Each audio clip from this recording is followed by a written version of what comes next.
The Invisible Man by H.G. Wells. Chapter 1.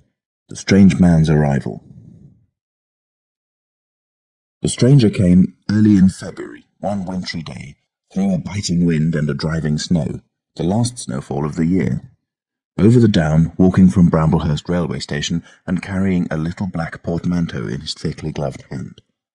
He was wrapped up from head to foot, and the brim of his soft felt hat hid every inch of his face but the shiny tip of his nose. The snow had piled itself against his shoulders and chest, and added a white crest to the burden he carried. He staggered into the coach and horses, more dead than alive, and flung his portmanteau down. "A fire!" he cried. "In the name of human charity, a room and a fire!" He stamped, and shook the snow from off himself in the bar, and followed Mrs. Hall into her guest parlour to strike his bargain. And with that much introduction, that and a couple of sovereigns flung upon the table, he took up his quarters in the inn. Mrs. Hall lit the fire and left him there, while she went to prepare him a meal with her own hands. A guest to stop at Iping in the winter-time was an unheard-of piece of luck, let alone a guest who was no haggler, and she resolved to show herself worthy of her good fortune. As soon as the bacon was well under way, and Milly, her lymphatic aid, had been brisked up a bit by a few deftly chosen expressions of contempt, she carried the cloth, plates, and glasses into the parlour, and began to lay them with the utmost éclat.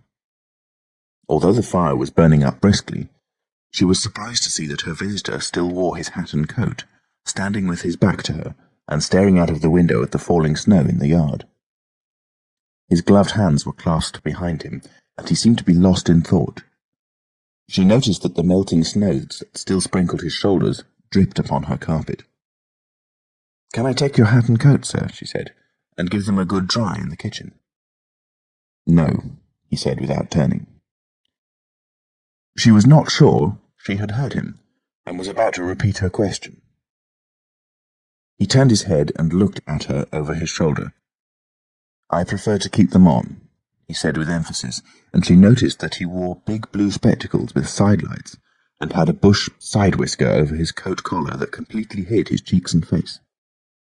"Very well, sir," she said. "As you like.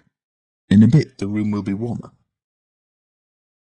He made no answer, and had turned his face away from her again, and Mrs. Hall, feeling that her conversational advances were ill-timed, laid the rest of the table things in a quick staccato and whisked out of the room. When she returned, he was still standing there, like a man of stone, his back hunched, his collar turned up, his dripping hat brim turned down, hiding his face and ears completely. She put down the eggs and bacon with considerable emphasis, and cold rather than said to him, "Your lunch is served, sir." "Thank you," he said at the same time, and did not stir until she was closing the door. Then he swung round and approached the table with a certain eager quickness. As she went behind the bar to the kitchen, she heard a sound repeated at regular intervals. Chirk, chirk, chirk, it went, the sound of a spoon being rapidly whisked around a basin. "That girl," she said. "There, I clean forgot it. It's her being so long."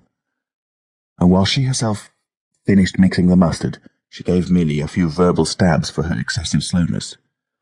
She had cooked the ham and eggs, laid the table, and done everything, while Milly, help indeed, had only succeeded in delaying the mustard, and him a new guest and wanting to stay.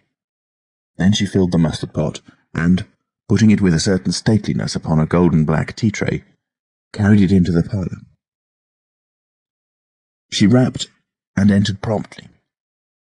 As she did so, her visitor moved quickly, so that she got but a glimpse of a white object disappearing behind the table. It would seem he was picking something from the floor. She rapped down the mustard pot on the table, then she noticed the overcoat and hat had been taken off and put over a chair in front of the fire, and a pair of wet boots threatened rust to her steel fender. She went to these things resolutely. "I suppose I may have them to dry now," she said in a voice that brooked no denial. "Leave the hat," said her visitor in a muffled voice, and turning, she saw he had raised his head and was sitting and looking at her. For a moment she stood gaping at him, too surprised to speak. He held a white cloth, it was a serviette he had brought with him, over the lower part of his face, so that his mouth and jaws were completely hidden, and that was the reason of his muffled voice. But it was not that which startled Mrs. Hall.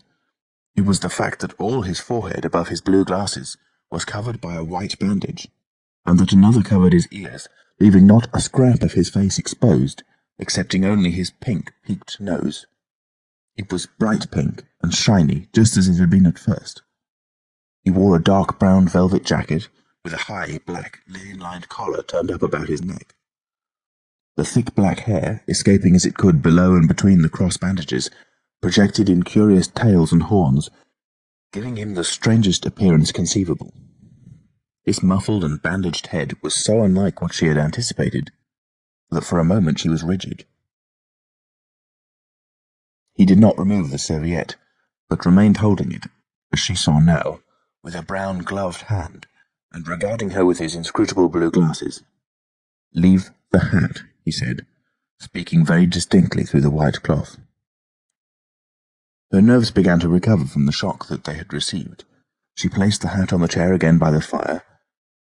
I didn't know, sir," she began, "that—" and she stopped, embarrassed.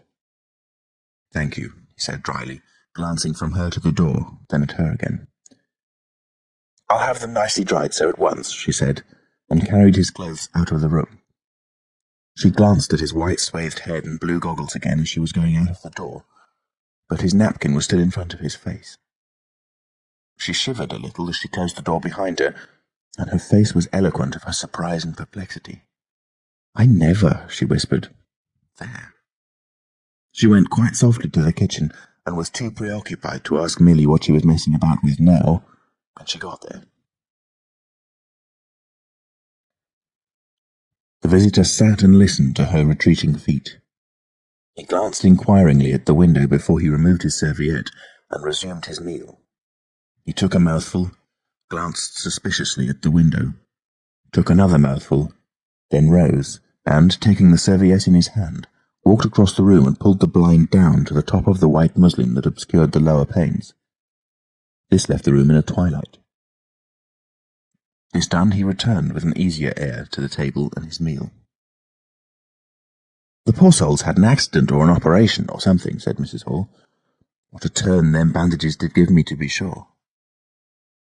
She put on some more coal, unfolded the clothes horse, and extended the traveller's coat upon this. "And they goggles! Why, he looked more like a diving helmet than a human man."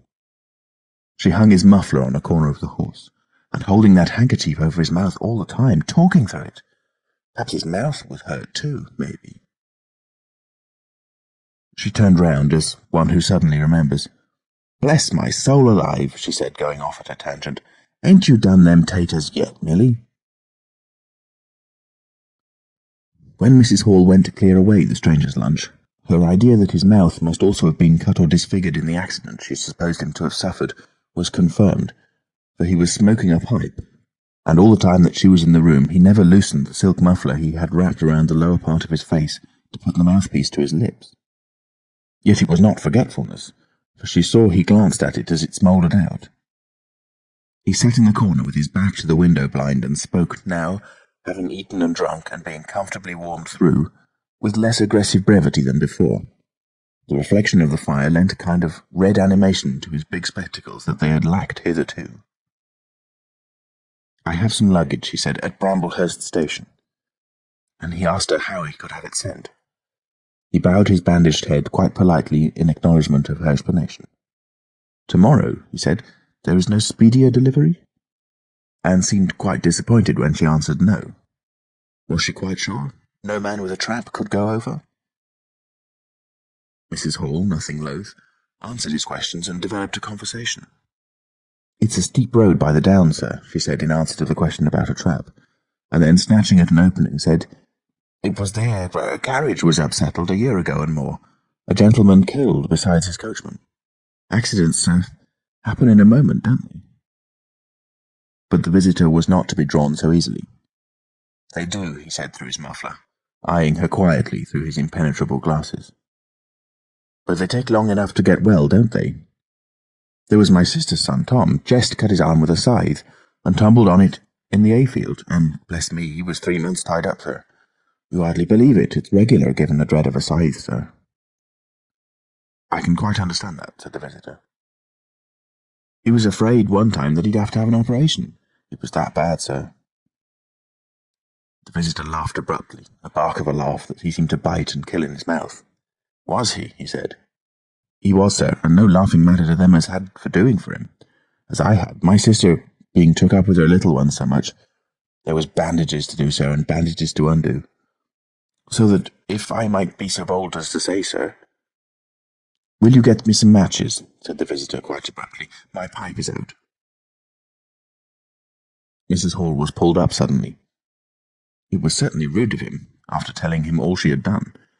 She gasped at him for a moment, and then remembered the 2 sovereigns, and she went for the matches. "Thanks," he said concisely as she put them down, and turned his shoulder upon her and stared out of the window again. It was altogether too discouraging.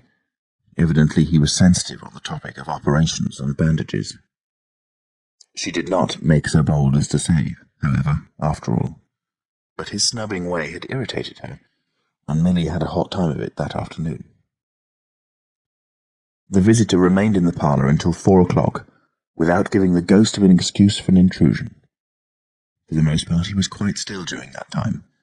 As it would seem, he sat in the growing darkness, smoking in the firelight, perhaps dozing. Once or twice a curious listener might have heard him at the coals, and for the space of 5 minutes he was audible pacing the room. He seemed to be talking to himself. Then the armchair creaked as he sat down again. Chapter 2. Mr. Teddy Henfrey's First Impressions. At 4 o'clock, when it was fairly dark and Mrs. Hall was screwing up her courage to go in and ask her visitor if he would take some tea, Teddy Henfrey, the clock jobber, came into the bar. "My sakes, Mrs. Hall," said he, "but this is terrible weather for thin boots." The snow outside was falling faster. Mrs. Hall agreed, and then noticed he had his bag with him. "Now you're here, Mr. Teddy," said she, "I'd be glad if you'd give the old clock in the parlour a bit of a look. 'Tis going, and it strikes well and hearty, but the hour hand won't do nothing but point at 6. And, leading the way, she went across to the parlour door and rapped and entered.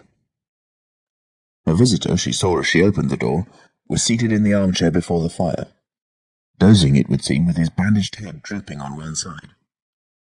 The only light in the room was the red glow from the fire, which lit his eyes like adverse railway signals, but left his downcast face in darkness, and the scanty vestiges of the day that came in through the open door.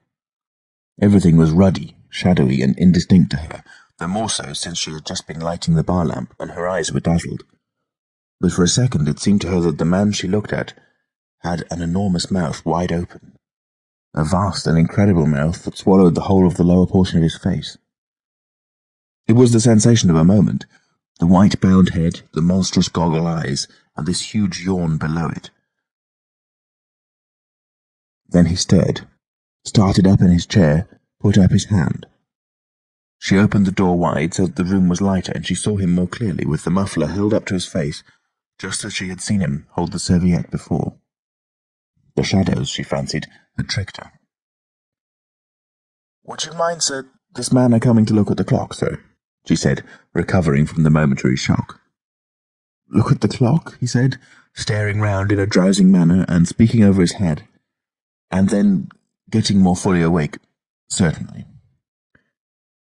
Mrs. Hall went away to get a lamp, and he rose and stretched himself. Then came the light, and Mr. Teddy Henfrey, entering, was confronted by this bandaged person. He was, he says, taken aback. "Good afternoon," said the stranger, regarding him, as Mr. Henfrey says, with a vivid sense of the dark spectacles, like a lobster. "I hope," said Mr. Henfrey, "that it's no intrusion." None whatever," said the stranger, "though I understand," he said, turning to Mrs. Hall, "that this room is really to be mine for my own private use." "I thought so," said Mrs. Hall. "You'd prefer the clock?" "Certainly," said the stranger, "certainly. But as a rule, I like to be alone and undisturbed."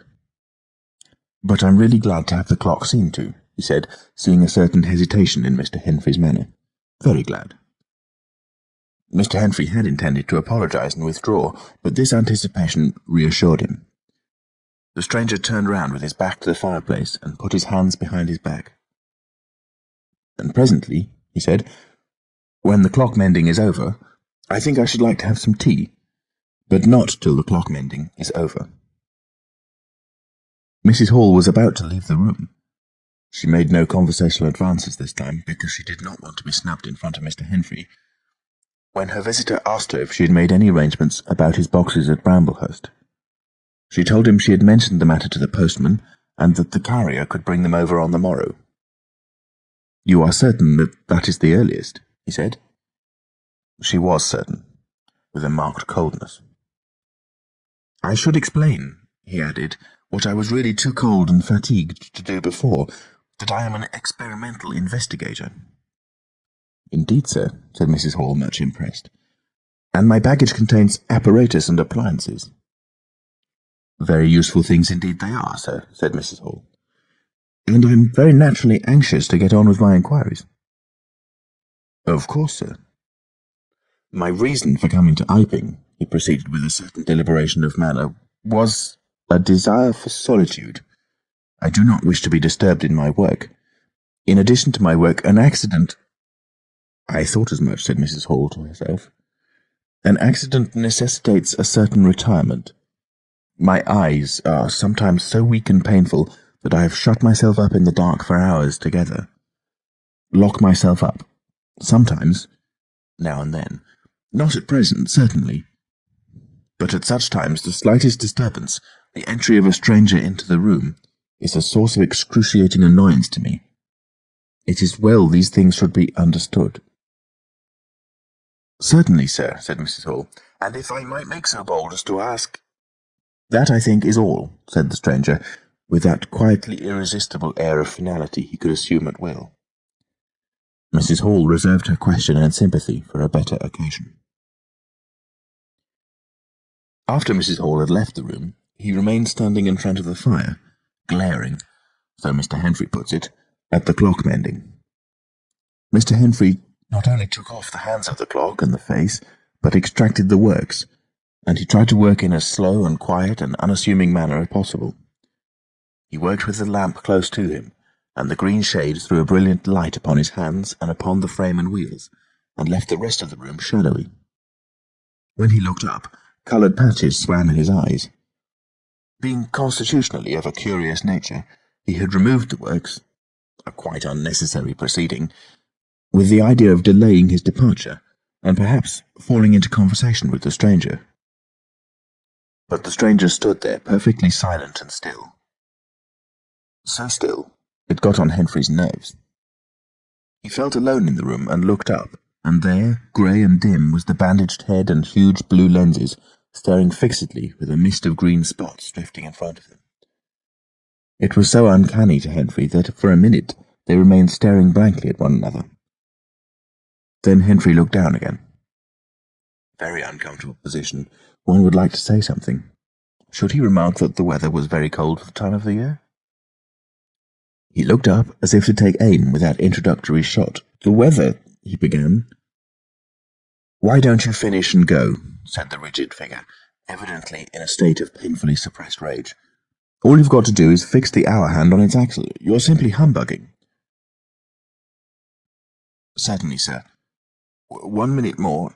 I overlooked—" And Mr. Henfrey finished and went. But he was feeling excessively annoyed. "Damn it," said Mr. Henfrey to himself, trudging down the village through the thawing snow. "A man must do a clock at times, surely."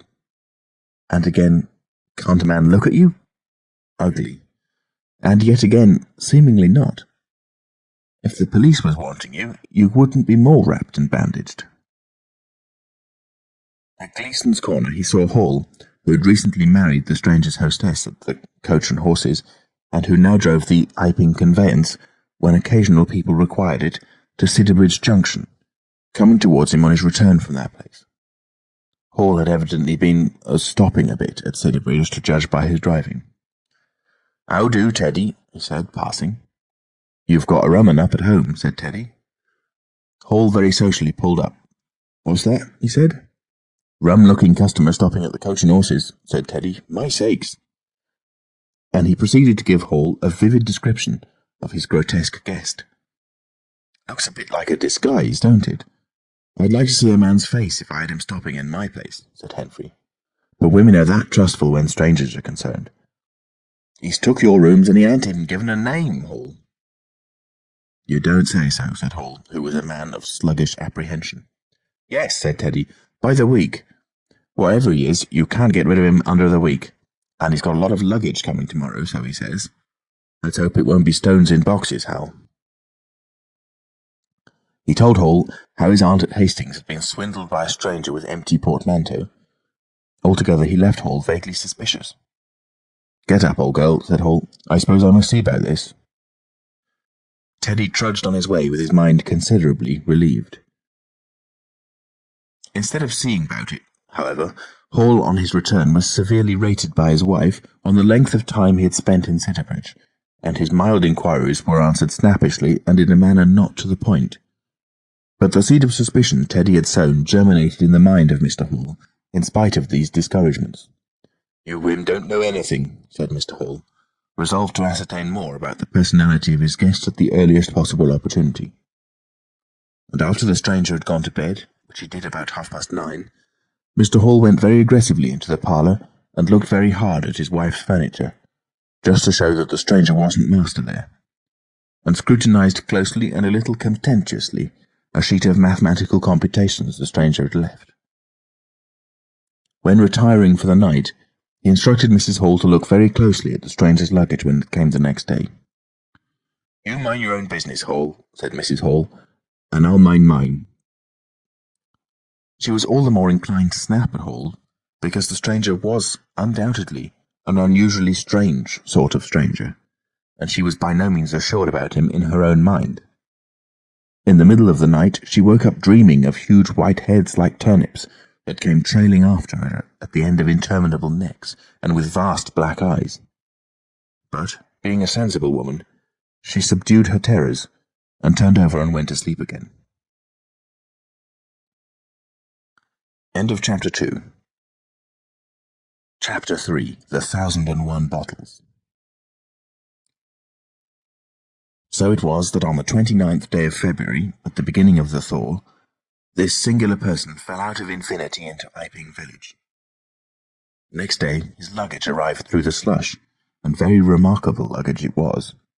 There were a couple of trunks indeed, such as a rational man might need, but in addition there were a box of books, big, fat books of which some were just in an incomprehensible handwriting, and a dozen or more crates, boxes and cases, containing objects packed in straw, as it seemed to Hall, tugging with a casual curiosity at the straw, glass bottles.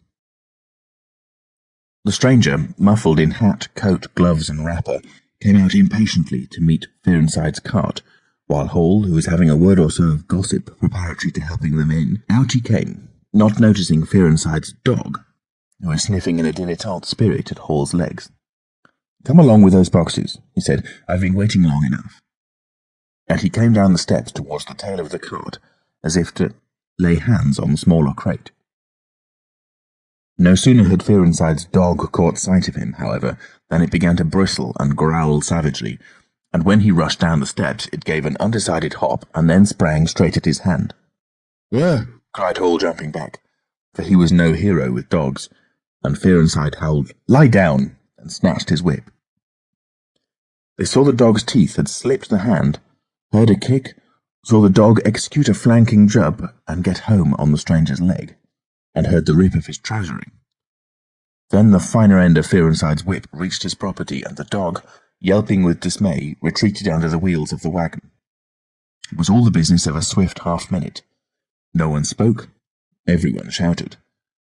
The stranger glanced swiftly at his torn glove and at his leg, made as if he would stoop to the latter, then turned and rushed swiftly up the steps into the inn. They heard him go headlong across the passage and up the uncarpeted steps to his bedroom. "You brute, you," said Fearenside, climbing off the wagon with his whip in his hand, while the dog watched him through the wheel. "Come here," said Fearenside. "You'd better—" Hall had stood gaping. "He was bit," said Hall. "I'd better go to see to him. and he trotted after the stranger. He met Mrs. Hall in the passage. "Carrier's dog," he said. "Bitten." He went straight upstairs, and the stranger's door being ajar, he pushed it open and was entering without any ceremony, being of a naturally sympathetic turn of mind. The blind was down and the room dim. He caught a glimpse of a most singular thing, what seemed a handless arm waving towards him, and a face of 3 huge indeterminate spots on white, very like the face of a pale pansy. Then he was struck violently in the chest, hurled back, and the door slammed in his face and locked. It was so rapid that it gave him no time to observe. A waving of indecipherable shapes, a blow, and a concussion. There he stood on the dark little landing, wondering what it might have been that he had seen. A couple of minutes later he rejoined the little group that had formed outside the Coach and Horses. There was Fearenside, telling about it all over again for the second time. There was Mrs. Hall, saying his dog didn't have no business to bite her guests. There was Huckster, the general dealer from over the road, interrogative, and Sandy Wedges from the forge, judicial, besides women and children, all of them saying fatuities. "I wouldn't let him bite me, I knows. 'Tasn't right to have such dogs. What he biting for, then?" and so forth. Mrs. Hall, staring at them from the steps and listening, found it incredible that he had seen anything so very remarkable happen upstairs. Besides, his vocabulary was altogether too limited to express his impressions. "He don't want no help, he said in answer to his wife's inquiry. "We'd better be taking of his luggage in." "You ought to have it cauterized at once," said Mr. Huckster, "especially if it's all inflamed." "I'd shoot him, that's what I'd do," said a lady in the group. Suddenly the dog began growling again. "Come along," cried an angry voice in the doorway, and there stood the muffled stranger with his collar turned up and his hat brim bent down. "The sooner you get those things in, the better I'll be pleased." It is stated by an anonymous bystander that his trousers and gloves had been changed. "Was you hurt, sir?" said Fearenside. "I'm rare sorry the dog—" "Not a bit," said the stranger. "Never broke the skin. Hurry up with those things." He then swore to himself, so Mr. Hall asserts. Directly the first crate was in accordance with his directions, carried into the parlour, the stranger flung himself upon it with extraordinary eagerness and began to unpack it, scattering the straw with an utter disregard of Mrs. Hall's carpet. And from it he began to produce bottles, little fat bottles containing powders, small and slender bottles containing coloured and white fluids, fluted blue bottles labelled poison, bottles with round bodies and slender necks, large green glass bottles, large white glass bottles, bottles with glass stoppers and frosted labels, bottles with fine corks, bottles with bungs, bottles with wooden caps, wine bottles, salad oil bottles. Putting them in rows on the chiffonier, on the mantel, on the table under the window, round the floor, on the bookshelf, everywhere. The chemist's shop in Bramblehurst could not boast half so many. Quite a sight it was. Crate after crate yielded bottles until all 6 were empty, and the table high with straw. The only things that came out of these crates beside the bottles were a number of test tubes, and a carefully packed balance. And directly the crates were unpacked, the stranger went to the window and set to work, not troubling in the least about the litter of straw, the fire which had gone out, the box of books outside, nor for the trunks and other luggage that had gone upstairs.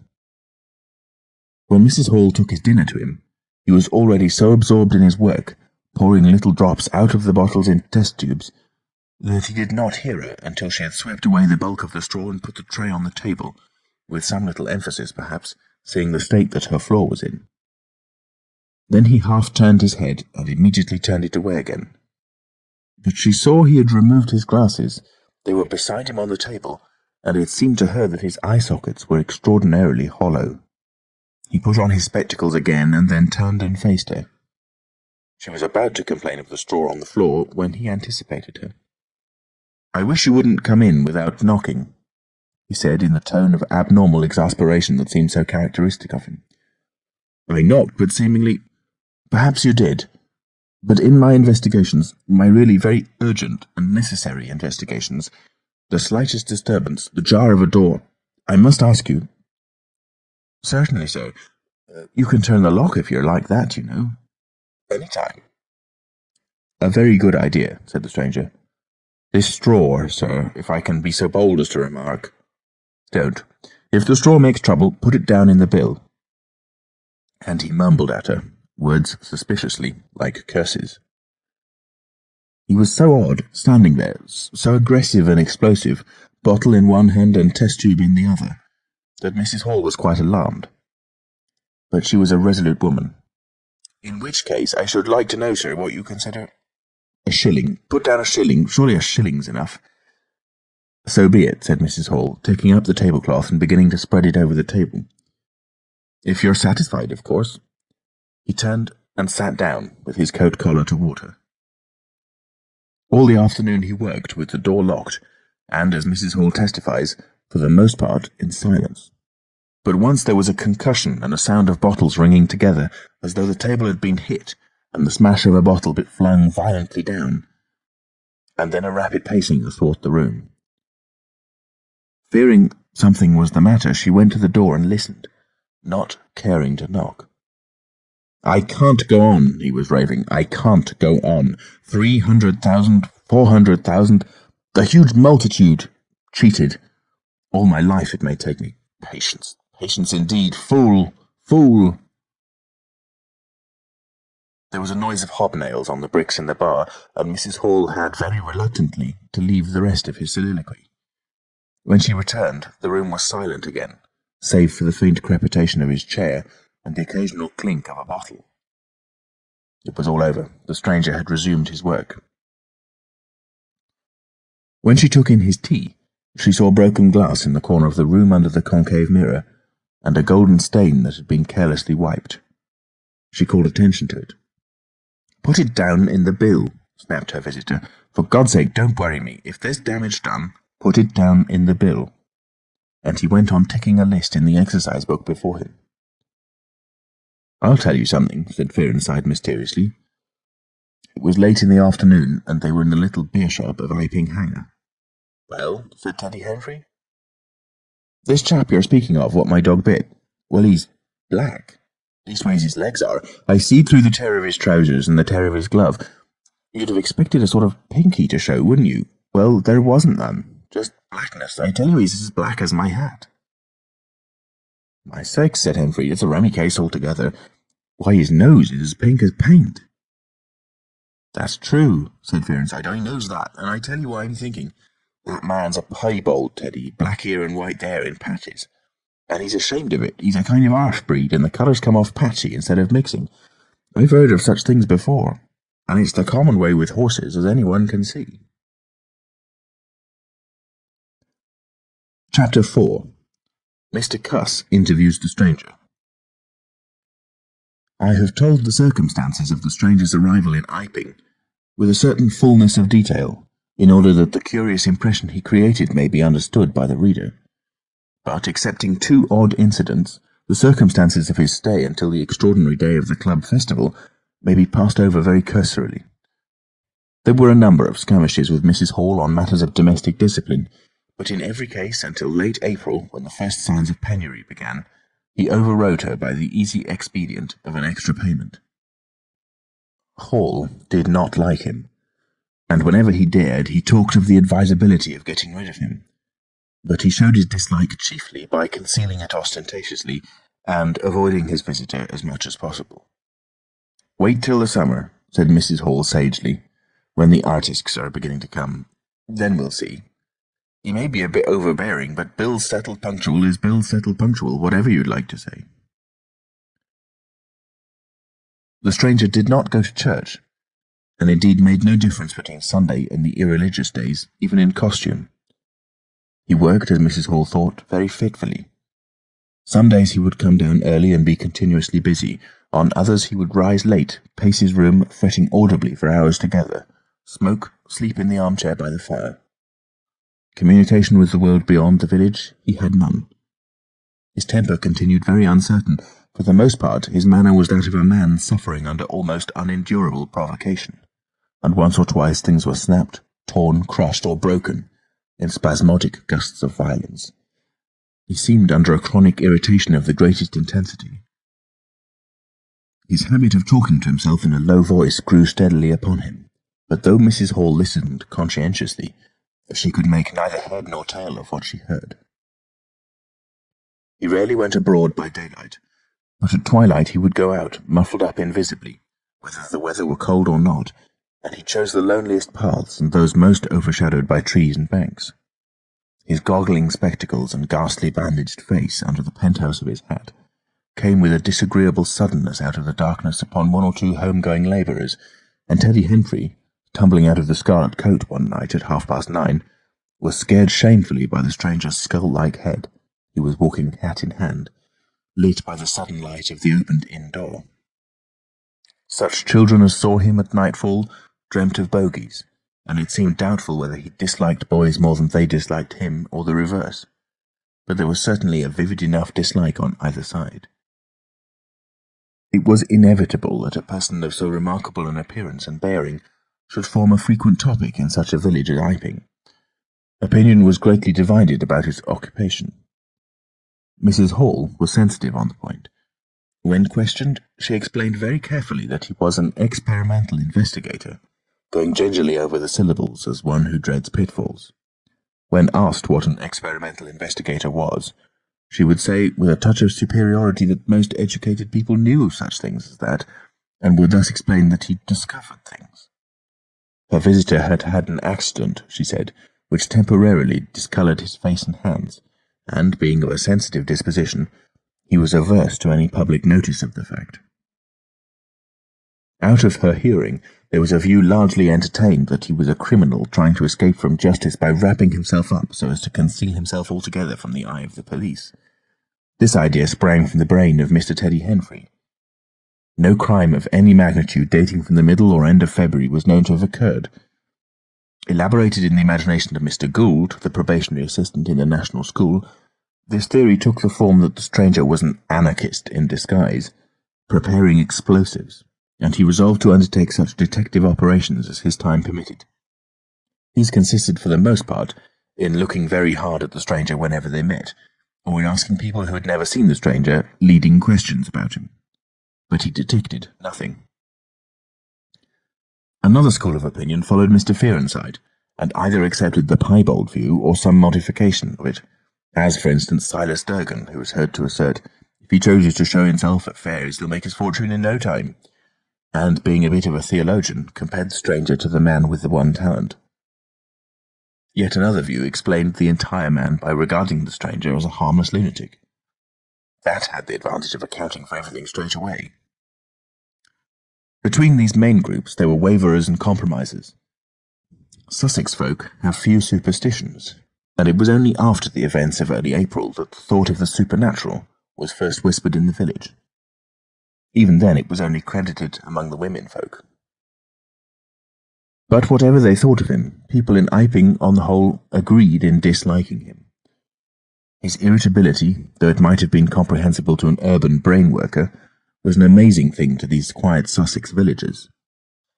The frantic gesticulations they surprised now and then, the headlong pace after nightfall that swept him upon them round quiet corners, the inhuman bludgeoning of all tentative advances of curiosity, the taste for twilight that led to the closing of doors, the pulling of blinds, the extinction of candles and lamps. Who could agree with such goings-on? They drew aside as he passed down the village, and when he had gone by, young humorists would go up with coat collars and down with hat brims, and go pacing nervously after him in imitation of his occult bearing. There was a song popular at the time called The Bogeyman. Miss Satchell sang it in the schoolroom concert in aid of the church lamps, and thereafter, whenever one of the two villages were gathered together and the stranger appeared, a bar or so of this tune, more or less sharp or flat, was whistled in the midst of them. Also, belated little children would call Bogeyman after him, and make off tremulously elated. Cuss, the general practitioner, was devoured by curiosity. The bandages excited his professional interest. The report of the 1,001 bottles aroused his jealous regard. All through April and May he coveted an opportunity of talking to the stranger, and at last, towards Whitsuntide, he could stand it no longer, but hit upon the subscription list for a village nurse as an excuse. He was surprised to find that Mr. Hall did not know his guest's name. "He give her name," said Mrs. Hall, an assertion which was quite unfounded, "but I didn't rightly hear it." She thought it seemed so silly not to know the man's name. Cuss rapped at the parlour door and entered. There was a fairly audible imprecation from within. "Pardon my intrusion," said Cuss, and then the door closed and cut Mrs. Hall off from the rest of the conversation. She could hear the murmur of voices for the next 10 minutes, then a cry of surprise, a stirring of feet, a chair flung aside, a bark of laughter, quick steps to the door, and Cuss appeared, his face white, his eyes staring over his shoulder. He left the door open behind him, and without looking at her, strode across the hall and went down the steps, and she heard his feet hurrying along the road. He carried his hat in his hand. She stood behind the door, looking at the open door of the parlour. Then she heard the stranger laughing quietly, and his footsteps came across the room. She could not see his face where she stood. The parlour door slammed, and the place was silent again. Cuss went straight up to the village to Bunting, the vicar. "Am I mad?" Cuss began abruptly as he entered the shabby little study. "Do I look like an insane person?" "What's happened?" said the vicar, putting the ammonite on the loose sheets of his forthcoming sermon. "The chap at the inn—" "Well?" "Give me something to drink," said Cuss, and he sat down. When his nerves had been steadied by a glass of cheap sherry, the only drink the good vicar had available, he told him of the interview he had just had. "Went in," he gasped, "and began to demand a subscription for that nurse fund. He'd stuck his hands in his pockets as I came in, and he sat down lumpily in his chair. Sniffed. I told him I'd heard he took an interest in scientific things. He said yes. Sniffed again, kept on sniffing all the time, evidently recently caught an infernal cold. No wonder, wrapped up like that. I developed the nurse idea, and all the while kept my eyes open. Bottles, chemicals, everywhere. Balance, test tubes in stands, and a smell of evening primrose. Would he subscribe? Said he'd considered it. Asked him, point blank, was he researching? Said he was. A long research? Got quite cross. A damnable long research, said he, blowing the cork out, so to speak. Oh, said I. And out came the grievance. The man was just on the boil, and my question boiled him over. He had been given a prescription, a most valuable prescription, although what for he wouldn't say. Was it medical? Damn you, what are you fishing after? I apologise. Dignified sniff and cough. He resumed. He'd read it. 5 ingredients. Put it down, turned his head. Draught of air from window lifted the paper. Swish, rustle. He was working in a room with an open fireplace, he saw. Saw a flicker, and there was the prescription burning and lifting chimneywood. Rushed towards it just as it whisked up the chimney. So, just at that point, to illustrate his story, out came his arm. Well? No hand. Just an empty sleeve. Lord, I thought, that's a deformity. Got a cork arm, I suppose, and has taken it off. Then I thought, there's something odd in that. What the devil keeps the sleeve up and open if there's nothing in it? There was nothing in it, I tell you. Nothing down it, right down to the joint. I could see right down it to the elbow, and there was a glimmer of light shining in through a tear of cloth. Good God, I said. Then he stopped, stared at me with those black goggles of his, and then at his sleeve. Well? That's all. He never said a word, just glared, and put his sleeve back in his pocket quietly. I was saying, said he, that there was the prescription burning, wasn't I? Interrogative cough. How the devil, said I, can you move an empty sleeve like that? Empty sleeve?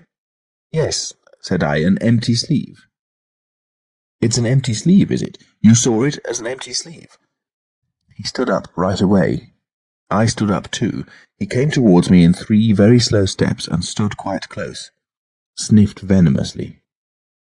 I didn't flinch, though I'm hanged if that bandaged knob of his and those blinkers aren't enough to unnerve anyone coming quietly up to you. You said it was an empty sleeve, he said. Certainly, I said. At staring and saying nothing, a barefaced man, unspectacled, starts scratch. Then, very quietly, he pulled his sleeve out of his pocket again and raised his arm towards me as though he would show it to me again. He did it very, very slowly. I looked at it. Seemed an age. "Well," said I, clearing my throat, "there's nothing in it." I had to say something. I was beginning to feel frightened. I could see right down it. He extended it straight towards me, slowly, just like that, until the cuff was 6 inches from my face. Queer thing to see an empty sleeve come at you like that. And then, well, something, exactly like a finger and thumb it felt, nipped my nose. Bunting began to laugh. "There wasn't anything there," said Cuss, his voice running up into a shriek at the there. "It's all very well for you to laugh, but I tell you I was so startled I hit his cuff hard and turned around and cut out of the room. I left him." Cuss stopped. There was no mistaking the sincerity of his panic. He turned round in a helpless way and took a second glass of the excellent Vicar's very inferior sherry. "When I hit his cuff," said Cuss, "I tell you it felt exactly like hitting an arm. And there wasn't an arm. There wasn't the ghost of an arm." Mr. Bunting thought it over. He looked suspiciously at Cuss. "It's a most remarkable story," he said. He looked very wise and grave indeed. "It's really," said Mr. Bunting with judicial emphasis, "a most remarkable story." End of Chapter 4. Chapter 5. The Burglary at the Vicarage. The facts of the burglary at the vicarage came to us chiefly through the medium of the vicar and his wife. It occurred in the small hours of Whit Monday, the day devoted in Iping to the club festivities. Mrs. Bunting, it seems, woke up suddenly in the stillness that comes before the dawn, with the strong impression that the door of their bedroom had opened and closed. She did not arouse her husband at first, but sat up in bed, listening. She then distinctly heard the pad, pad, pad of bare feet coming out of the adjoining dressing-room and walking along the passage towards the staircase. As soon as she felt assured of this, she roused the Reverend Mr. Bunting as quietly as possible. He did not strike a light, but putting on his spectacles, her dressing-gown, and his bath slippers, he went out onto the landing to listen. He heard quite distinctly a fumbling going on at his study desk downstairs, then a violent sneeze. At that he returned to his bedroom, armed himself with the most obvious weapon, the poker, and descended the staircase as noiselessly as possible. Mr. Bunting came out on the landing. The hour was about 4, and the ultimate darkness of the night was past. There was a faint shimmer of light in the hall, but the study doorway yawned impenetrably black. Everything was still except the faint creaking of the stairs under Mr. Bunting's tread and the slight movements in the study. Then something snapped, the drawer was open, and there was a rustle of papers. Then came an imprecation, and a match was struck, and the study was flooded with yellow light. Mr. Bunting was now in the hall, and through the crack in the door he could see the desk and the open drawer and a candle burning on the desk, but the robber he could not see. He stood there in the hall, undecided what to do, and Mrs. Bunting, her face white and intent, crept slowly downstairs after him. One thing kept Mr. Bunting's courage, the persuasion that this burglar was a resident in the village. They heard the chink of money and realized that the robber had found the housekeeping reserve of gold, £2.10 in half-sovereigns altogether. At that sound, Mr. Bunting was nerved to abrupt action. Gripping the poker firmly, he rushed into the room, closely followed by Mrs. Bunting. "Surrender!" cried Mr. Bunting fiercely, and then stooped amazed. Apparently the room was perfectly empty. Yet their conviction that they had that very moment heard someone moving in the room had amounted to a certainty. For half a minute, perhaps, they stood gaping. Then Mrs. Bunting went across the room and looked behind the screen, while Mr. Bunting, by a kindred impulse, peered under the desk. Then Mrs. Bunting turned back the window curtains, and Mr. Bunting looked up the chimney and probed it with the poker. Then Mrs. Bunting scrutinized the waste-paper basket, and Mr. Bunting opened the lid of the coal scuttle. Then they came to a stop and stood with eyes interrogating each other. "I could have sworn," said Mr. Bunting. "The candle," said Mrs. Bunting. "Who lit the candle?" "The drawer," said Mr. Bunting, "and the money's gone." She went hastily to the doorway. Of all the strange occurrences! There was a violent sneeze in the passage. They rushed out, and as they did so, the kitchen door slammed. "Bring the candle," said Mr. Bunting, and led the way. They both heard a sound of bolts being hastily shot back. As he opened the kitchen door, he saw through the scullery that the back door was just opening, and the faint light of early dawn displayed the dark masses of the garden beyond. He is certain that nothing went out of the door. It opened, stood open for a moment, and then closed with a slam. As it did so, the candle Mrs. Bunting was carrying from the study flickered and flared. It was a moment or more before they entered the kitchen. The place was empty. They refastened the back door, examined the kitchen, pantry, and scullery thoroughly, and at last went down into the cellar. There was not a soul to be found in the house, search as they would. Daylight found the vicar and his wife, a quaintly costumed little couple, still marvelling about on their own ground floor by the unnecessary light of a guttering candle. Chapter 6. The Furniture That Went Mad. Now it happened that in the early hours of Whit Monday, before Milly was hunted out for the day, Mr. Hall and Mrs. Hall both rose and went noiselessly down into the cellar. Their business there was of a private nature, and had something to do with the specific gravity of their beer. They had hardly entered the cellar when Mrs. Hall found she had forgotten to bring down a bottle of sarsaparilla from their joint room. As she was the expert and principal operator in this affair, Hall very properly went upstairs for it. On the landing he was surprised to see that the stranger's door was ajar. He went on into his own room and found the bottle as he had been directed. But returning with the bottle, he noticed that the bolts of the front door had been shot back, that the door was in fact simply on the latch. And with a flash of inspiration he connected this with the stranger's room upstairs and suggestions of Mr. Teddy Henfrey. He distinctly remembered holding the candle while Mrs. Hall shot these bolts overnight. At the sight he stopped, gaping, then with the bottle still in his hand went upstairs again. He rapped at the stranger's door. There was no answer. He rapped again, then pushed the door wide open and entered. It was as he had expected. The bed, the room also, was empty. And what was stranger, even to his heavy intelligence, on the bedroom chair and along the rail of the bed were scattered the garments, the only garments, so far as he knew, and the bandages of their guest. His big slouch hat, even, was cocked jauntily over the bedpost. As Hall stood there, he heard his wife's voice coming out of the depth of the cellar, with that rapid telescoping of the syllables and interrogative cocking up of the final words to a high note, by which the West Sussex villager is wont to indicate a brisk impatience. "George, you got what I want?" At that he turned and hurried down to her. "Janny," he said over the rail of the cellar steps, "'twas the truth what Henfrey says. He's not in his room, he ain't, and the front door's unbolted." At first Mrs. Hall did not understand, and as soon as she did, she resolved to see the empty room for herself. Hall, still holding the bottle, went first. "If he ain't there," he said, "his clothes are." "And what's he doing without his clothes, then?" "'Tis a most curious business." As they came up the cellar steps, they both, it was afterwards ascertained, fancied they heard the front door open and shut, but seeing it closed and nothing there, neither said a word to the other about it at the time. Mrs. Hall passed her husband in the passage and ran on first upstairs. Someone sneezed on the staircase. Hall, following 6 steps behind, thought that he heard her sneeze. She, going on first, was under the impression that Hall was sneezing. She flung open the door and stood regarding the room. "Awful curious," she said. She heard a sniff close behind her head as it seemed, and turning, was surprised to see Hall a dozen feet off on the topmost stair. But in another moment he was beside her. She bent forward and put her hand on the pillow and then under the clothes. "Cold," she said. "He's been up this hour or more." As she did so, a most extraordinary thing happened. The bedclothes gathered themselves together, leapt suddenly into a sort of peak, and then jumped headlong over the bottom rail.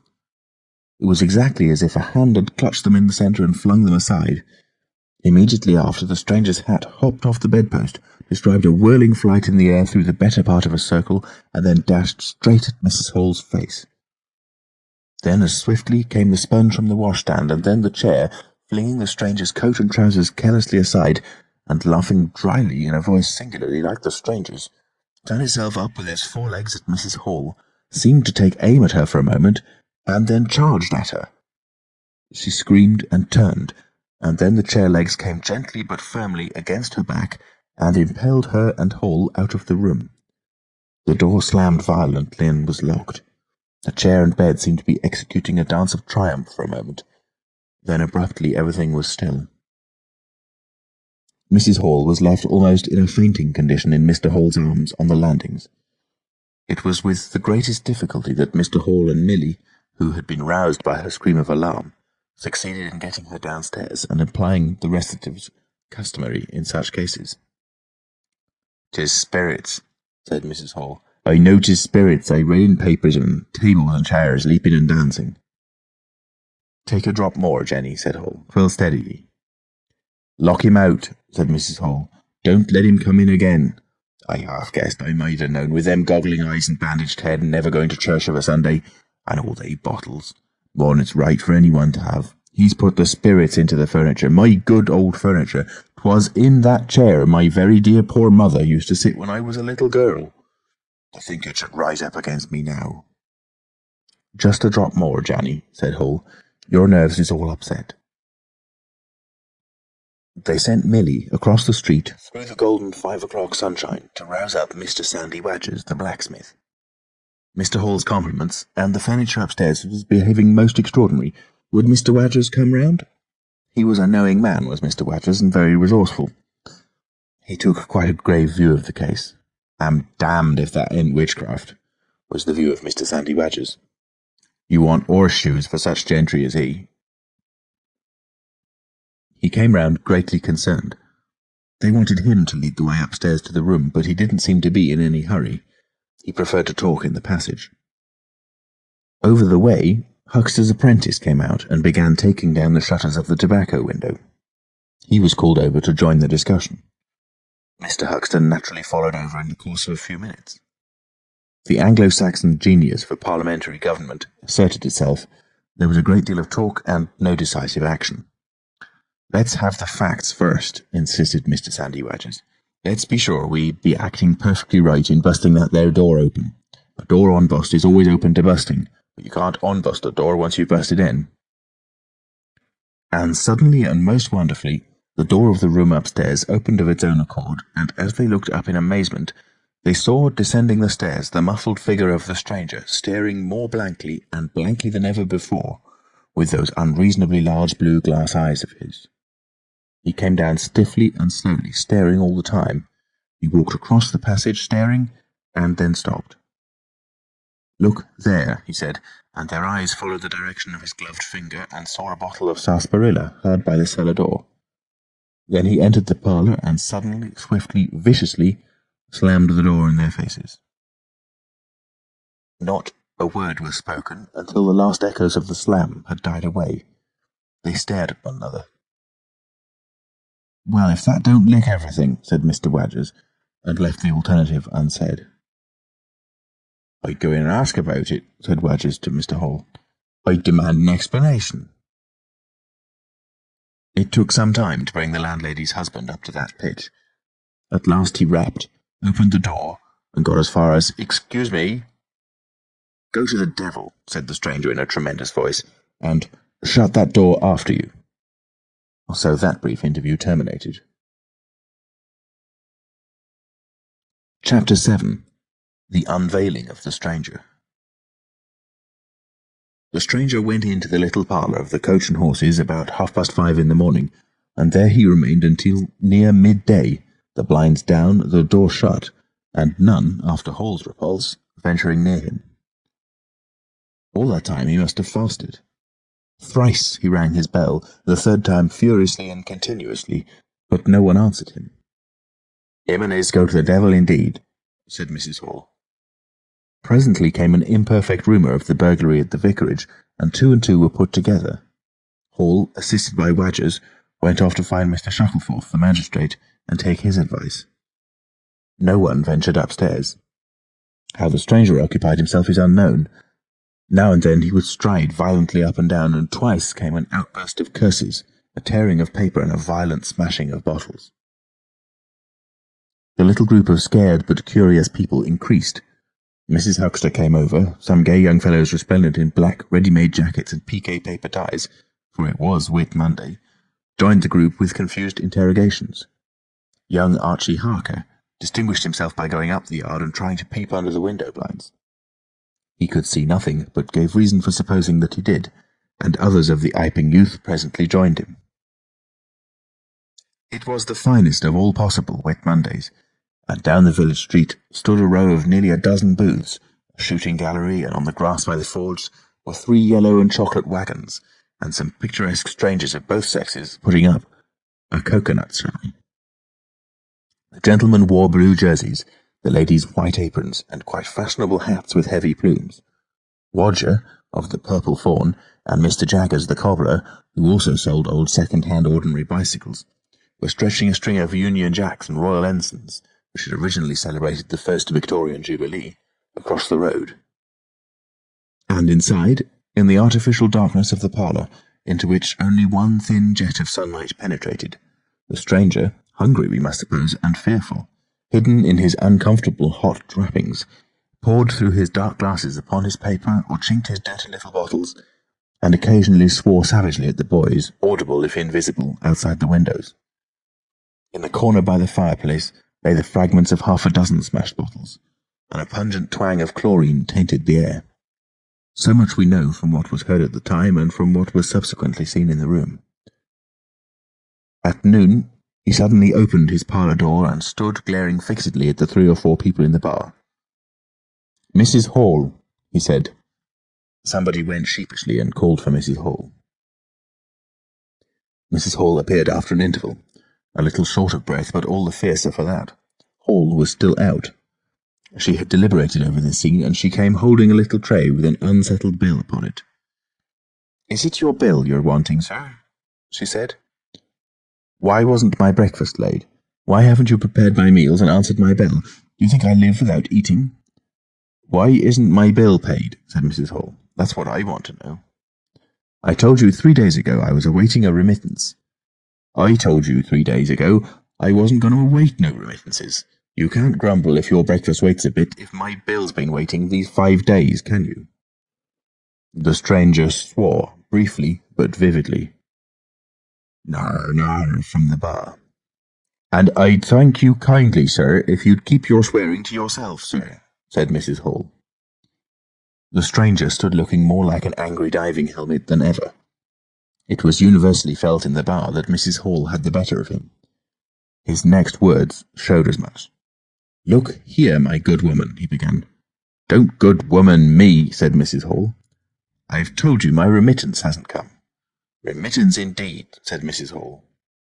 "Still, I dare say in my pocket. You told me 3 days ago that you hadn't anything but a sovereign's worth of silver upon you." "Well, I've found some more." "Hullo," from the bar. "I wonder where you found it," said Mrs. Hall. That seemed to annoy the stranger very much. He stamped his foot. "What do you mean?" he said. "That I wonder where you found it," said Mrs. Hall.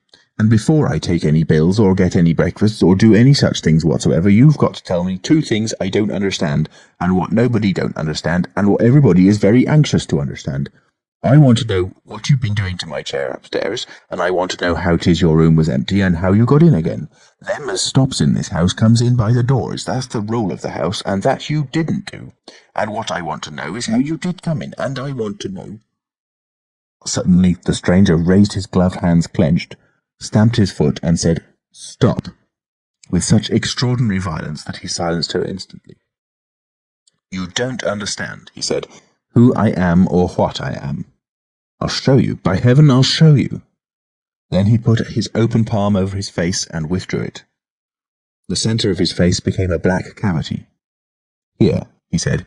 He stepped forward and handed Mrs. Hall something which she, staring at his metamorphosed face, accepted automatically. Then, when she saw what it was, she screamed loudly, dropped it, and staggered back. The nose, it was the stranger's nose, pink and shining, rolled on the floor. Then he removed his spectacles, and everyone in the bar gasped. He took off his hat, and with a violent gesture tore at his whiskers and bandages. For a moment they resisted him. A flash of horrible anticipation passed through the bar. "Oh, my God," said someone. Then, Off they came. It was worse than anything. Mrs. Hall, standing open-mouthed and horror-struck, shrieked at what she saw and made for the door of the house. Everyone began to move. They were prepared for scars, disfigurements, tangible horrors, but nothing. The bandages and false hair flew across the passage into the bar, making a hobbledehoy jump to avoid them. Everyone tumbled on everyone else down the steps. The man who stood there shouting some incoherent explanation was a solid, gesticulating figure up to the coat collar of him, and then nothingness, no visible thing at all. People down the village heard shouts and shrieks, and looking up the street saw the coach and horses violently firing out its humanity. Then they saw Mrs. Hall fall down and Mr. Teddy Henfrey jump to avoid tumbling over her, and then they heard the frightful screams of Milly, who, emerging suddenly from the kitchen at the noise of the tumult, had come across the headless stranger from behind. These increased suddenly.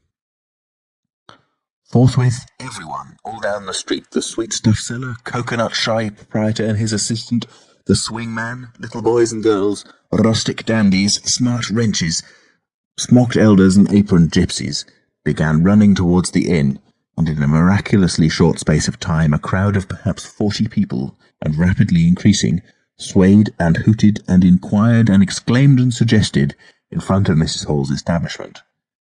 Everyone seemed eager to talk at once, and the result was Babel. A small group supported Mrs. Hall, who was picked up in a state of collapse. There was a conference, and the incredible evidence of a vociferous eyewitness. "Oh, bogey, what's he been doing then? Ain't hurt the girl, has he? Run at 'em with a knife, I believe." "No head, I tell ye. It didn't mean no manner of speaking. I meant man without a head." "Nonsense, 'tis some conjuring trick. Fetched off his wrapping, he did." In its struggles to see in through the open door, the crowd formed itself into a straggling wedge, with the more adventurous apex nearest the inn. "He stood for a moment, I heard the girl scream, and he turned. I saw her skirts whisk, and he went after her. Didn't take 10 seconds, back he comes with a knife in his hand and a loaf, stood just as if he was staring. Not a moment ago, went in that there door, I tell ye, he ain't got no head at all. You just missed un." There was a disturbance behind, and the speaker stopped to step aside for a little procession that was marching very resolutely towards the house. First Mr. Hall, very red and determined, then Mr. Bobby Jaffers, the village constable, then the wary Mr. Wadgers. They had come now, armed with a warrant. People shouted conflicting information of the recent circumstances. "Ed or no Ed," said Jaffers, "I got arrestin', and restin' I will." Mr. Hall marched up the steps, marched straight to the door of the parlour, and flung it open. "Constable," he said, "do your duty." Jaffers marched in. Hall next, Wadgers last. They saw in the dim light the headless figure facing them, with a gnawed crust of bread in one gloved hand and a chunk of cheese in the other. "That's him," said Hall. "What the devil's this?" came in a tone of angry expostulation from above the collar of the figure. "You're a damned rum customer, mister," said Mr. Jaffers. "But Ed or no Ed, the warrant says body, and duty's duty." "Keep off," said the figure, starting back. Abruptly he whipped down the bread and cheese, and Mr. Hall just grasped the knife on the table in time to save it. Off came the stranger's left glove, and was slapped in Jaffers' face. In another moment, Jaffers, cutting short some statement concerning a warrant, had gripped him by the handless wrist and caught his invisible throat. He got a sounding kick on the shin that made him shout, but kept his grip. Hall sent the knife sliding along the table to Wadgers, who acted as goalkeeper for the offensive, so to speak, and then stepped forward as Jaffers and the stranger swayed and staggered towards him, clutching and hitting in. A chair stood in the way and went aside with a crash as they came down together. "Get the feet," said Jaffers between his teeth.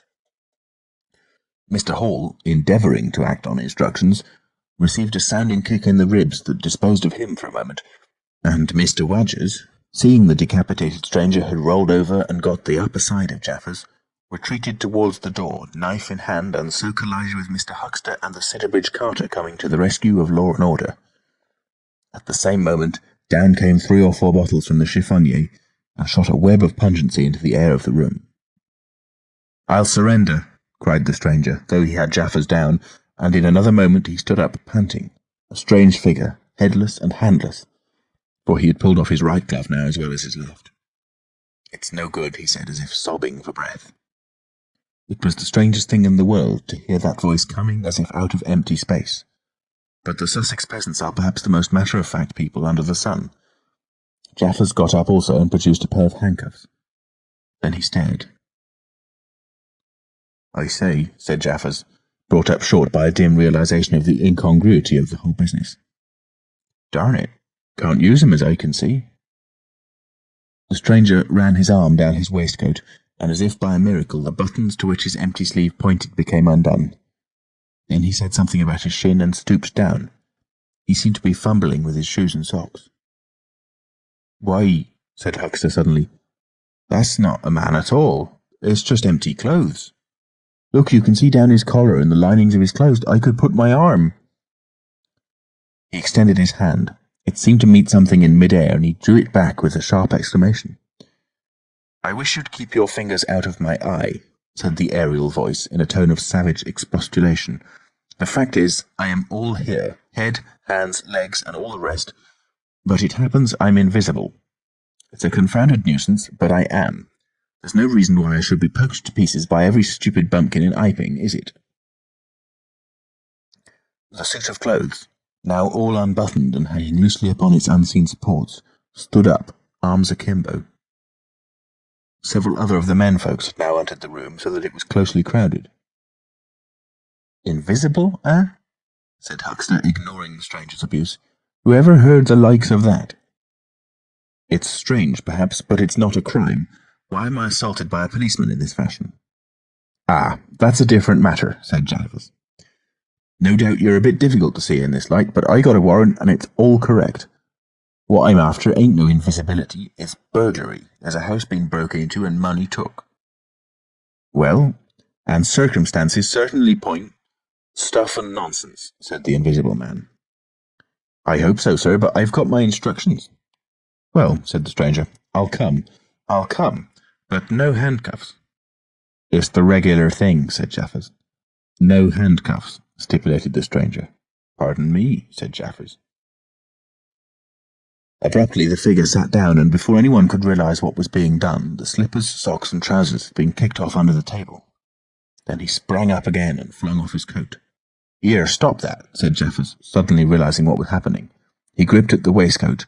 It struggled, and the shirt slipped out of it and left it limply and empty in his hand. "Hold him," said Jaffers loudly. "Once he gets the things off—" "Hold him," cried everyone, and there was a rush at the fluttering white shirt, which was now all that was visible of the stranger. The shirt-sleeve planted a shrewd blow in Hall's face that stopped his open-armed advance and sent him backward into old Toothsome the sexton, and in another moment the garment was lifted up, became convulsed and vacantly flapping about the arms, even as a shirt that is being thrust over a man's head. Jaffers clutched at it and only helped to pull it off. He was struck in the mouth out of the air and incontinently threw his truncheon and smote Teddy Henfrey savagely upon the crown of his head. "Look out!" said everybody, fencing at random and hitting at nothing. "Hold him! Shut the door! Don't let him loose! I got something! Here he is!" A perfect babel of noises they made. Everybody, it seemed, was being hit all at once, and Sandy Wadgers, knowing as ever, and his wits sharpened by a frightful blow in the nose, reopened the door and led the rout. The others, following incontinently, were jammed for a moment in the corner by the doorway. The hitting continued. Phipps, the Unitarian, had a front tooth broken, and Henfrey was injured in the cartilage of his ear. Jaffers was struck under the jaw, and turning, caught at something that intervened between him and Huckster in the melee and prevented their coming together. He felt a muscular chest, and in another moment the whole mass of struggling, excited men shot out into the crowded hall. "I got him!" shouted Jaffers, choking and reeling through them all, and wrestling with purple face and swelling veins against his unseen enemy. Men staggered right and left as the extraordinary conflict swayed swiftly towards the house door and went spinning down the half-dozen steps of the inn. Jaffers cried in a strangled voice, holding tight nevertheless and making play with his knee, spun around and fell heavily undermost with his head on the gravel. Only then did his fingers relax. There were excited cries of "Hold him!" "Invisible!" and so forth, and a young fellow, a stranger in the place whose name did not come to light, rushed in at once, caught something, missed his hold, and fell over the constable's prostrate body. Halfway across the road, a woman screamed as something pushed by her. A dog, kicked apparently, yelped and ran howling into Huckster's yard, and with that the transit of the invisible man was accomplished. For a space, people stood amazed and gesticulating, and then came panic and scattered them abroad through the village as a gust scatters dead leaves. But Jaffers lay quite still, face upward and knees bent, at the foot of the steps of the inn. End of Chapter 7. Chapter 8. In Transit. The 8th chapter is exceedingly brief, and relates that Gibbons, the amateur naturalist of the district, while lying out on the spacious open downs without a soul within a couple of miles of him, as he thought, and almost dozing, heard close to him the sound of a man coughing, sneezing, and then swearing savagely to himself. And looking, beheld nothing. Yet the voice was indisputable. It continued to swear with that breadth and variety that distinguished the swearing of a cultivated man. It grew to a climax, diminished again, and died away in the distance, going, as it seemed to him, in the direction of Aberdeen.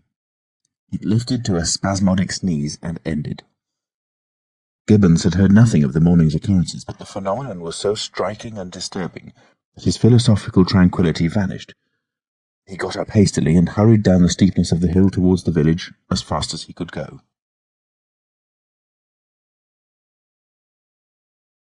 Chapter 9. Mr. Thomas Marvel. You must picture Mr. Thomas Marvel as a person of copious, flexible visage, a nose of cylindrical protrusion, a liquorish, ample, fluctuating mouth, and a beard of bristling eccentricity. His figure inclined to embonpoint. His short limbs accentuated this inclination. He wore a furry silk hat, and the frequent substitution of twine and shoelaces for buttons, apparent at critical points of his costume, marked a man essentially bachelor.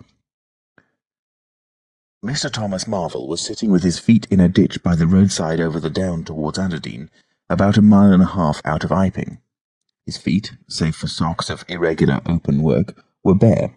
His big toes were broad, and pricked like the ears of a watchful dog. In a leisurely manner, he did everything in a leisurely manner, he was contemplating trying on a pair of boots.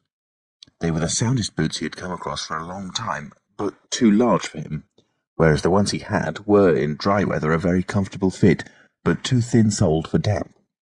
Mr. Thomas Marvel hated roomy shoes, but then he hated damp. He had never properly thought out which he hated most, and it was a pleasant day, and there was nothing better to do. So he put the 4 shoes in a graceful group on the turf and looked at them, and seeing them there among the grass and springing agrimony, it suddenly occurred to him that both pairs were exceedingly ugly to see. He was not at all startled by a voice behind him.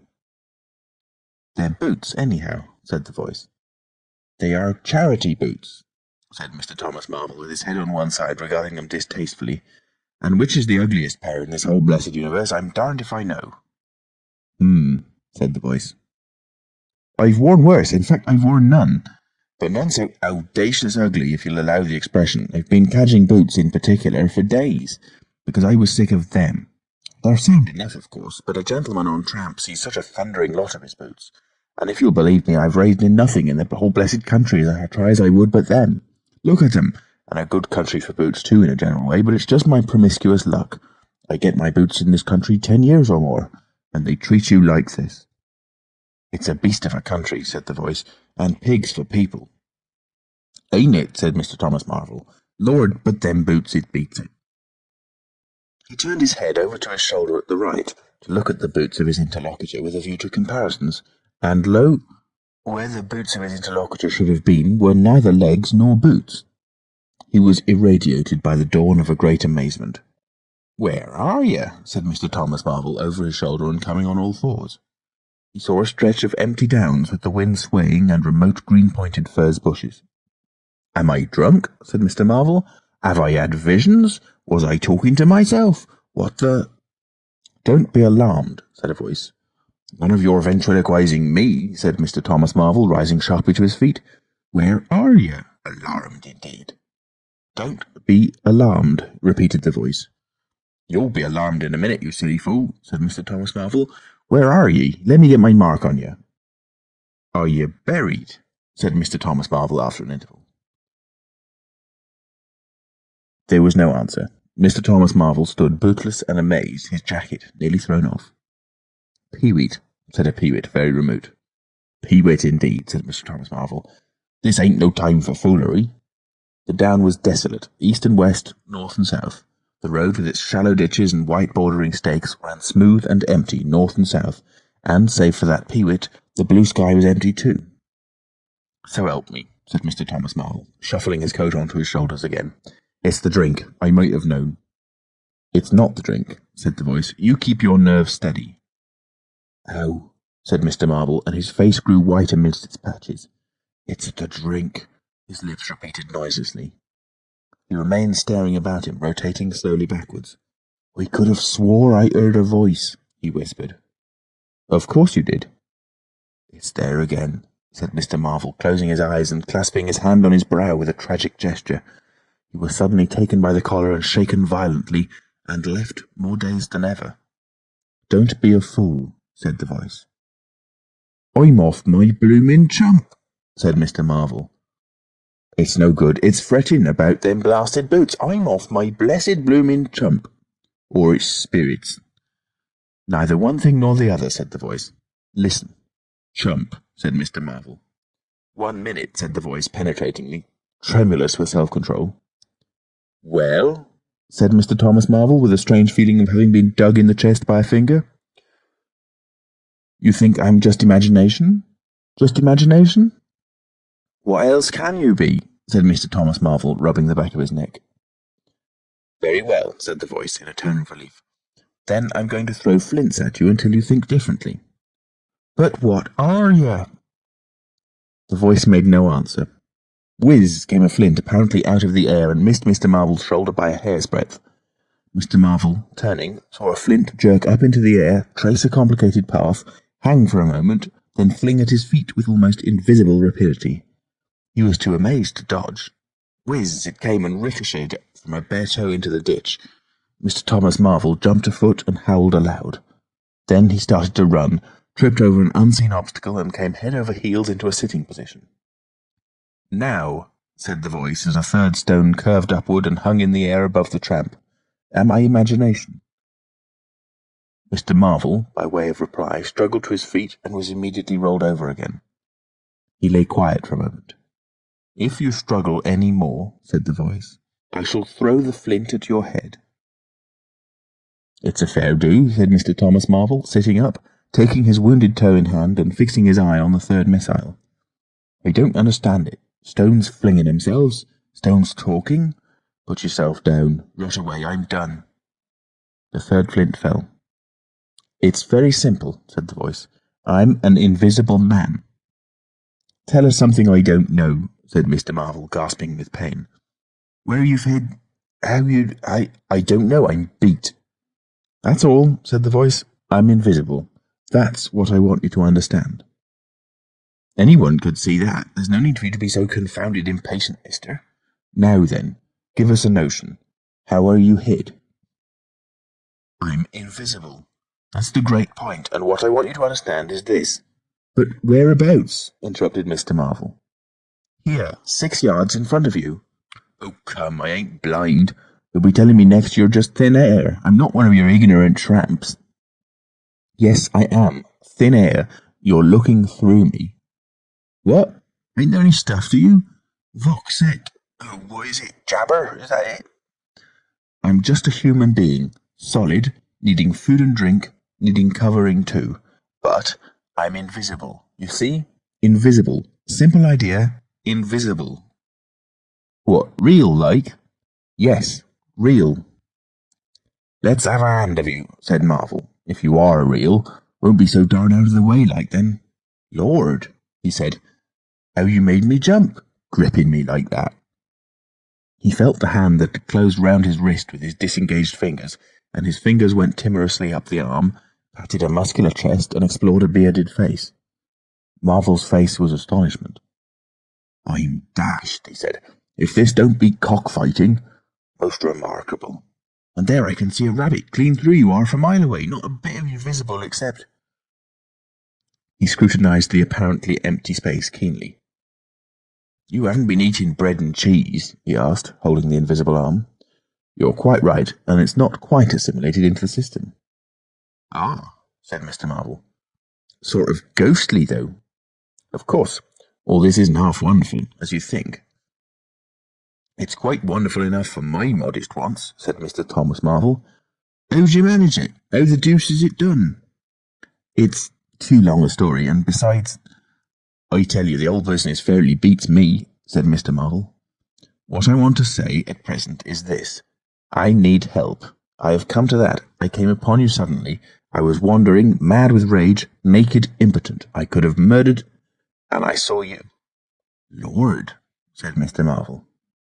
"I came up behind you, hesitated, went on." Mr. Marvel's expression was eloquent. "Then stopped. 'Here,' I said, 'is an outcast like myself. This is the man for me.' So I turned back and came to you, and—" "Lord," said Mr. Marvel, "but I'm all in a tizzy. May I ask how is it, and what you may be requiring in the way of help? Invisible. I want you to help me get clothes and shelter, and then with other things. I've left them long enough. If you won't, well, but you must." "Look here," said Mr. Marvel. "I'm too flabbergasted. Don't knock me about any more, and leave me go. I must steady a bit, and you've pretty near broken my toe. It's all so unreasonable. Empty downs, empty sky, nothing visible for miles except the bosom of nature, and then comes a voice out of heaven, and stones, and a fist. Lord!" "Pull yourself together," said the voice, "for you have to do the job I've chosen for you." Mr. Marvel blew out his cheeks, and his eyes were round. "I've chosen you," said the voice. "You are the only man, except some of those fools down there, who knows there is such a thing as an invisible man. You have to be my helper. Help me, and I will do great things for you. An invisible man is a man of power." He stopped for a moment to sneeze violently. "But if you betray me," he said, "if you fail to do as I direct you—" He paused and tapped Mr. Marvel's shoulder smartly.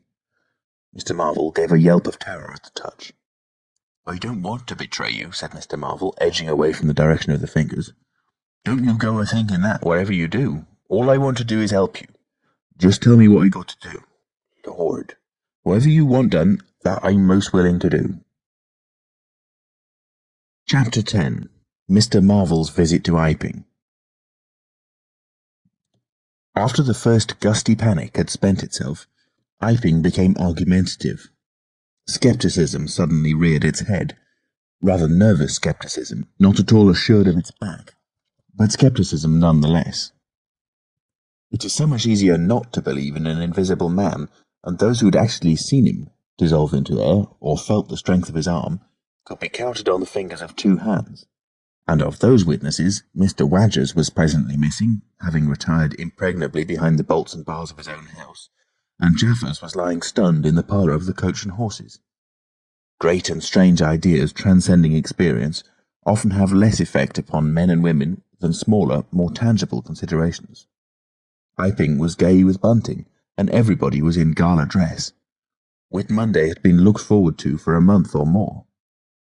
By the afternoon, even those who believed in the unseen were beginning to resume their little amusements in a tentative fashion, and on the supposition that he had gone quite away, and with the sceptics he was already a jest.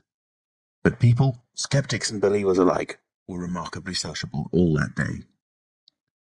Haysman's Meadow was gay with a tent, in which Mrs. Bunting and other ladies were preparing tea, while, without, the Sunday school children ran races and played games under the noisy guidance of the curate and the Misses Cuss and Sackbut. No doubt there was a slight uneasiness in the air, but people for the most part had the sense to conceal whatever imaginative qualms they experienced. On the village green, an inclined string, down which, clinging the while to a pulley-swung handle, one could be hurled violently against a sack at the other end, came in for considerable favour among the adolescent, as also did the swings and the cocoanut shies. There was also promenading, and the steam organ attached to a small roundabout filled the air with a pungent flavour of oil and with equally pungent music. Members of the club, who had attended church in the morning, were splendid in badges of pink and green, and some of the gayer-minded had adorned their bowler hats with brilliant-coloured flowers of ribbon. Old Fletcher, whose conceptions of holiday-making were severe, was visible through the jasmine about his window, or through the open door, whichever way you chose to look, poised delicately on a plank supported on 2 chairs, and whitewashing the ceiling of his front room. About 4 o'clock, a stranger entered the village from the direction of the downs. He was a short, stout person in an extraordinarily shabby top hat, and he appeared to be very much out of breath. His cheeks were alternately limp and tightly puffed. His mottled face was apprehensive, and he moved with a sort of reluctant alacrity. He turned the corner of the church, and directed his way to the coach and horses. Among others, old Fletcher remembers seeing him, and indeed the old gentleman was so struck by his peculiar agitation that he inadvertently allowed a quantity of whitewash to run down the brush into the sleeve of his coat whilst regarding him. This stranger, to the perceptions of the proprietor of the coconut shy, appeared to be talking to himself, and Mr. Huxter remarked the same thing. He stopped at the foot of the coach and horses' steps, and, according to Mr. Huxter, appeared to undergo a severe internal struggle before he could induce himself to enter the house. Finally he marched up the steps, and was seen by Mr. Huxter to turn to the left and open the door of the parlour. Mr. Huxter heard voices from within the room, and from the bar, apprising the man of his error. "That room's private," said Hall, and the stranger shut the door clumsily and went into the bar. In the course of a few minutes he reappeared, wiping his lips with the back of his hand with an air of quiet satisfaction that somehow impressed Mr. Huxter, as he assumed. He stood looking about him for some moments, and then Mr. Huxter saw him walk in an oddly furtive manner towards the gates of the yard, upon which the parlour window opened. The stranger, after some hesitation, leant against one of the gate-posts, produced a short clay pipe, and prepared to fill it. His fingers trembled while doing so. He lit it clumsily and folded his arms, began to smoke in a languid attitude, an attitude which his occasional glances up the yard altogether belied. All this Mr. Huxter saw over the canisters of the tobacco window, and the singularity of the man's behaviour prompted him to maintain his observation. Presently the stranger stood up abruptly and put his pipe in his pocket. Then he vanished into the yard. Forthwith Mr. Huxter, conceiving he was witness of some petty larceny, leapt around his counter and ran out into the road to intercept the thief. As he did so, Mr. Marvel reappeared, his hat askew, a big bundle in a blue tablecloth in one hand, and 3 books tied together, as it proved afterwards, with the vicar's braces, in the other. Directly he saw Huxter he gave a sort of gasp, and turning sharply to the left, began to run. "Stop, thief!" cried Huxter, and set off after him. Mr. Huxter's sensations were vivid but brief. He saw the man just before him, and spurting briskly for the church corner and the hill road. He saw the village flags and festivities beyond, and a face or so turned towards him. He bawled, "Stop!" again. He had hardly gone 10 strides before his shin was caught in some mysterious fashion, and he was no longer running, but flying with inconceivable rapidity through the air. He saw the ground suddenly close to his face. The world seemed to splash into a million whirling specks of light, and subsequent proceedings interested him no more. End of Chapter 10. Chapter 11. In the Coach and Horses. Now, in order to clearly understand what had happened in the inn, it is necessary to go back to the moment when Mr. Marvel first came into view of Mr. Huxter's window. At that precise moment, Mr. Cuss and Mr. Bunting were in the parlour. They were seriously investigating the strange occurrences of the morning, and were, with Mr. Hall's permission, making a thorough examination of the invisible man's belongings. Jaffers had partially recovered from his fall, and had gone home in charge of his sympathetic friends. The stranger's scattered garments had been removed by Mrs. Hall, and the room tidied up. And on the table, under the window where the stranger had been wont to work, Cuss had hit almost at once on 3 big books in manuscript, labelled Diary. "Diary," said Cuss, putting the 3 books on the table. "Now, at any rate, we shall learn something." The vicar stood with his hands on the table.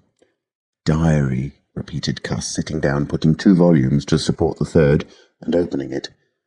No name on the flyleaf. Bother, cipher, and figures. The vicar came round to look over his shoulder.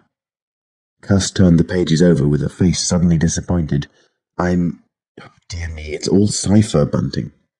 There are no diagrams? Asked Mr. Bunting. No illustrations throwing light? See for yourself, said Mr. Cuss. Some of it's mathematical, and some of it's Russian, or some such language, to judge by the letters, and some of it's Greek. Now, the Greek I thought you— Of course, said Mr. Bunting, taking out and wiping his spectacles and feeling suddenly very uncomfortable, for he had no Greek left in his mind worth talking about. Yes, the Greek, of course, may furnish a clue. I'll find you a place. I'd rather glance through the volumes first, said Mr. Bunting, still wiping. A general impression first, cousin. Then, you know, we can go looking for clues. He coughed, put on his glasses, arranged them fastidiously, coughed again, and wished something would happen to avert the seemingly inevitable exposure. Then he took the volume Cuss handed him in a leisurely manner, and then something did happen. The door opened suddenly. Both gentlemen started violently, looked around, and were relieved to see a sporadically rosy face beneath a furry silk hat. Tap? Asked the face, and stood staring. No, said both gentlemen at once. Over the other side, my man, said Mr. Bunting. And please shut that door, said Mr. Cuss irritably. All right, said the intruder, as it seemed in a low voice curiously different from the huskiness of its first inquiry. Right you are, said the intruder in the former voice. Stand clear. And he vanished and closed the door.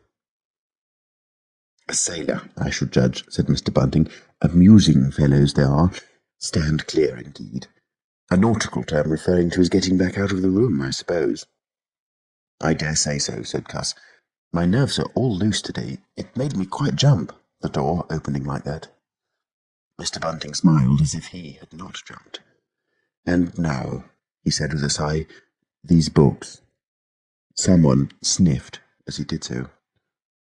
One thing is indisputable, said Bunting, drawing a chair up next to that of Mr. Cuss.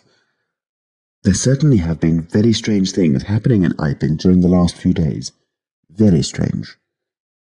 I cannot, of course, believe in this absurd invisibility story. It's incredible, said Cuss, incredible, but the fact remains that I certainly saw right down his sleeve. But are you sure? Suppose a mirror, for instance. Hallucinations are so easily produced. I don't know if you've ever seen a really good conjurer. I won't argue again, said Cuss. We've thrashed that out, Bunting. And just now, there's these books. Ah, here's some of what I take to be Greek. Greek letters, certainly. He pointed to the middle of the page. Mr. Bunting flushed slightly and brought his face nearer, apparently finding some difficulty with his glasses. Suddenly he became aware of a strange feeling at the nape of his neck. He tried to raise his head and encountered an immovable resistance.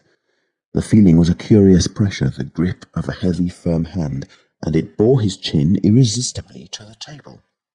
Don't move, little men, whispered a voice, or I'll brain you both. Mr. Bunting looked into the face of Cuss, close to his own, and each saw a horrified reflection of his own sickly astonishment. I'm sorry to handle you so roughly, said the voice, but it's unavoidable. Since when did you learn to pry into an investigator's private memoranda? Said the voice, and 2 chins struck the table simultaneously, and 2 sets of teeth rattled. Since when did you learn to invade the private rooms of a man in misfortune? And the concussion was repeated. Where have they put my clothes? Listen, said the voice. The windows are fastened, and I've taken the key out of the door. I am a fairly strong man, and I have the poker handy. Besides being invisible. There's not the slightest doubt that I could kill you both and get away quite easily if I wanted to. Do you understand? Very well. If I let you go, will you promise not to try any nonsense and do what I tell you?" The vicar and the doctor looked at one another, and the doctor pulled a face. "Yes," said Mr. Bunting, and the doctor repeated it. Then the pressure on the necks relaxed, and the doctor and the vicar sat up, both very red in the face and wriggling their heads. "Please keep sitting where you are," said the Invisible Man. "Here's the poker, you see." "When I came into this room," continued the Invisible Man, after presenting the poker to the tip of the nose of each of his visitors, "I did not expect to find it occupied, and I expected to find, in addition to my books of memoranda, an outfit of clothing. Where is it? No, don't rise, I can see it's gone. Now, just at present, though the days are quite warm enough for an invisible man to run about stark, the evenings are quite chilly. I want clothing and other accommodation, and I must also have those 3 books. Chapter 12. The Invisible Man loses his temper. It is unavoidable that at this point the narrative should break off again, for a certain very painful reason that will presently be apparent. While these things were going on in the parlour, and while Mr. Huxter was watching Mr. Marvel smoking his pipe against the gate not a dozen yards away, Mr. Hall and Teddy Henfrey were discussing in a state of cloudy puzzlement the one Iping topic. Suddenly there came a violent thud against the door of the parlour, a sharp cry, and then silence. "Hullo," said Teddy Henfrey. "Hullo," from the tap. Mr. Hall took things in slowly but surely. "That ain't right," he said, and came round from behind the bar towards the parlour door. He and Teddy approached the door together with intent faces. Their eyes considered. "Summat wrong," said Hall, and Henfrey nodded agreement. Whiffs of an unpleasant chemical odour met them. There was a muffled sound of conversation, very rapid and subdued. "You all right there?" asked Hall, rapping. The muttered conversation ceased abruptly. For a moment, silence. Then the conversation was resumed in hissing whispers. Then a sharp cry of, "No, no, you don't." There came a sudden motion and the oversetting of a chair. A brief struggle. Silence again. "What the deuce?" exclaimed Henfrey sotto voce. "You all right there?" asked Mr. Hall sharply again. The vicar's voice answered with a curious, jerking intonation. Quite right. Please don't interrupt." "Odd," said Mr. Henfrey. "Odd," said Mr. Hall. "Says don't interrupt," said Henfrey. "I heard'n," said Hall. "And a sniff," said Henfrey. They remained listening. The conversation was rapid and subdued. "I can't," said Mr. Bunting, his voice rising. "I tell you, sir, I will not." "What was that?" asked Henfrey. "Says you winert." "Weren't speaking to us, was he?" "Disgraceful," said Mr. Bunting within. "Disgraceful," said Mr. Henfrey. "I heard it, distinct." "Who's that speaking now?" asked Henfrey. "Mr. Cuss, I suppose," said Hall. "Can you hear anything?" Silence. The sounds within indistinct and perplexing. "Sounds like throwing the tablecloth about," said Hall. Mrs. Hall appeared behind the bar. Hall made gestures of silence and invitation. This aroused Mrs. Hall's wifely opposition. "What you listening there for, Hall? Ain't you nothing better to do, busy day like this?" Hall tried to convey everything by grimaces and dumb show, but Mrs. Hall was obdurate. She raised her voice. So Hall and Henfrey, rather crestfallen, tiptoed back to the bar, gesticulating to explain to her. At first she refused to see anything in what they had heard at all. Then she insisted on Hall keeping silence while Henfrey told her his story. She was inclined to think the whole business nonsense. Perhaps they were just moving the furniture about. "I heard him say disgraceful." "That I did," said Hall. "I heard that, Mrs. Hall," said Henfrey. "Like as not," began Mrs. Hall. "Shh," said Mr. Teddy Henfrey. "Didn't I hear the window?" "What window?" asked Mrs. Hall. "Parlour window," said Henry. Everyone stood listening intently. Mrs. Hall's eyes, directed straight before her, saw without seeing the brilliant oblong of the inn door, the road white and vivid, and Huckster's shop front blistering in the June sun. Abruptly, Huckster's door opened, and Huckster appeared, eyes staring with excitement, arms gesticulating. "Yap!" cried Hunter. "Stop thief!" and he ran obliquely across the oblong towards the yard gates and vanished. Simultaneously came a tumult from the parlour and a sound of windows being closed. Hall, Henry, and the human contents of the tap rushed out at once pell-mell into the street. They saw someone whisk around the corner towards the road, and Mr. Huckster executing a complicated leap in the air that ended on his face and shoulder. Down the street, people were standing astonished or running towards them. Mr. Huckster was stunned.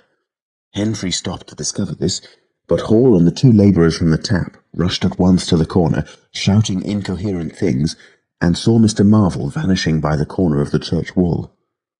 They appeared to have jumped to the impossible conclusion that this was the invisible man suddenly become visible, and set off at once along the lane in pursuit. But Hall had hardly run a dozen yards before he gave a loud shout of astonishment and went flying headlong sideways, clutching one of the labourers and bringing him to the ground. He had been charged just as one charges a man at football. The second labourer came round in a circle, stared, and conceiving that Hall had tumbled over of his own accord, turned to resume the pursuit, only to be tripped by the ankle just as Huckster had been.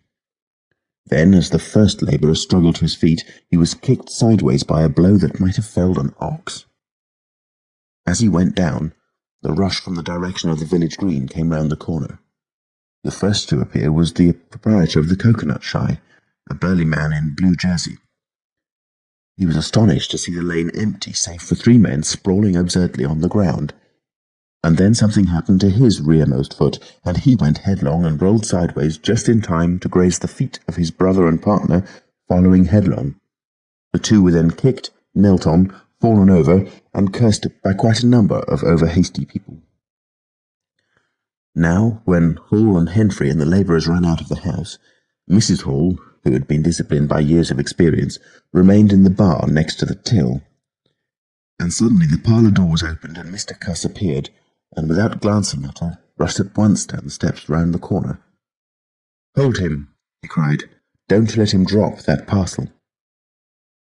He knew nothing of the existence of Marvel, for the invisible man had handed over the books and bundle in the yard.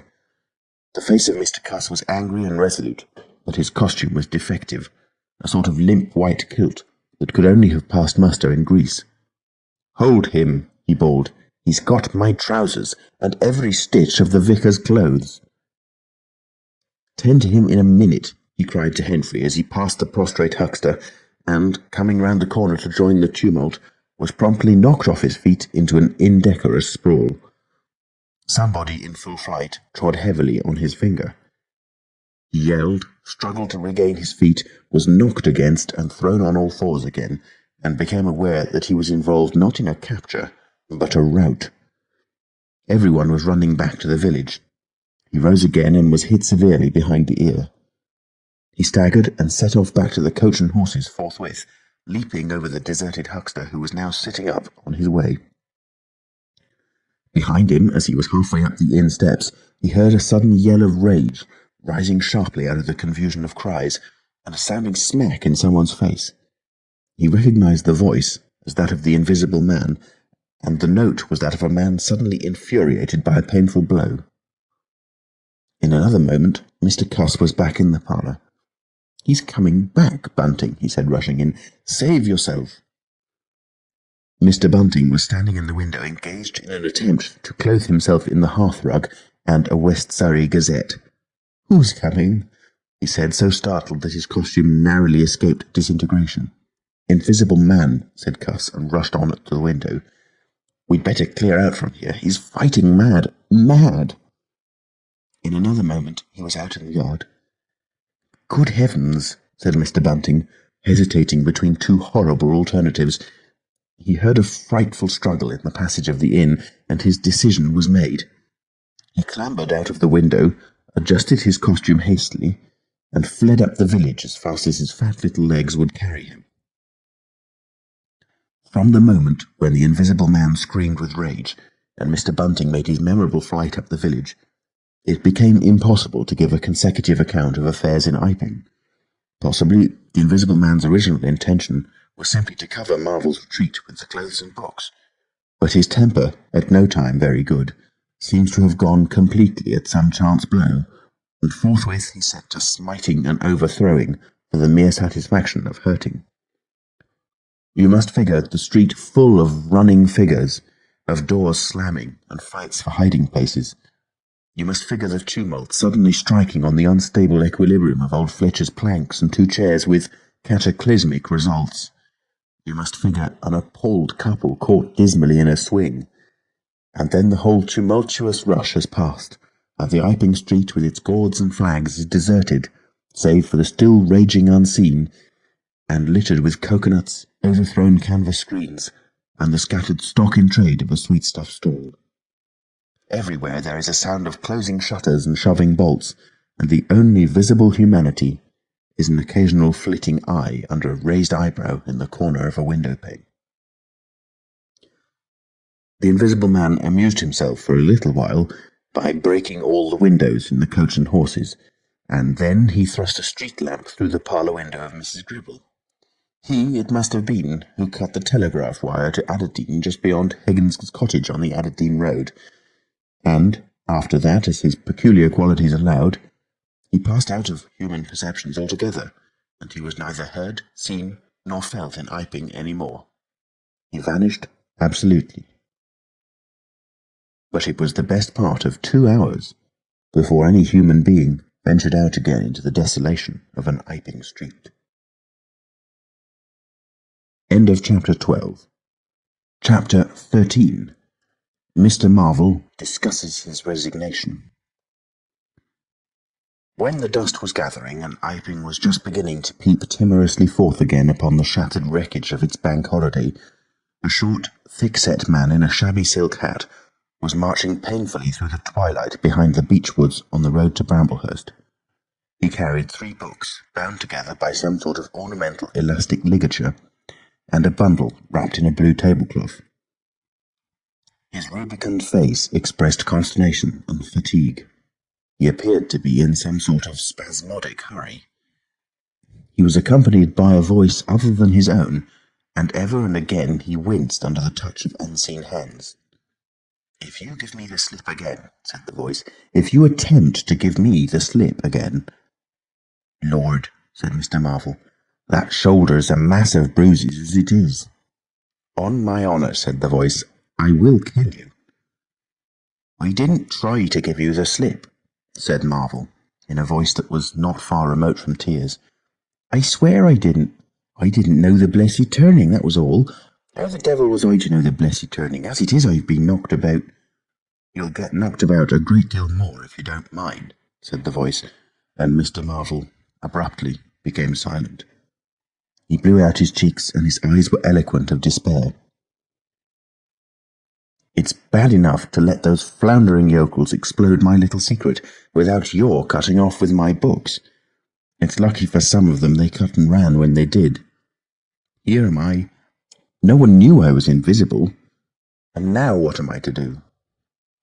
"What am I to do?" asked Marvel sotto voce. "It's all about.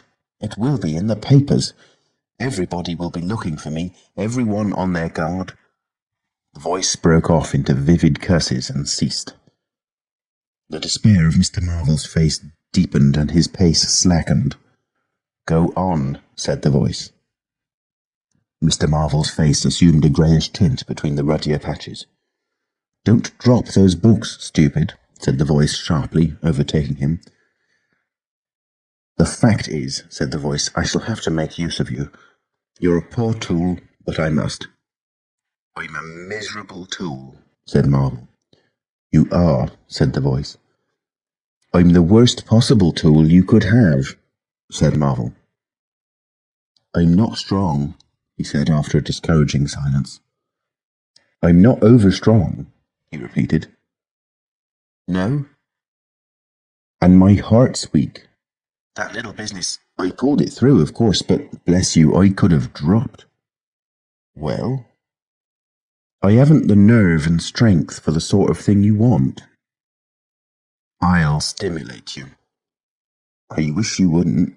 I wouldn't like to mess up your plans, you know, but I might, out of sheer funk and misery. You'd better not, said the voice with quiet emphasis. I wish I was dead, said Marvel. It ain't justice, he said. You must admit, it seems to me I've a perfect right. Get on, said the voice. Mr. Marvel mended his pace, and for a time they went in silence again. It's devilish hard, said Mr. Marvel. This was quite ineffectual. He tried another tack. What do I make by it? He began again, in a tone of unendurable wrong. Oh, shut up, said the voice with sudden amazing vigour. I'll see to you all right.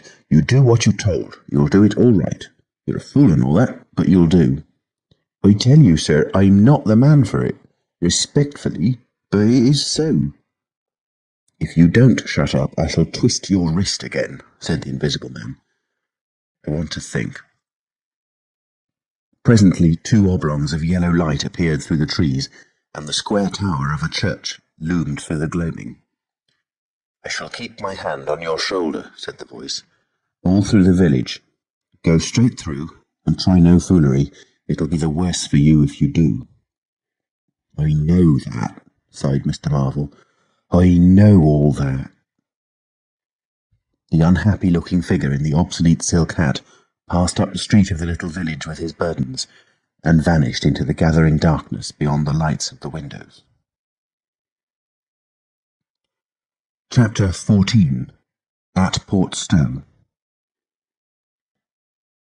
10 o'clock the next morning found Mr. Marvel, unshaven, dirty, and travel-stained, sitting with the books beside him and his hands deep in his pockets, looking very weary, nervous and uncomfortable, and inflating his cheeks at infrequent intervals, on the bench outside a little inn on the outskirts of Port Stowe. Beside him were the books, but now they were tied with string. The bundle had been abandoned in the pine woods beyond Bramblehurst, in accordance with a change of plans in the Invisible Man. Mr. Marvel sat on the bench, and although no one took the slightest notice of him, his agitation remained at fever heat. His hands would go ever and again to his various pockets with a curious, nervous fumbling. When he had been sitting for the best part of an hour, however, an elderly mariner, carrying a newspaper, came out of the inn and sat down beside him. "Pleasant day," said the mariner.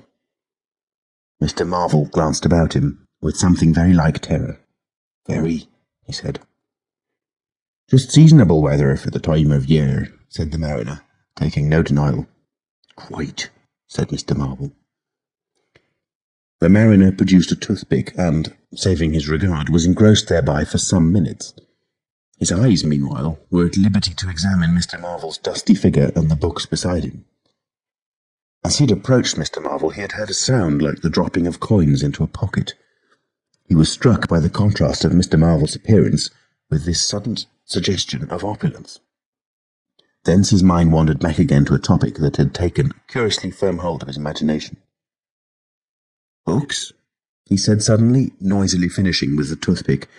Mr. Marvel started and looked at them. "Oh, yes," he said. "Yes, they're books." "There's some extraordinary things in books," said the mariner. "I believe you," said Mr. Marvel. "And some extraordinary things out of them," said the mariner. "True, likewise," said Mr. Marvel. He eyed his interlocutor and then glanced about him. "There's some extraordinary things in newspapers, for example," said the mariner. "There are." "In this newspaper," said the mariner. "Oh," said Mr. Marvel. "There's a story," said the mariner, fixing Mr. Marvel with an eye that was firm and deliberate.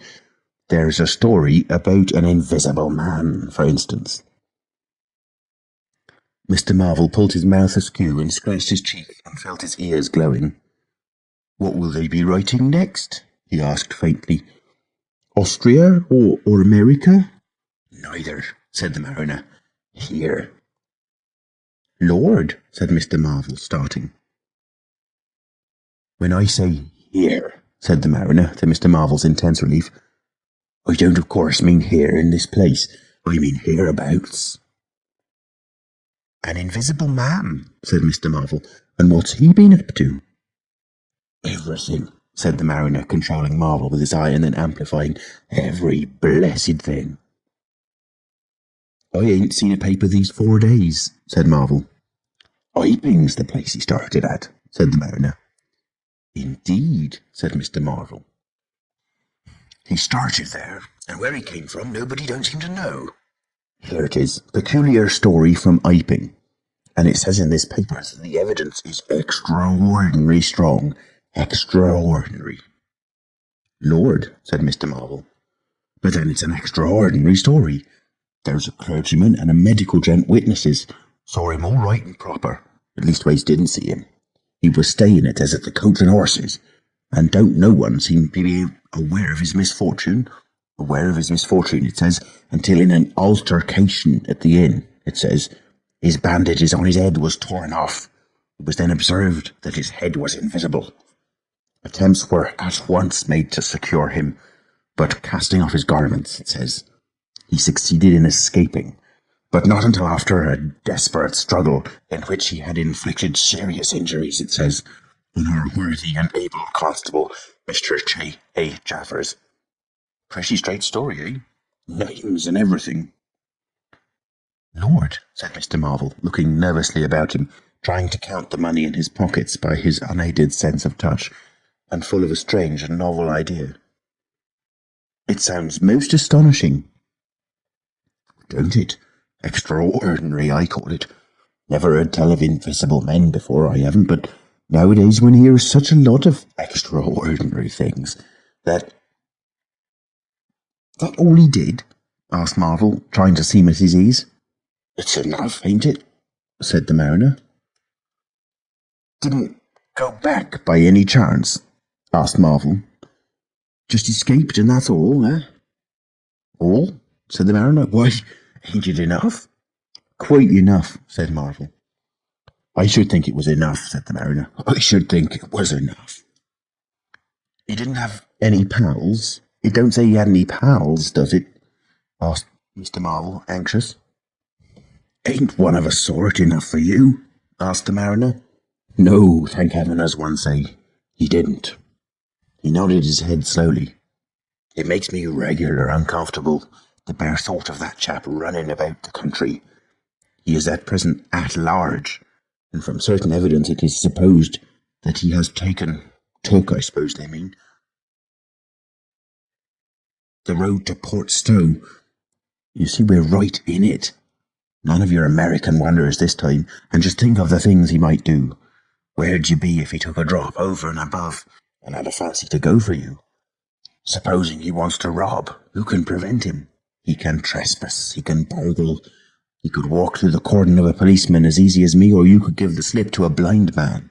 Easier, for these here blind chaps hear uncommon sharp, I'm told. And wherever there was liquor, he fancied. He's got a tremendous advantage, certainly, said Mr. Marvel. And, well, you're right, said the mariner. He has. All of this time, Mr. Marvel had been glancing about him intently, listening for faint footfalls, trying to detect imperceptible movements. He seemed on the point of some great resolution. He coughed behind his hand. He looked about him again, listened, bent towards the mariner, and lowered his voice. The fact of it is, I happen to know just a thing or two about this invisible man from private sources. Oh, said the mariner, interested. You? Yes, said Mr. Marvel. Me. Indeed, said the mariner, and may I ask? You will be astonished, said Mr. Marvel behind his hand. It's tremendous. Indeed, said the mariner. The fact is, began Mr. Marvel eagerly in a confidential undertone. Suddenly his expression changed marvellously. Ow! He said. He rose stiffly in his seat. His face was eloquent of physical suffering. Wow! He said. "What's up?" said the mariner, concerned. "Toothache," said Mr. Marvel, and put his hand to his ear. He caught hold of his books. "I must be getting on, I think." He edged in a curious way along the seat away from his interlocutor. "But you was just a-going to tell me about this here invisible man," protested the mariner. Mr. Marvel seemed to consult himself. "Hoax," said a voice. "It's a hoax," said Mr. Marvel. "But it's in the paper," said the mariner. "Hoax all the same," said Marvel. "I know the chap that started the lie. There ain't no invisible man whatsoever." "Blimey." "But how about this paper? Do you mean to say—" "Not a word of it," said Marvel stoutly. The mariner stared, paper in hand. Mr. Marvel jerkily faced about.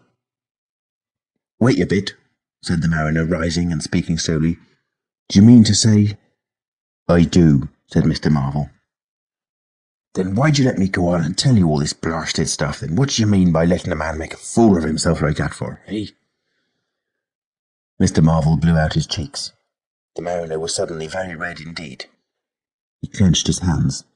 "I've been talking here this 10 minutes," he said, "and you little pot-bellied, leathery-faced son of an old boot, couldn't have the elementary manners." "Don't you come bandying words with me," said Mr. Marvel. "Bandying words? I've a jolly good mind." "Come up," said a voice, and Mr. Marvel was suddenly whirled about and started marching off in a curious spasmodic manner. "You'd better move on," said the mariner. "Who's moving on?" said Mr. Marvel. He was receding obliquely with a curious hurrying gait, with occasional violent jerks forward. Somewhere along the road he began a muttered monologue, protests and recriminations. "Silly devil," said the mariner, legs wide apart, elbows akimbo, watching the receding figure. "I'll show you, you silly ass. Hoaxing me. It's here, on the paper." Mr. Marvel retorted incoherently, and, receding, was hidden by a bend in the road. But the mariner still stood magnificent in the midst of the way until the approach of a butcher's cart dislodged him. Then he turned himself towards Portstow. "Full of extraordinary asses," he said softly to himself. "Just take me down a bit. That was a silly game. It's on the paper." And there was another extraordinary thing he was presently to hear that had happened quite close to him, and that was a vision of a fistful of money, no less, travelling without visible agency along by the wall at the corner of St. Michael's Lane. A brother mariner had seen this wonderful sight that very morning. He had snatched at the money forthwith and had been knocked headlong, and when he got to his feet the butterfly money had vanished. Our mariner was in the mood to believe anything, he declared, but that was a bit too stiff. Afterwards, however, he began to think things over. The story of the flying money was true, and all about that neighbourhood, even from the august London and Country Banking Company, from the tills of shops and inns, doors standing that sunny weather entirely open. Money had been quietly and dexterously making off that day in handfuls and rouleaux, floating quietly along by walls and shady places, dodging quickly from the approaching eyes of men.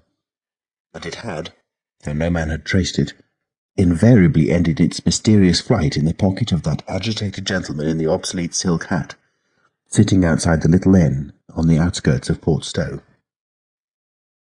It was 10 days after, and indeed only when the Burdock story was already old, that the mariner collated these facts and began to understand how near he had been to the wonderful invisible man.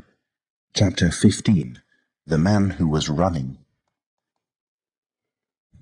In the early evening time, Dr. Kemp was sitting in his study in the Belvedere on the hill overlooking Burdock.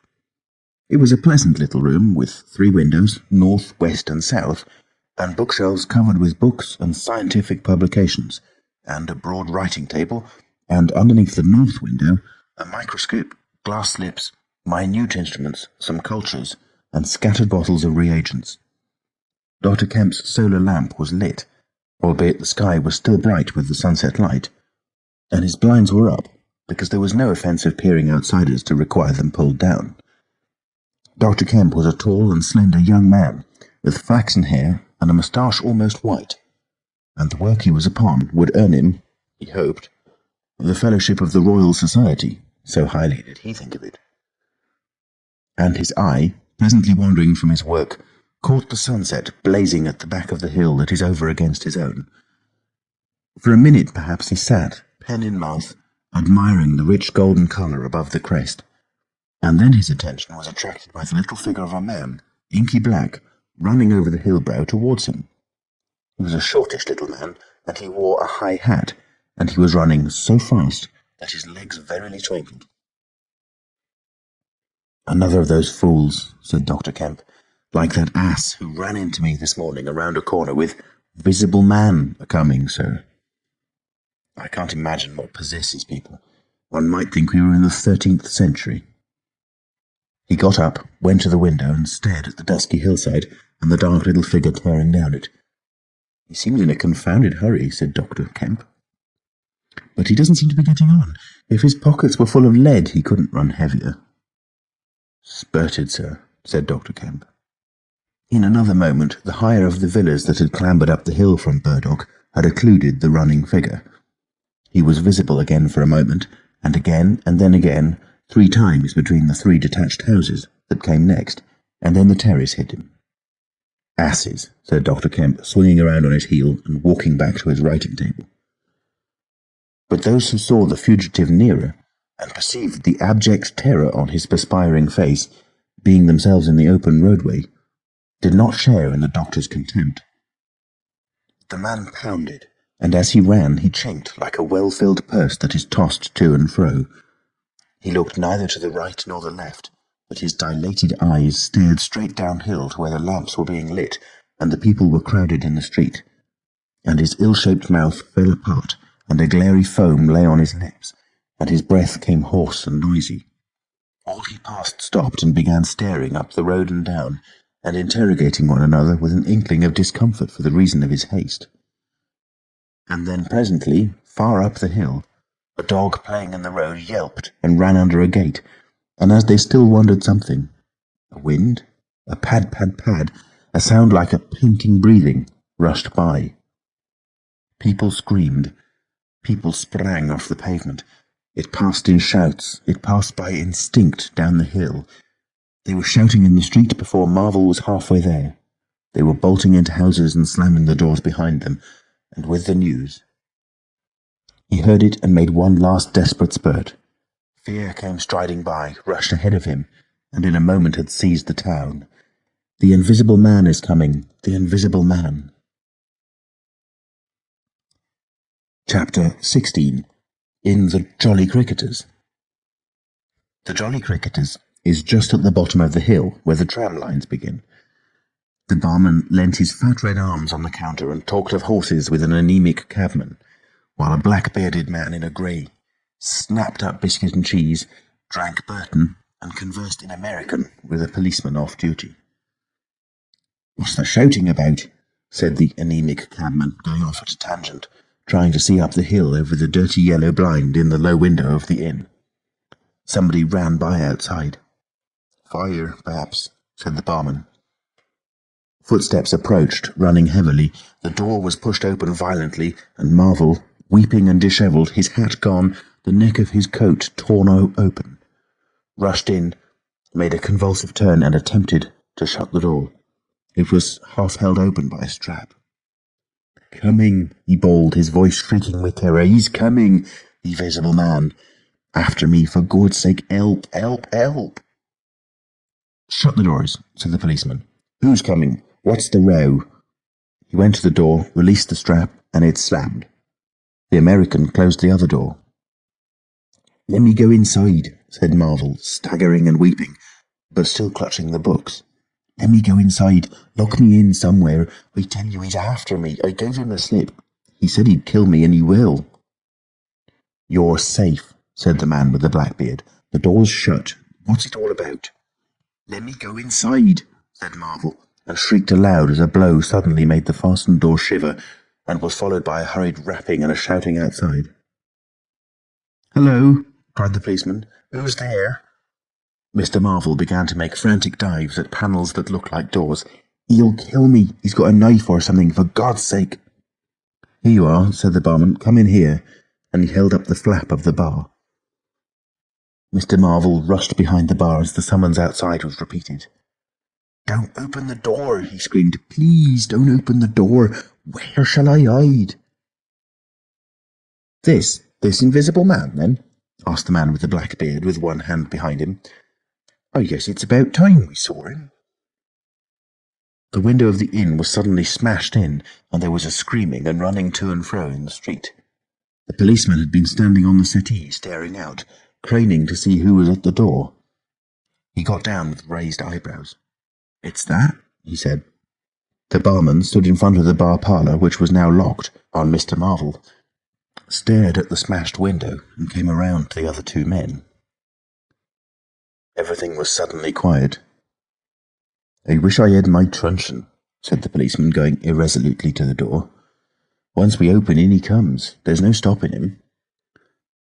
"Don't you be in too much hurry about that door," said the anaemic cabman anxiously. "Draw the bolts," said the man with the black beard. "And if he comes?" He showed a revolver in his hand.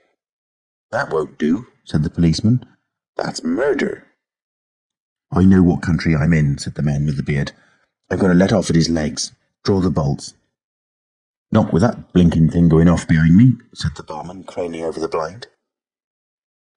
"Very well," said the man with the black beard, and stooping down, revolver ready, drew himself. Barman, cabman, and policeman faced about. "Come in," said the bearded man in an undertone, standing back and facing the unbolted doors with his pistol behind him. No one came in. The door remained closed. 5 minutes afterwards, when a second cabman pushed his head in cautiously, they were still waiting, and an anxious face peered out of the bar parlour and supplied information. "Are all the doors of the house shut?" asked Marvel. "He's going round, prowling round. He's as artful as the devil." "Good Lord," said the burly barman. "There's the back. Just watch them doors, I say." He looked about him helplessly. The bar parlour door slammed, and they heard the key turn. "There's the yard door and the private door. The yard door—" He rushed out of the bar. In a minute he reappeared with a carving knife in his hand. "The yard door was open," he said, and his fat underlip dropped. "He may be in the house now," said the first cabman. "He's not in the kitchen," said the barman. "There's 2 women there, and I've stabbed every inch of it with this little beef slicer, and they don't think he's come in. They haven't noticed." "Have you fastened it?" asked the first cabman. "I'm out of frocks," said the barman. The man with the beard replaced his revolver, and even as he did so, the flap of the bar was shut down and the bolt clicked, and then with a tremendous thud, the catch of the door snapped and the bar parlour door burst open. They heard Marvel squeal like a caught leveret, and forthwith they were clambering over the bar to his rescue. The bearded man's revolver cracked, and the looking-glass at the back of the parlour starred and came smashing and tinkling down. As the barman entered the room, he saw Marvel, curiously crumpled up and struggling against the door that led to the yard and kitchen. The door flew open while the barman hesitated, and Marvel was dragged into the kitchen. There was a scream and a clatter of pans. Marvel, head down and lugging back obstinately, was forced to the kitchen door, and the bolts were drawn. Then the policeman, who had been trying to pass the barman, rushed in, followed by one of the cabmen, grabbed the wrist of the invisible hand that collared Marvel, was hit in the face and went reeling back. The door opened, and Marvel made a frantic effort to obtain a lodgment behind it. Then the cabman collared something. "I got him," said the cabman. The barman's red hands came clawing at the unseen. "Here he is," said the barman. Mr. Marvel, released, suddenly dropped to the ground and made an attempt to crawl behind the legs of the fighting men. The struggle blundered around the edge of the door. The voice of the invisible man was heard for the first time, yelling out sharply as the policeman trod on his foot. Then he cried out passionately, and his fists flew round like flails. The cabman suddenly whooped and doubled up, kicked under the diaphragm. The door into the bar parlour from the kitchen slammed and covered Mr. Marvel's retreat. The men in the kitchen found themselves clutching at and struggling with empty air. "Where's he gone?" cried the man with the beard. "Out?" "This way," said the policeman, stepping into the yard and stopping. A piece of tile whizzed by his head and smashed among the crockery on the kitchen table. "I'll show him," shouted the man with the black beard. and suddenly a steel barrel shone over the policeman's shoulder, and 5 bullets had followed one another into the twilight whence the missile had come. As he fired, the man with the beard moved his hand in a horizontal curve so that his shots radiated out into the narrow yard like spokes from a wheel. A silence followed. 5 cartridges, said the man with the black beard. That's the best of all. 4 aces and a joker. Get a lantern, someone, and come and feel about for his body. Chapter 17. Dr. Kemp's Visitor. Dr. Kemp had continued writing in his study until the shots aroused him. Crack, crack, crack, they came, one after another. "Hello," said Dr. Kemp, putting his pen into his mouth again and listening. "Who's letting revolvers off in Burdock? What are the asses at now?" He went to the south window, threw it up, and leaning out stared down on the network of windows, beaded gas lamps and shops, with its black interstices of roof and yard that made up the town at night. "Looks like a crowd down the hill," he said, "by the cricketers," and remained watching.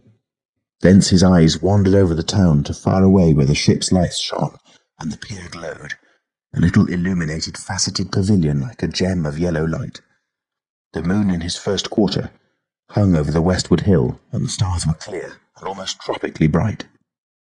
After 5 minutes, during which his mind had travelled into a remote speculation of social conditions of the future, and lost itself at last over the time dimension, Dr. Kemp roused himself with a sigh, pulled down the window again, and returned to his writing desk. It must have been about an hour after this that the front doorbell rang. He had been writing slackly and with intervals of abstraction since the shots. He sat listening. He heard the servant answer the door and waited for her feet on the staircase, but she did not come. "Wonder what that was," said Dr. Kemp. He tried to resume his work, failed, got up, went downstairs from his study to the landing, rang, and called over the balustrade to the housemaid as she appeared in the hall below. "Was that a letter?" he asked. "Only a runaway ring, sir," she answered. "I'm restless tonight," he said to himself.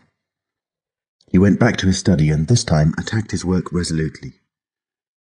In a little while he was hard at work again, and the only sounds in the room were the ticking of the clock and the subdued shrillness of his quill, hurrying in the very centre of the circle of light his lampshade threw on his table. It was 2 o'clock before Dr. Kemp had finished his work for the night. He rose, yawned, and went downstairs to bed. He had already removed his coat and vest when he noticed that he was thirsty. He took a candle and went down to the dining room in search of a siphon and whisky. Dr. Kemp's scientific pursuits have made him a very observant man, and as he recrossed the hall, he noticed a dark spot on the linoleum near the mat at the foot of the stairs. He went on upstairs, and then it suddenly occurred to him to ask himself what the spot on the linoleum might be. Apparently some subconscious element was at work. At any rate, he turned with his burden, went back to the hall, put down the siphon and whisky, and, bending down, touched the spot. Without any great surprise, he found it had the stickiness and colour of drying blood. He took up his burden again and returned upstairs, looking about him and trying to account for the blood spot. On the landing he saw something and stopped astonished. The door handle of his own room was blood-stained. He looked at his own hand. It was quite clean, and then he remembered the door of his room had been open when he came down from his study, and that consequently he had not touched the handle at all. He went straight into his room, his face quite calm, perhaps a trifle more resolute than usual. His glance, wandering inquisitively, fell on the bed. On the counterpane was a mess of blood, and the sheet had been torn. He had not noticed this before because he had walked straight to the dressing-table. On the further side, the bedclothes were depressed, as if someone had recently been sitting there. Then he had an odd impression that he heard a low voice say, "Good heavens, Kemp!" But Dr. Kemp was no believer in voices. He stood staring at the tumbled sheets. Was that really a voice? He looked about again, but noticed nothing further than the disordered and blood-stained bed. Then he distinctly heard a movement across the room, near the wash-hand stand. All men, however highly educated, retain some superstitious inklings. The feeling that is called eerie came upon him, He closed the door of the room, came forward to the dressing table, and put down his burdens. Suddenly, with a start, he perceived a coiled and blood-stained bandage of linen rag hanging in mid-air between him and the wash-hand stand. He stared at this in amazement. It was an empty bandage, a bandage properly tied, but quite empty. He would have advanced to grasp it, but a touch arrested him, and a voice speaking quite close to him. "Kemp," said the voice. "Eh?" said Kemp, with his mouth open. "Keep your nerve," said the voice. "I'm an invisible man." Kemp made no answer for a space, simply stared at the bandage. "Invisible man," he said. "I am an invisible man," repeated the voice. The story he had been active to ridicule only that morning rushed through Kemp's brain. He does not appear to have been either very much frightened or very greatly surprised at the moment. Realization came later. "I thought it was all a lie," he said. The thought uppermost in his mind was the reiterated arguments of the morning. "Have you a bandage on?" he asked. "Yes," said the invisible man. "Oh," said Kemp, and then roused himself. "I say," he said, "but this is nonsense. It's some trick." He stepped forward suddenly, and his hand, extended towards the bandage, met invisible fingers. He recoiled at the touch, and his colour changed. "Keep steady, Kemp, for God's sake. I want help badly. Stop." The hand gripped his arm. He struck at it.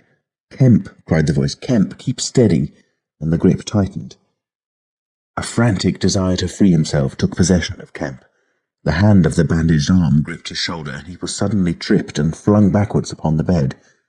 He opened his mouth to shout, and the corner of the sheet was thrust between his teeth. The invisible man had him down grimly, but his arms were free, and he struck and tried to kick savagely. "Listen to reason, will you?" said the invisible man, sticking to him in spite of a pounding in the ribs. "By heaven, you'll madden me in a minute." "Lie still, you fool," bawled the invisible man in Kemp's ear. Kemp struggled for another moment, and then lay still. "If you shout, I'll smash your face," said the invisible man, relieving his mouth. "I'm an invisible man. It's no foolish and no magic. I really am an invisible man, and I want your help. I don't want to hurt you, but if you behave like a frantic rustic, I must. Don't you remember me, Kemp? Griffin of University College?" "Let me get up," said Kemp. "I'll stop where I am, and let me sit quiet for a minute." He sat up and felt his neck. "I am Griffin of University College, and I have made myself invisible. I am just an ordinary man, a man you have known, made invisible." "Griffin?" said Kemp. "Griffin," answered the voice. "A younger student than you were, almost an albino, 6 feet high and broad, with a pink and white face and red eyes, who won the medal for chemistry." "I'm confused," said Kemp. "My brain is rioting. What has this to do with Griffin?" "I am Griffin." Kemp thought. "It's horrible," he said. "But what devilry must happen to make a man invisible?" "It's no devilry. It's a process, sane and intelligible enough." "It's horrible," said Kemp. "How on earth—" "It's horrible enough, but I am wounded and in pain and tired." "Great God, Kemp, you're a man. Take it steady. Give me some food and drink, and let me sit down here." Kemp stared at the bandage as it moved across the room, then saw a basket chair dragged across the floor and come to rest near the bed. It creaked, and the seat was depressed by the quarter of an inch or so. He rubbed his eyes and felt his neck again. "This beats ghosts," he said, and laughed stupidly. "That's better. Thank heaven you're getting sensible." "Or silly," said Kemp, and knuckled his eyes. "Give me some whiskey. I'm near dead." "You didn't feel so."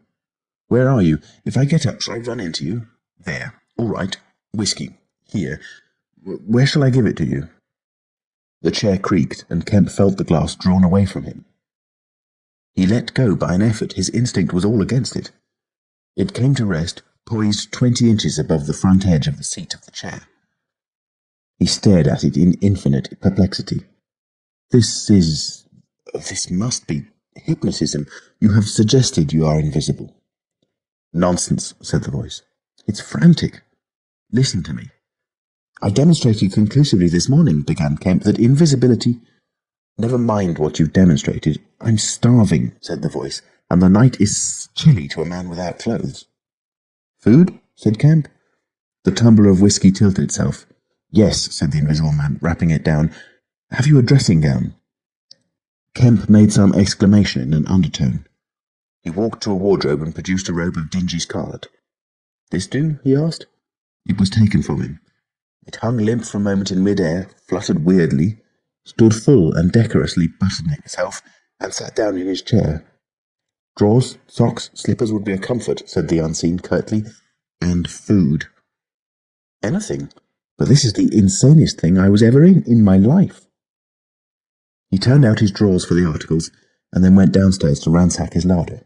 He came back with some cold cutlets and bread, pulled up a light table, and placed them before his guest. Never mind knives, said his visitor, and a cutlet hung in mid-air with a sound of gnawing. Invisible, said Kemp, and sat down on a bedroom chair. I always like to get something about me before I eat, said the Invisible Man, with a full mouth, eating greedily. Queer fancy. I suppose that wrist is all right, said Kemp. Trust me, said the Invisible Man. Of all the strange and wonderful— Exactly. But it's odd I should blunder into your house to get my bandaging. My first stroke of luck. Anyhow, I meant to sleep in this house tonight. You must stand that. It's a filthy nuisance, my blood showing, isn't it? Quite a clot over there. Gets visible as it coagulates, you see. It's the only living tissue I've changed, and only for as long as I'm alive. I've been in the house 3 hours. But how's it done? Began Kemp in a tone of exasperation. Confound it, the whole business. It's unreasonable from beginning to end. Quite reasonable, said the Invisible Man. Perfectly reasonable. He reached over and secured the whisky bottle. Kemp stared at the devouring dressing-gown. A ray of candlelight penetrating a torn patch in the right shoulder made a triangle of light under the left ribs. Where are the shots? He asked. How did the shooting begin? There was a real fool of a man, a sort of confederate of mine, curse him, who tried to steal my money, has done so. Is he invisible too? No. Well, can't I have some more to eat before I tell you all that? I'm hungry, in pain, and you want me to tell stories. Kemp got up. You didn't do any shooting? He asked. Not me, said his visitor. Some fool I'd never seen fired at random. A lot of them got scared. They all got scared at me. Curse them. I say I want more to eat than this, Kemp. I'll see what there is to eat downstairs, said Kemp. Not much, I'm afraid. After he had done eating, and he had made a heavy meal, the Invisible Man demanded a cigar. He bit the end savagely before Kemp could find a knife, and cursed when the outer leaf loosened. It was strange to see him smoking. His mouth and throat, pharynx and nares, became visible as a sort of whirling smoke cast. This blessed gift of smoking, he said, and puffed vigorously. I'm lucky to have fallen upon you, Kemp. You must help me. Fancy tumbling on you just now. I'm in a devilish scrape. I've been mad, I think, the things I've been through. But we will do things yet. Let me tell you. He helped himself to more whisky and soda. Kemp got up, looked about him, and fetched a glass from his spare room. It's wild, but I suppose I may drink. You haven't changed much, Kemp, these dozen years. You fair men don't. Cool and methodical, after the first collapse. I must tell you, we will work together. But how was it all done, said Kemp, and how did you get like this? For God's sake, let me smoke in peace for a little while, and then I will begin to tell you. But the story was not told that night. The Invisible Man's wrist was growing painful. He was feverish, exhausted, and his mind came round to brood upon his chase down the hill and the struggle about the inn. He spoke in fragments of marvel. He smoked faster. His voice grew angry. Kemp tried to gather what he could. He was afraid of me. I could see that he was afraid of me, said the Invisible Man many times over. He meant to give me the slip. He was always casting about. What a fool I was. The cur. I should have killed him. Where did you get the money? Asked Kemp abruptly. The Invisible Man was silent for a space. I can't tell you tonight, he said. He groaned suddenly and leant forward, supporting his invisible head on invisible hands. Kemp, he said, I've had no sleep for near 3 days, except a couple of dozes an hour. I must sleep soon. Well, have my room, have this room. But how can I sleep? If I sleep, he will get away. Ugh, what does it matter? What's the shot wound? Asked Kemp abruptly. Nothing. Scratch and blood. Oh God, I only want sleep. Why not? The Invisible Man appeared to be regarding Kemp. Because I've a particular objection to being caught by my fellow men, he said slowly. Kemp started. Fool that I am, said the Invisible Man, striking the table smartly. I've put the idea into your head. End of chapter 17. Chapter 18. The Invisible Man Sleeps. Exhausted and wounded as the Invisible Man was, he refused to accept Kemp's word that his freedom should be respected. He examined the 2 windows of the bedroom, drew up the blinds and opened the sashes to confirm Kemp's statement that a retreat by them would be possible. Outside the night was very quiet and still, and the new moon was settling over the down. Then he examined the keys of the bedroom and the 2 dressing-room doors to satisfy himself that these also could be made an assurance of freedom. Finally he expressed himself satisfied. He stood on the hearthrug and Kemp heard the sound of a yawn. "I'm sorry," said the Invisible Man, "if I cannot tell you all that I have done tonight, but I am worn out. It's grotesque, no doubt. It's horrible. But believe me, Kemp, in spite of your arguments of this morning, it is quite a possible thing. I have made a discovery. I meant to keep it to myself. I can't. I must have a partner. And you, we can do such things. But tomorrow. Now, Kemp, I feel as though I must sleep or perish." Kemp stood in the middle of the room, staring at the headless garment. "I suppose I must leave you," he said. "It's incredible. 3 things happening like this, overturning all my preconceptions, would make me insane. But it's real. Is there anything more that I can get you?" "Only bid me good night," said Griffin. "Good night," said Kemp, and shook an invisible hand. He walked sideways to the door. Suddenly, the dressing-gown walked quickly towards him. "Understand me," said the dressing-gown. "No attempts to hamper me or capture me or—" Kemp's face changed a little. "I thought I gave you my word," he said. Kemp closed the door softly behind him, and the key was turned upon him forthwith. Then, as he stood with an expression of passive amazement on his face, the rapid feet came to the door of the dressing-room, and that too was locked. Kemp slapped his brow with his hand. Am I dreaming? Has the world gone mad, or have I? He laughed and put his hand to the locked door. "Barred out of my own bedroom by flagrant absurdity," he said. He walked to the head of the staircase, turned, and stared at the locked doors. "It's fact," he said. He put his fingers to his slightly bruised neck. "Undeniable fact." But... He shook his head hopelessly, turned, and went downstairs. He lit the dining-room lamp, got out a cigar, and began pacing the room, ejaculating. Now and then he would argue with himself. "Invisible," he said. "Is there such a thing as an invisible animal? In the sea, yes, thousands, millions. All the larvae, all the little nauplii and tonoras, all the microscopic things like jellyfish. In the sea there are more things invisible than visible. I never thought of that before. And in the ponds, too, all those little pond-like things, specks of colourless, translucent jelly. But in air? No, it can't be. But after all, why not? If a man was made of glass, he would still be visible." His meditation became profound.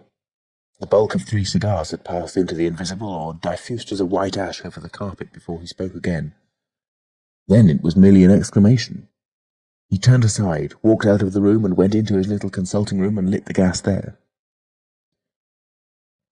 It was a little room because Dr. Kemp did not live by practice, and in it were the day's newspapers. The morning's paper lay carelessly opened and thrown aside.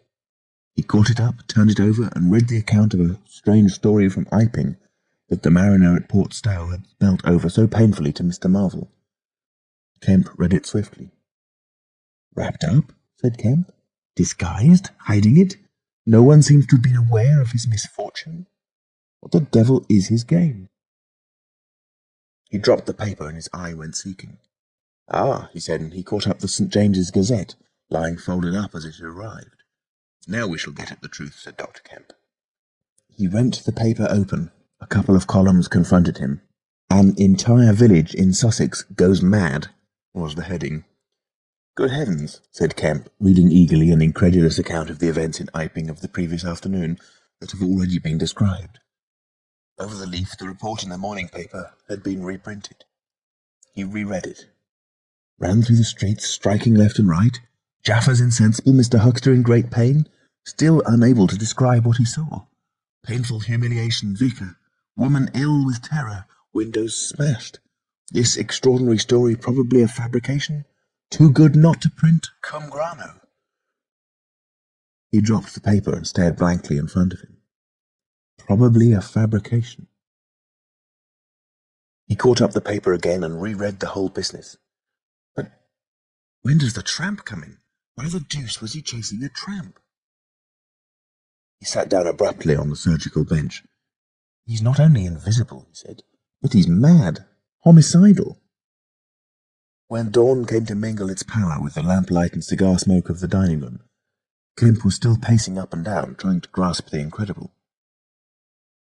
He was altogether too excited to sleep. His servants, descending sleepily, discovered him, and were inclined to think that overstudy had worked this ill on him. He gave them extraordinary but quite explicit instructions to lay breakfast for 2 in the Belvedere study, and then to confine themselves to the basement and ground floor. Then he continued to pace the dining room until the morning's paper came. That had much to say and little to tell beyond the confirmation of the evening before, and a very badly written account of another remarkable tale from Port Burdock. This gave Kemp the essence of the happenings at the Jolly Cricketers, and the name of Marvel. He has made me keep with him 24 hours, Marvel testified. Certain minor facts were added to the Iping story, notably the cutting of the village telegraph wire. But there was nothing to throw light on the connection between the Invisible Man and the tramp, for Mr. Marvel had supplied no information about the 3 books or the money with which he was lined. The incredulous tone had vanished, and a shoal of reporters and inquirers were already at work elaborating the matter. Kemp read every scrap of the report and sent his housemaid out to get every one of the morning papers she could. These also he devoured. He is invisible, he said, and it reads like rage growing to mania. The things he may do, and upstairs he's free as air. What on earth ought I to do?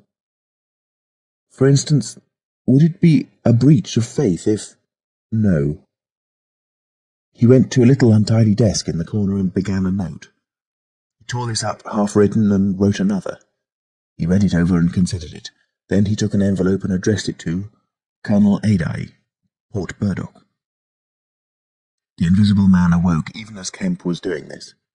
He awoke in an evil temper, and Kemp, alert for every sound, heard his pattering feet rush suddenly across the bedroom overhead. Then a chair was flung over and the wash-hand-stand tumbler smashed. Kemp hurried upstairs and rapped eagerly.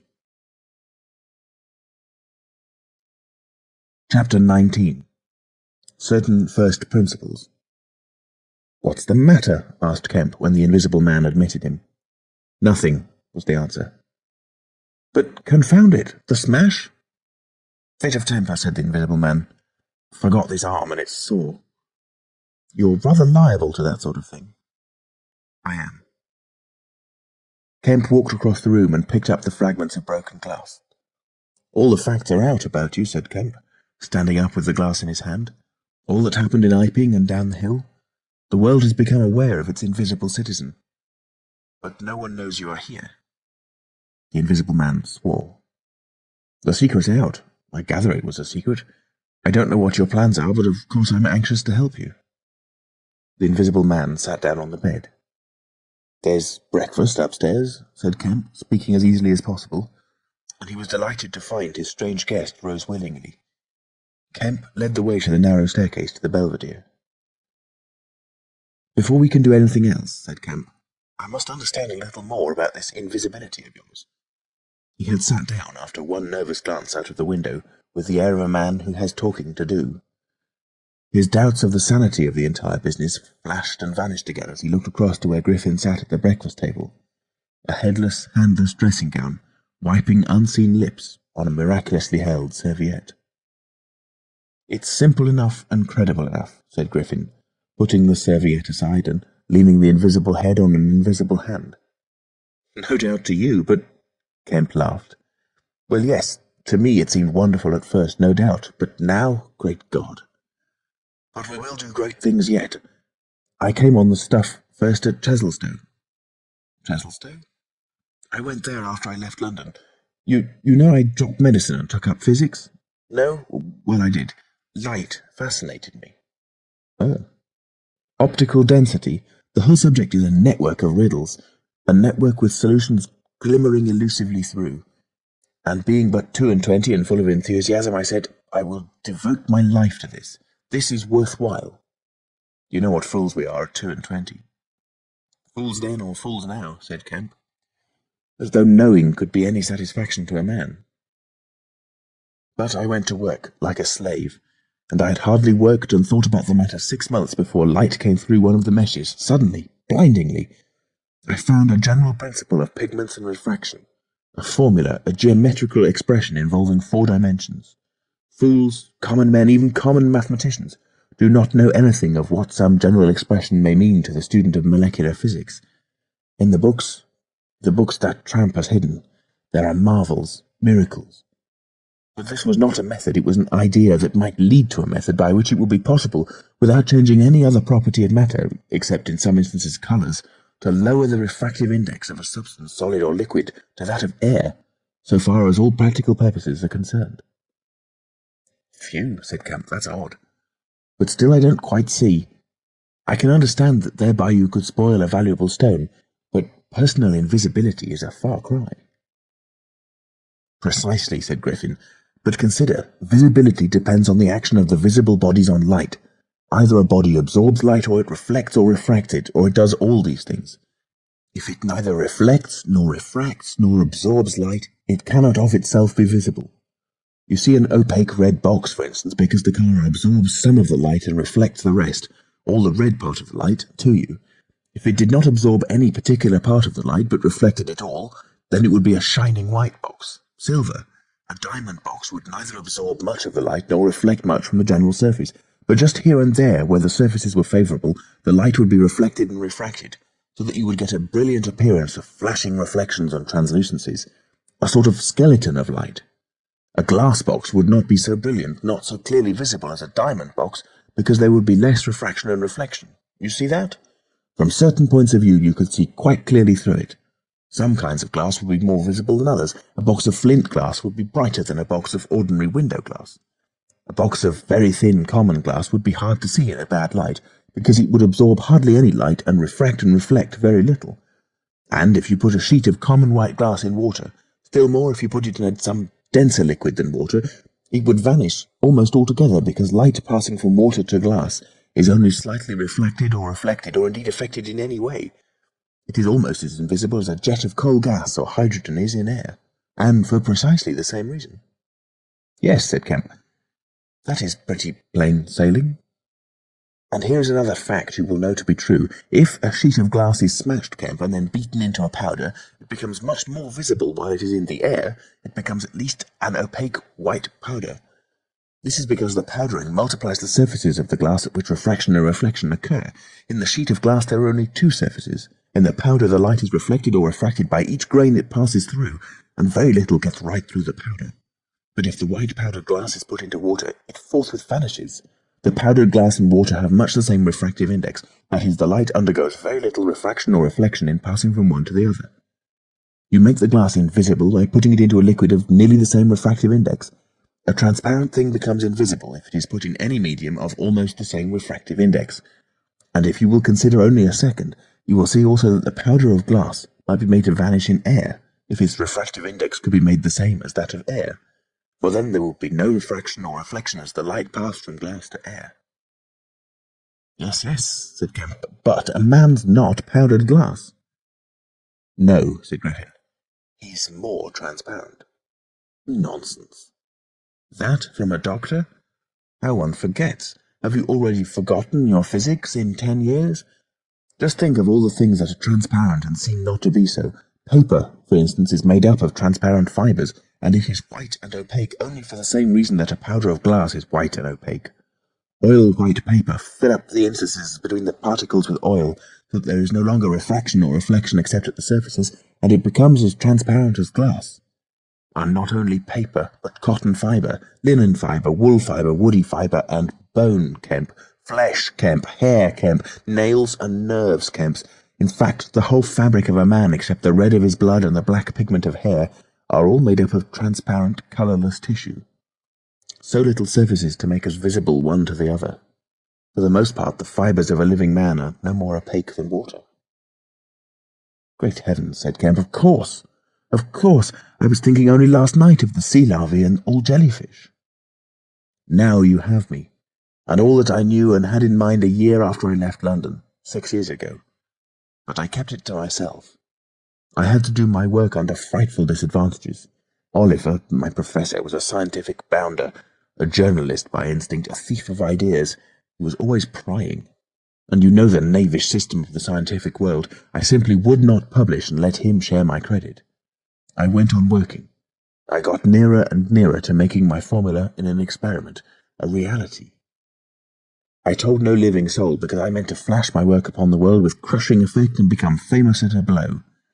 I took up the question of pigments to fill up certain gaps, and suddenly, but by design, not by accident, I made a discovery in physiology.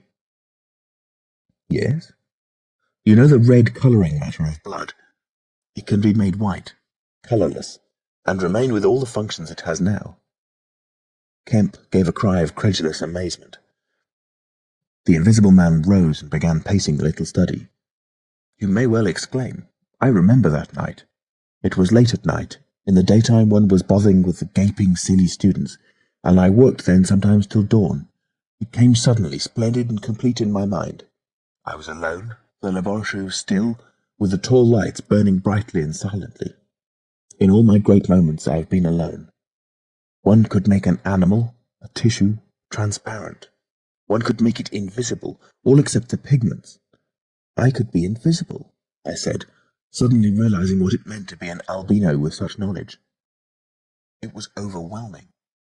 I left the filtering I was doing and went and stared out of the great window at the stars. I could be invisible, I repeated. To do such a thing would be to transcend magic, and I beheld, unclouded by doubt, a magnificent vision of all that invisibility might mean to a man, the mystery, the power, the freedom. Drawbacks I saw none. You have only to think, and I, a shabby, poverty-struck, hemmed-in demonstrator, teaching fools in a provincial college, might suddenly become this.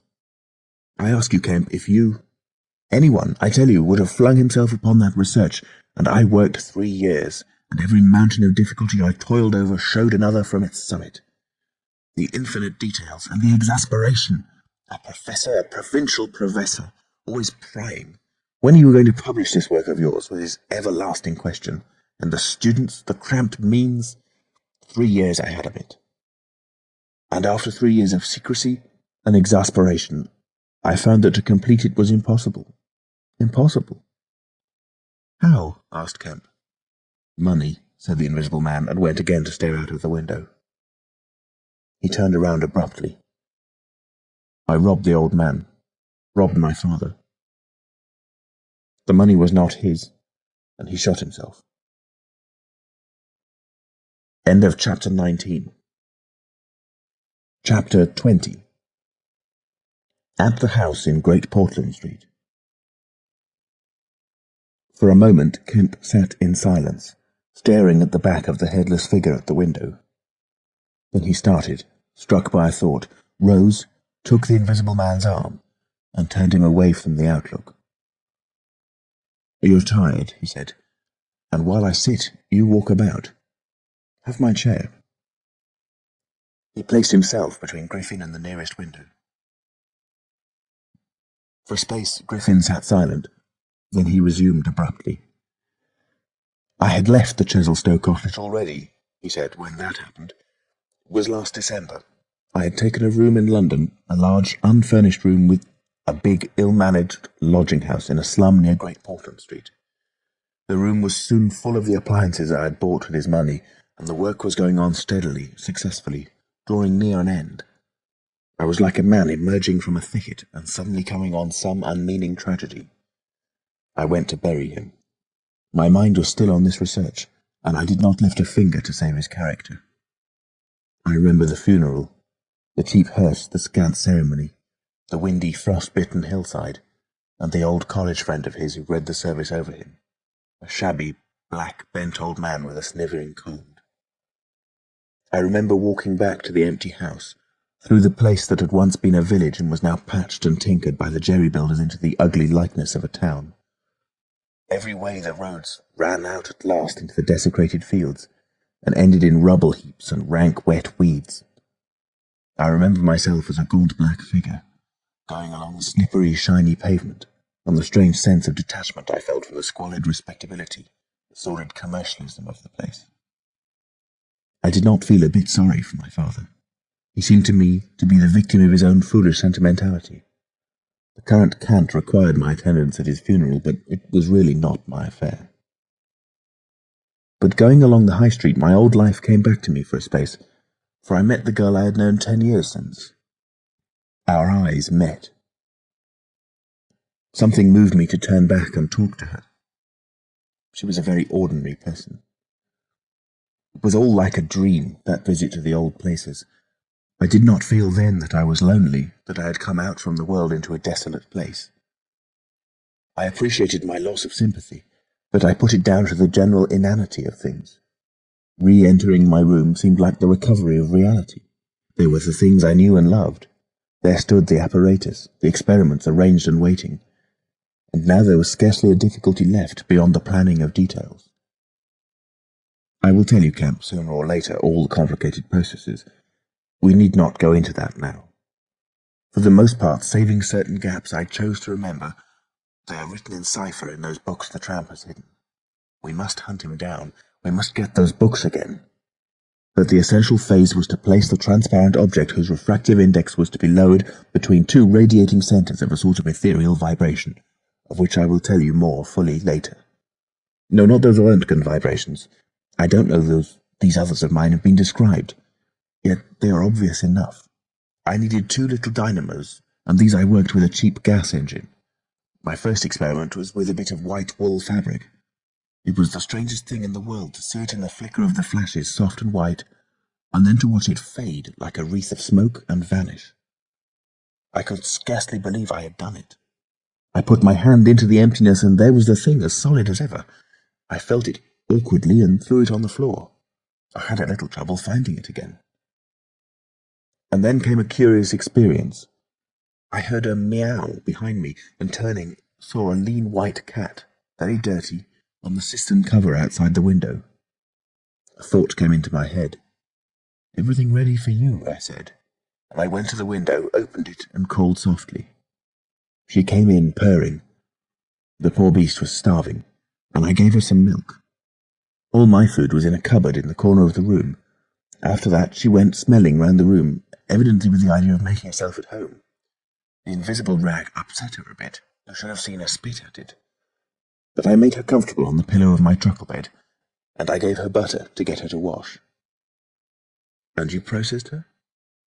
"I processed her. But giving drugs to a cat is no joke, Kemp, and the process failed." "Failed?" "In 2 particulars. These were the claws and the pigment stuff.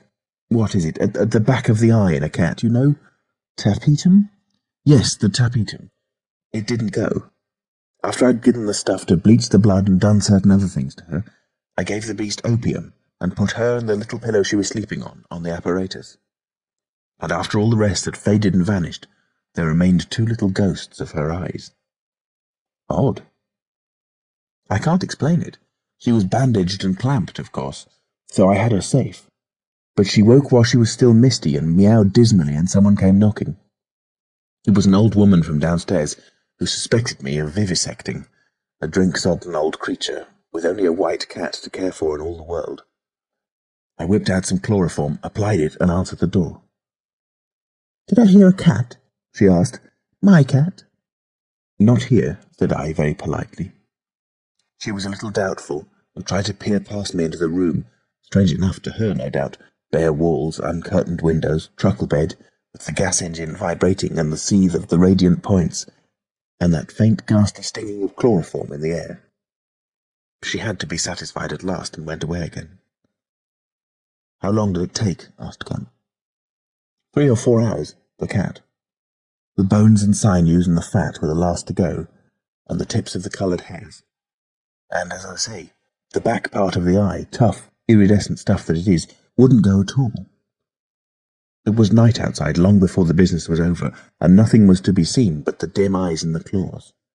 I stopped the gas engine, felt for and stroked the beast, which was still insensible, and then, being tired, left it sleeping on the invisible pillow, and went to bed. I found it hard to sleep. I lay awake thinking weak, aimless stuff, going over the experiment over and over again, or dreaming feverishly of things growing misty and vanishing about me until everything, the ground I stood on, vanished. And so I came to that sickly falling nightmare one gets. About 2, the cat began meowing about the room. I tried to hush it by talking to it, and then I decided to turn it out. I remember the shock when I had striking a light. They were just the round eyes shining green, and nothing round them. I would have given it milk, but I hadn't any. It wouldn't be quiet, it just sat down and meowed at the door. I tried to catch it with the idea of putting it out of the window, but it wouldn't be caught. It vanished. Then it began meowing in different parts of the room. At last I opened the window and made a bustle. I suppose it went out at last. I never saw any more of it.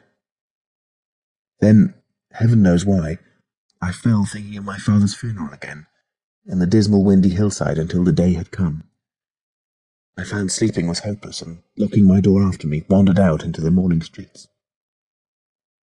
"You don't mean to say there's an invisible cat at large?" said Kemp. "If it hasn't been killed," said the Invisible Man. "Why not?" "Why not?" said Kemp. I didn't mean to interrupt. "It's very probably been killed.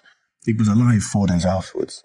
I know, and down a grating in Great Titchfield Street, because I saw a crowd round the place trying to see whence the meowing came."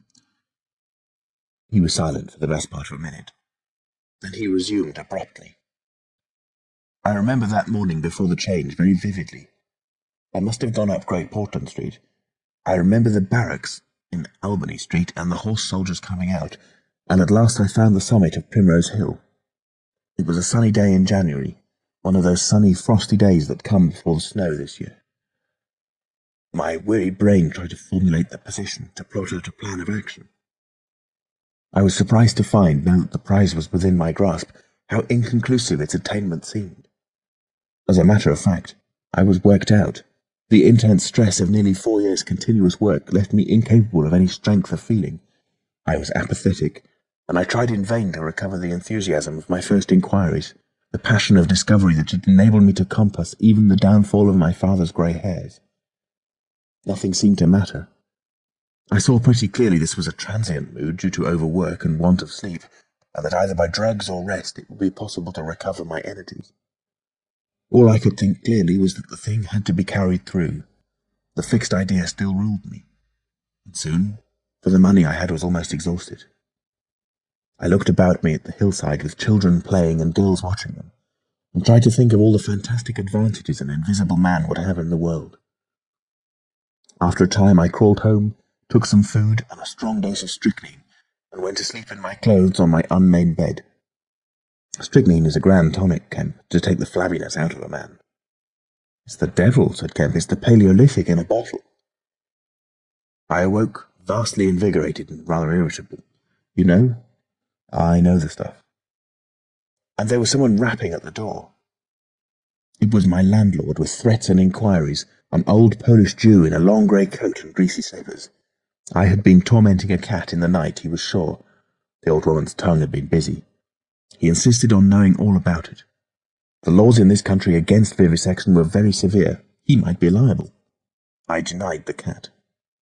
Then the vibration of the little gas engine could be felt all over the house, he said. That was true, certainly. He edged around me into the room, peering about over his German silver spectacles, and a sudden dread came into my mind that he might carry away something of my secret. I tried to keep between him and the concentrating apparatus I had arranged, and that only made him more curious. What was I doing? Why was I always alone and secretive? Was it legal? Was it dangerous? I paid nothing but the usual rent. His had always been a most respectable house in a disreputable neighbourhood. Suddenly my temper gave way. I told him to get out. He began to protest, to jabber of his right of entry. In a moment I had him by the collar, something ripped, and he went spinning out into his own passage. I slammed and locked the door and sat down quivering. He made a fuss outside, which I disregarded, and after a time he went away. But this brought matters to a crisis. I did not know what he would do, nor even what he had power to do. To move to fresh apartments would have meant delay. Altogether I had barely £20 left in the world, for the most part in a bank, and I could not afford that. Vanish? It was irresistible. Then there would be an inquiry, the sacking of my room. At the thought of the possibility of my work being exposed or interrupted at its very climax, I became angry and active. I hurried out with my 3 books of notes, my cheque-book, the tramp has them now, and directed them from the nearest post office to a house of call for letters and parcels in Great Portland Street. I tried to go out noiselessly. Coming in, I found my landlord going quietly upstairs.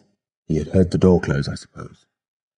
You would have laughed to see him jump aside on the landing as I came tearing up after him. He glared at me as I went by him, and I made the house quiver with my slamming of the door. I heard him come shuffling up to my floor, hesitate, and go down. I set to work upon my preparations forthwith. It was all done that evening and night. While I was still sitting under the sickly, drowsy influence of the drugs that decolorize blood, there came a repeated knocking at the door. It ceased. Footsteps went away and returned, and the knocking was resumed. There was an attempt to push something under the door, a blue paper. Then, in a fit of irritation, I arose and went and flung the door wide open. "Now then," I said. It was my landlord, with a notice of ejectment or something. He held it out to me, saw something odd about my hands, I expected, and lifted his eyes to my face. For a moment he gaped. Then he gave a sort of inarticulate cry, dropped candle and writ together, and went blundering down the dark passage to the stairs. I shut the door, locked it, and went to the looking-glass. Then I understood his terror. My face was white, like white stone. But it was all horrible. I had not expected the suffering. A night of racking anguish, sickness and fainting. I set my teeth, though my skin was presently afire, all my body afire, but I lay there like grim death. I understood now how it was that the cat had howled until I chloroformed it. Lucky it was I lived alone and untended in my room. There were times when I sobbed and groaned and talked, but I stuck to it. I became insensible and woke languid in the darkness. The pain had passed. I thought I was killing myself, and I did not care.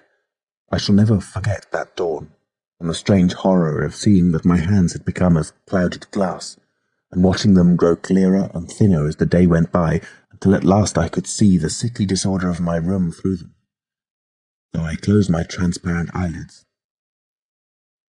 My limbs became glassy. The bones and arteries faded, vanished, and the little white nerves went last.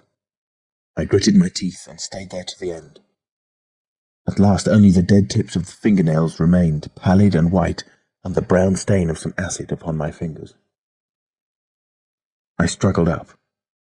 At first I was as incapable as a swathed infant, stepping with limbs I could not see. I was weak and very hungry. I went and stared at nothing in my shaving-glass, at nothing save where an attenuated pigment still remained behind the retina of my eyes, fainter than mist. I had to hang onto the table and press my forehead against the glass. It was only by frantic effort of will that I dragged myself back to the apparatus and completed the process. I slept during the forenoon, pulling the sheet over my eyes to shut out the light, and about midday I was awakened again by a knocking. My strength had returned. I sat up and listened and heard a whispering. I sprang to my feet and, as noiselessly as possible, began to detach the connections of my apparatus and to distribute it about the room so as to destroy the suggestions of its arrangement. Presently the knocking was renewed and voices called, first my landlord's and then 2 others. To gain time, I answered them. The invisible rag and pillow came to hand, and I opened the window and pitched them out onto the cistern cover. As the window opened, a heavy crash came at the door. Someone had charged it with the idea of smashing the lock, and the stout bolts I had screwed up some days before stopped him. That startled me, made me angry. I began to tremble and do things hurriedly. I tossed together some loose paper, straw, packing paper, and so forth in the middle of the room, and turned on the gas. Heavy blows began to rain upon the door. I could not find the matches. I beat my hands on the wall with rage. I turned the gas again, stepped out of the window on the cistern cover. They softly lowered the sash and sat down, secure and invisible, but quivering with anger to watch events. They split a panel, I saw, and in another moment they had broken away the staples of the bolts and stood in the open doorway. It was the landlord and his 2 stepsons, sturdy young men of 3 or 4 and 20. Behind them fluttered the old hag of a woman from downstairs. You may imagine their astonishment to find the room empty. One of the younger men rushed to the window at once, flung it up and stared out. His staring eyes and thick-lipped, bearded face came a foot from my face. I was half-minded to hit his silly countenance, but I arrested my doubled fist. He stared right through me.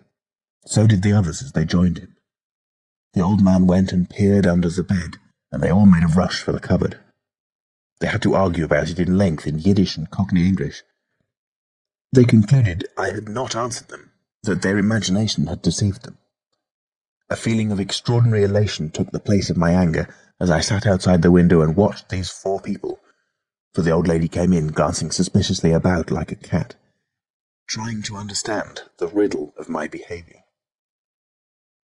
The old man, so far as I could understand his patois, agreed with the old lady that I was a vivisectionist. The sons protested in garbled English that I was an electrician and appealed to the dynamos and radiators. They were all nervous about my arrival, although I found subsequently that they had bolted the front door.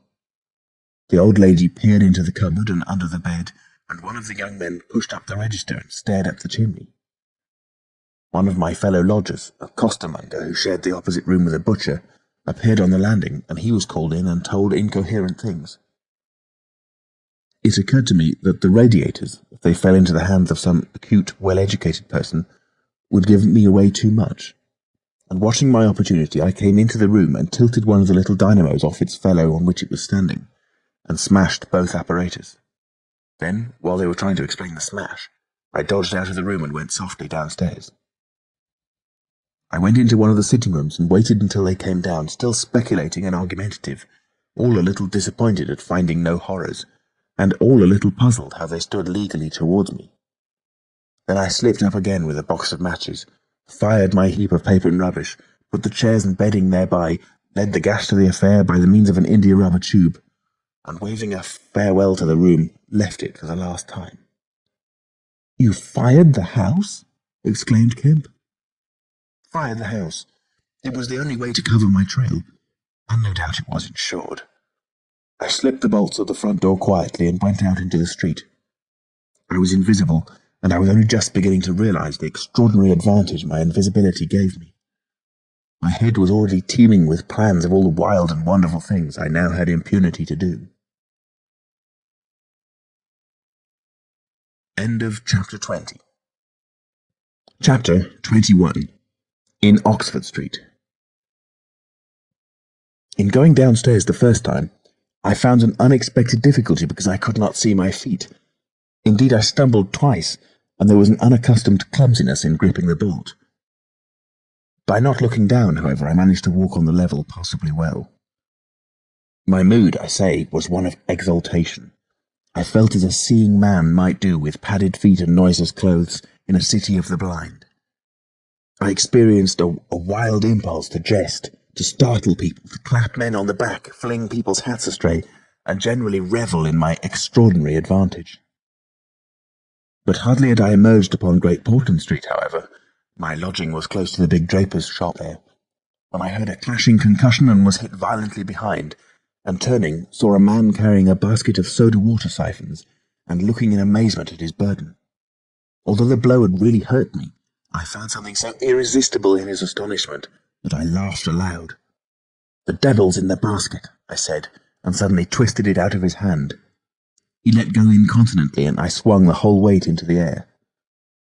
But a fool of a cabman, standing outside a public house, made a sudden rush for this, and his extending fingers took me with excruciating violence under the ear. I let the whole down with a smash on the cabman, and then, with shouts and the clatter of feet about me, people coming out of shops, vehicles pulling up, I realized what I had done for myself, and cursing my folly, backed against a shop window and prepared to dodge out of the confusion. In a moment I should be wedged into a crowd and inevitably discovered. I pushed by a butcher boy, who luckily did not turn to see the nothingness that shoved him aside, and dodged behind the cabman's four-wheeler. I do not know how they settled the business. I hurried straight across the road, which was happily clear, and hardly heeding which way I went, in the fright of detection the instant had given me, plunged into the afternoon throng of Oxford Street. I tried to get into the stream of people, but they were too thick for me, and in a moment my heels were being trodden upon. I took to the gutter, the roughness of which I found painful to my feet, and forthwith the shaft of a crawling hansom dug me forcibly under the shoulder-blade, reminding me that I was already bruised severely. I staggered out of the way of the cab, avoided a perambulator by a convulsive movement, and found myself behind the hansom. A happy thought saved me, and as this drove slowly along, I followed in its immediate wake, trembling and astonished at the turn of my adventure. And not only trembling, but shivering. It was a bright day in January, and I was stark naked, and the thin slime of mud that covered the road was freezing. Foolish as it seems to me now, I had not reckoned that, transparent or not, I was still amenable to the weather and all its consequences. Then suddenly a bright idea came into my head. I ran round and got into the cab. And so, shivering, scared, and sniffing with the first intimations of a cold, and with the bruises in the small of my back growing upon my attention, I drove slowly along Oxford Street and past Tottenham Court Road. My mood was as different from that in which I had sallied forth 10 minutes ago as it is possible to imagine. This invisibility indeed. The one thought that possessed me was, how was I to get out of the scrape I was in? We crawled past Moody's, and there a tall woman with 5 or 6 yellow-labelled books hailed my cab, and I sprang out just in time to escape her, shaving a railway van narrowly in my flight. I made off up the roadway to Bloomsbury Square, intending to strike north past the museum and so get into the quiet district. I was now cruelly chilled, and the strangeness of my situation so unnerved me that I whimpered as I ran. At the northward corner of the square, a little white dog ran out of the Pharmaceutical Society's offices, and incontinently made for me, nose down. I had never realized it before, but the nose is to the mind of a dog what the eye is to the mind of a seeing man. Dogs perceive the scent of a man moving as men perceive his vision. This brute began barking and leaping, showing, as it seemed to me, only too plainly that he was aware of me. I crossed Great Russell Street, glancing over my shoulder as I did so, and went somewhere along Montague Street before I realized what I was running towards. Then I became aware of a blare of music, and looking along the street saw a number of people advancing out of Russell Square, red shirts and the banner of the Salvation Army to the fore. Such a crowd, chanting in the roadway and scoffing on the pavement, I could not hope to penetrate, and dreading to go back and further from home again, and deciding on the spur of the moment, I ran up the white steps of a house facing the museum railings, and stood there until the crowd should have passed. Happily the dog stopped at the noise of the band, too, hesitated and turned tail, running back to Bloomsbury Square again. On came the band, bawling with unconscious irony some hymn about when shall we see his face, and it seemed an interminable time to me before the tide of the crowd washed along the pavement by me. Thud, thud, thud came the drum with a vibrating resonance, and for the moment I did not notice 2 urchins stopping at the railings by me. "See 'em?" said one. "See what?" said the other. "Why, them footmarks, bare, like what he makes in mud." I looked down and saw the youngsters had stopped and were gaping at the muddy footmarks I had left behind me up the newly whitened steps. The passing people elbowed and jostled them, but their confounded intelligence was arrested. Thud, thud, thud, when thud shall we see thud his face, thud, thud. "There's a barefoot man gone up them steps, or I don't know nothing," said one, "and he ain't never come down again, and his foot was a-bleeding." The thick of the crowd had already passed. "Look-y here, Ted," quoth one of the younger of the detectives, with the sharpness of surprise in his voice, and pointed straight to my feet. I looked down and saw at once the dim suggestion of their outline sketched in splashes of mud. For a moment I was paralysed. "Why, that's rum," said the elder. "Dashed rum, it's like the ghost of a foot, ain't it?" He hesitated and advanced with outstretched hand. A man pulled up short to see what he was catching, and then a girl. In another moment he would have touched me. Then I saw what to do. I made a step, The boy started back with an exclamation, and with a rapid movement I swung myself over into the portico of the next house. But the smaller boy was sharp-eyed enough to follow the movement, and before I was well down the steps and upon the pavement, he had recovered from his momentary astonishment and was shouting out that the feet had gone over the wall. They rushed round and saw my new footmarks flash into being upon the lower step and upon the pavement. "What's up?" asked someone. "Feet! Look! Feet running!" Everybody in the road, except my 3 pursuers, was pouring along after the Salvation Army, and this blow not only impeded me, but them. There was an eddy of surprise and interrogation. At the cost of bowling over one young fellow, I got through, and in another moment I was rushing headlong round the circuit of Russell Square, with 6 or 7 astonished people following my footmarks. There was no time for explanations, or else the whole host would have been after me. Twice I doubled round corners, thrice I crossed the road and came back upon my tracks, and then as my feet grew hot and dry, the damp impressions began to fade. At last I had a breathing space and rubbed my feet clean with my hands, and so got away altogether. The last I saw of the chase was a little group of a dozen people perhaps, studying with infinite perplexity a slowly drying footprint that had resulted from a puddle in Tavistock Square, a footprint as isolated and incomprehensible to them as Crusoe's solitary discovery. This running warmed me to a certain extent, and I went on with a better courage through the maze of less frequented roads that runs hereabouts. My back had now become very stiff and sore, my tonsils were painful from the cabman's fingers, and the skin of my neck had been scratched by his nails. My feet hurt exceedingly, and I was lame from a little cut on one foot. I saw in time a blind man approaching me, and fled limping, for I feared his subtle intuitions. Once or twice accidental collisions occurred, and I left people amazed with unaccountable curses ringing in their ears. And then something silent and quiet against my face and across the square fell a thin veil of slowly falling flakes of snow. I had caught a cold, and do as I would I could not avoid an occasional sneeze, and every dog that came in sight with its pointed nose and curious sniffing was a terror to me. Then came men and boys running, first one and then others, and shouting as they ran. It was a fire. They ran in the direction of my lodging, and looking back down a street I saw a mass of black smoke streaming up above roofs and telephone wires. It was my lodging burning. My clothes, my apparatus, all my resources indeed except my cheque-book and the 3 volumes of memoranda that awaited me in Great Portland Street were there. Burning. I had burnt my boats, if ever a man did. The place was blazing. The Invisible Man paused and thought. Kemp glanced nervously out of the window. "Yes," he said. "Go on." Chapter 22. In the Emporium. So, last January, with the beginning of a snowstorm in the air about me, and if it settled on me it would betray me, weary, cold, painful, inexpressibly wretched, and still but half convinced of my invisible quality, I began this new life to which I am committed. I had no refuge, no appliances, no human being in the world in whom I could confide. To have told my secret would have given me away, made a mere show and rarity of me. Nevertheless, I was half-minded to accost some passer-by and throw myself upon his mercy. But I knew too clearly the terror and brutal cruelty my advances would evoke. I made no plans in the street. My sole object was to get shelter from the snow, to get myself covered and warm. Then I might hope to plan. But even to me, an invisible man, the rows of London houses stood latched, barred, and bolted impregnably.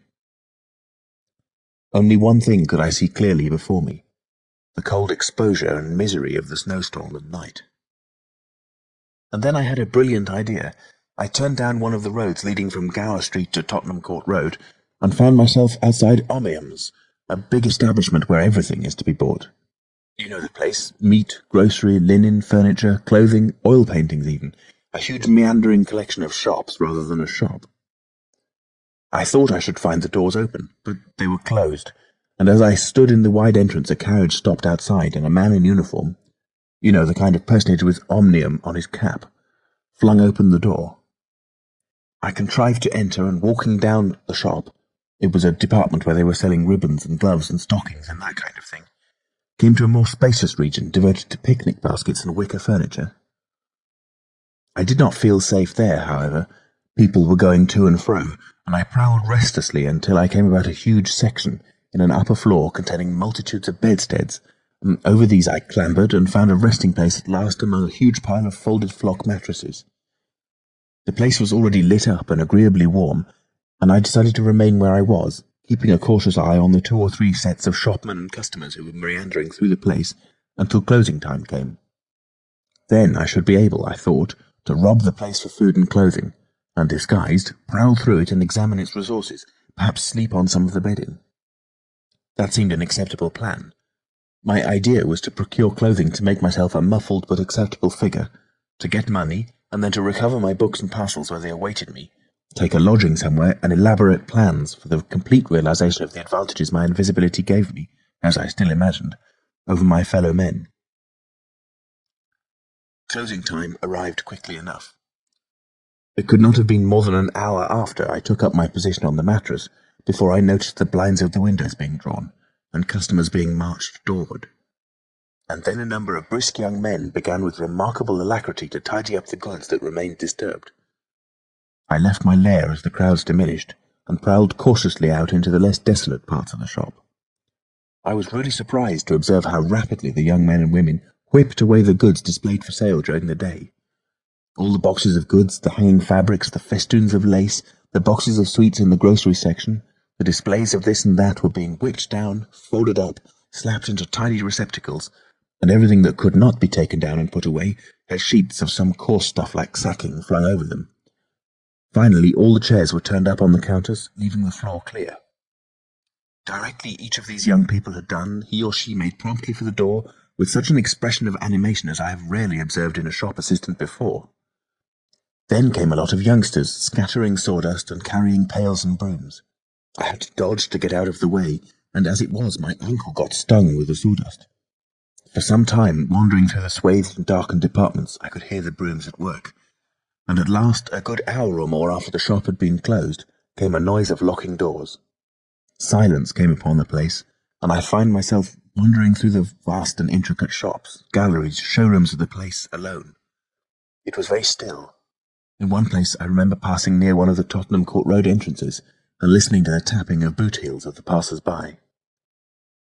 My first visit was to the place where I had seen stockings and gloves for sale. It was dark, and I had the devil of a hunt after matches, which I found at last in the drawer of the little cash desk. Then I had to get a candle. I had to tear down wrappings and ransack a number of boxes and drawers, but at last I managed to turn out what I sought. The box label called them lamb's wool pants and lamb's wool vests, then socks, a thick comforter, and then I went to the clothing place and got trousers, a lounge jacket, an overcoat, and a slouch hat, a clerical sort of hat with the brim turned down. I began to feel a human being again, and my next thought was food. Upstairs was a refreshment department, and there I got cold meat. There was coffee still in the urn, and I lit the gas and warmed it up again, and altogether I did not do badly. Afterwards, prowling through the place in search of blankets, I had to put up at last with a heap of down quilts. I came upon a grocery section with a lot of chocolate and candied fruits, more than was good for me indeed, and some white burgundy. And near that was a toy department, and I had a brilliant idea. I found some artificial noses, dummy noses, you know, and I thought of dark spectacles. But Omniums had no optical department. My nose had been a difficulty indeed.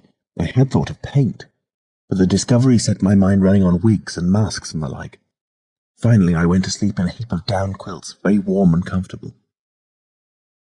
My last thoughts before sleeping were the most agreeable I had had since the change. I was in a state of physical serenity, and that was reflected in my mind. I thought that I should be able to slip out unobserved in the morning with my clothes upon me, muffling my face with a white wrapper I had taken, purchased with the money I had taken, spectacles and so forth, and so complete my disguise. I lapsed into disorderly dreams of all the fantastic things that had happened during the last few days. I saw the ugly little Jew of a landlord vociferating in his rooms. I saw his 2 sons marvelling, and the wrinkled old woman's gnarled face as she asked for her cat.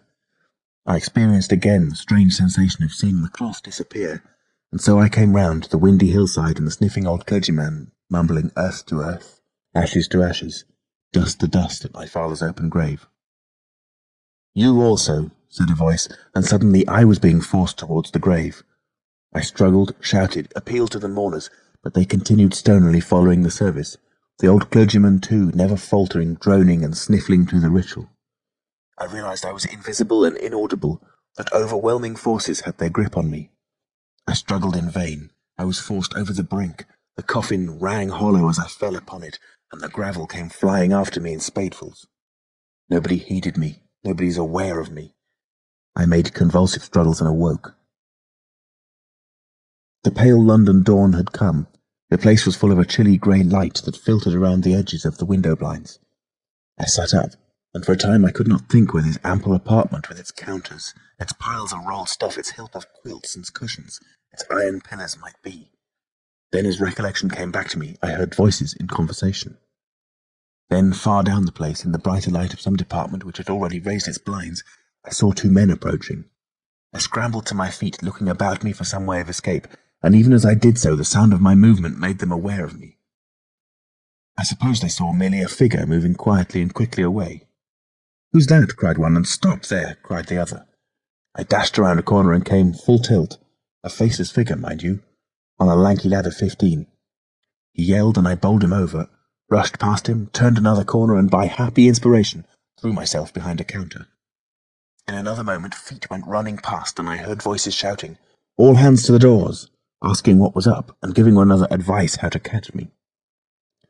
Lying on the ground, I felt scared out of my wits, but, odd as it may seem, it did not occur to me at that moment to take off my clothes as I should have done.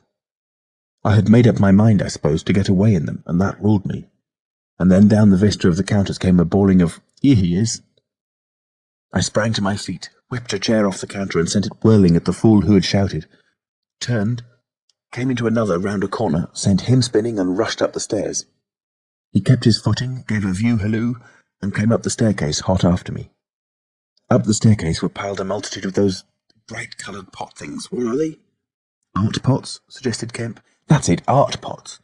Well, I turned at the top step and swung round, plucked one out of a pile and smashed it on his silly head as he came at me. The whole pile of pots went headlong, and I heard shouting and footsteps running from all parts. I made a mad rush for the refreshment place, and there was a man in white, like a man cook, who took up the chase. I made one last desperate turn and found myself among lamps and ironmongery. I went behind the counter of this and waited for my cook, and as he bolted in at the head of the chase, I doubled him up with a lamp. Down he went, and I crouched down behind the counter and began whipping off my clothes as fast as I could. Coat, jacket, trousers, shoes were all right, but a lamb's-wool vest fits a man like a skin. I heard more men coming. My cook was lying quiet on the other side of the counter, stunned or scared speechless, and I had to make another dash for it, like a rabbit hunted out of a woodpile. "This way, policeman!" I heard someone shouting, and I found myself in my bedstead storeroom again, and at the end of a wilderness of wardrobes. I rushed among them, went flat, got rid of my vest after infinite wriggling, and stood a free man again, panting and scared, as the policeman and 3 of the shopmen came round the corner. They made a rush for the vest and pants, and collared the trousers. "He's dropping his plunder," said one of the young men. "He must be somewhere here." But they did not find me all the same. I stood watching them hunt for me for a time, and cursing my ill luck in losing the clothes. Then I went into the refreshment room, drank a little milk I found there, and sat down by the fire to consider my position. In a while, 2 assistants came in and began to talk over the business very excitedly, and like the fools they were. I heard a magnified account of my depredations, and other speculations as to my whereabouts. Then I fell to scheming again. The insurmountable difficulty of the place, especially now it was alarmed, was to get any plunder out of it. I went down into the warehouse to see if there was any chance of packing and addressing a parcel, but I could not understand the system of checking. About 11 o'clock, the snow having thawed as it fell, and the day being finer and a little warmer than the previous one, I decided that the Emporium was hopeless, and went out again, exasperated at my want of success, with only the vaguest plans of action in my mind. End of Chapter 22. Chapter 23. In Drury Lane. "But you begin now to realize," said the Invisible Man, "the full disadvantage of my condition. I had no shelter, no covering. To get clothing was to forego all my advantage, to make myself a strange and terrible thing. I was fasting, for to eat, to fill myself with unassimilated matter, would become grotesquely visible again. "I never thought of that," said Kemp. "Nor had I, and the snow had warned me of other dangers. I could not go abroad in snow. It would settle on me and expose me. Rain, too, would make me a water outline, a glistening surface of a man, a bubble. And fog, I should be like a fainter bubble in a fog, a surface, a greasy glimmer of humanity. Moreover, as I went abroad in the London air, I gathered dirt about my ankles, floating smuts and dust upon my skin. I did not know how long it would be before I should come visible from that cause also. But I saw clearly it could not be for long, not in London at any rate. I went into the slums towards Great Portland Street and found myself at the end of the street in which I had lodged. I did not go that way because of the crowd halfway down it, opposite, still looking at the smoking ruins of the house I had fired. My most immediate problem was to get clothing.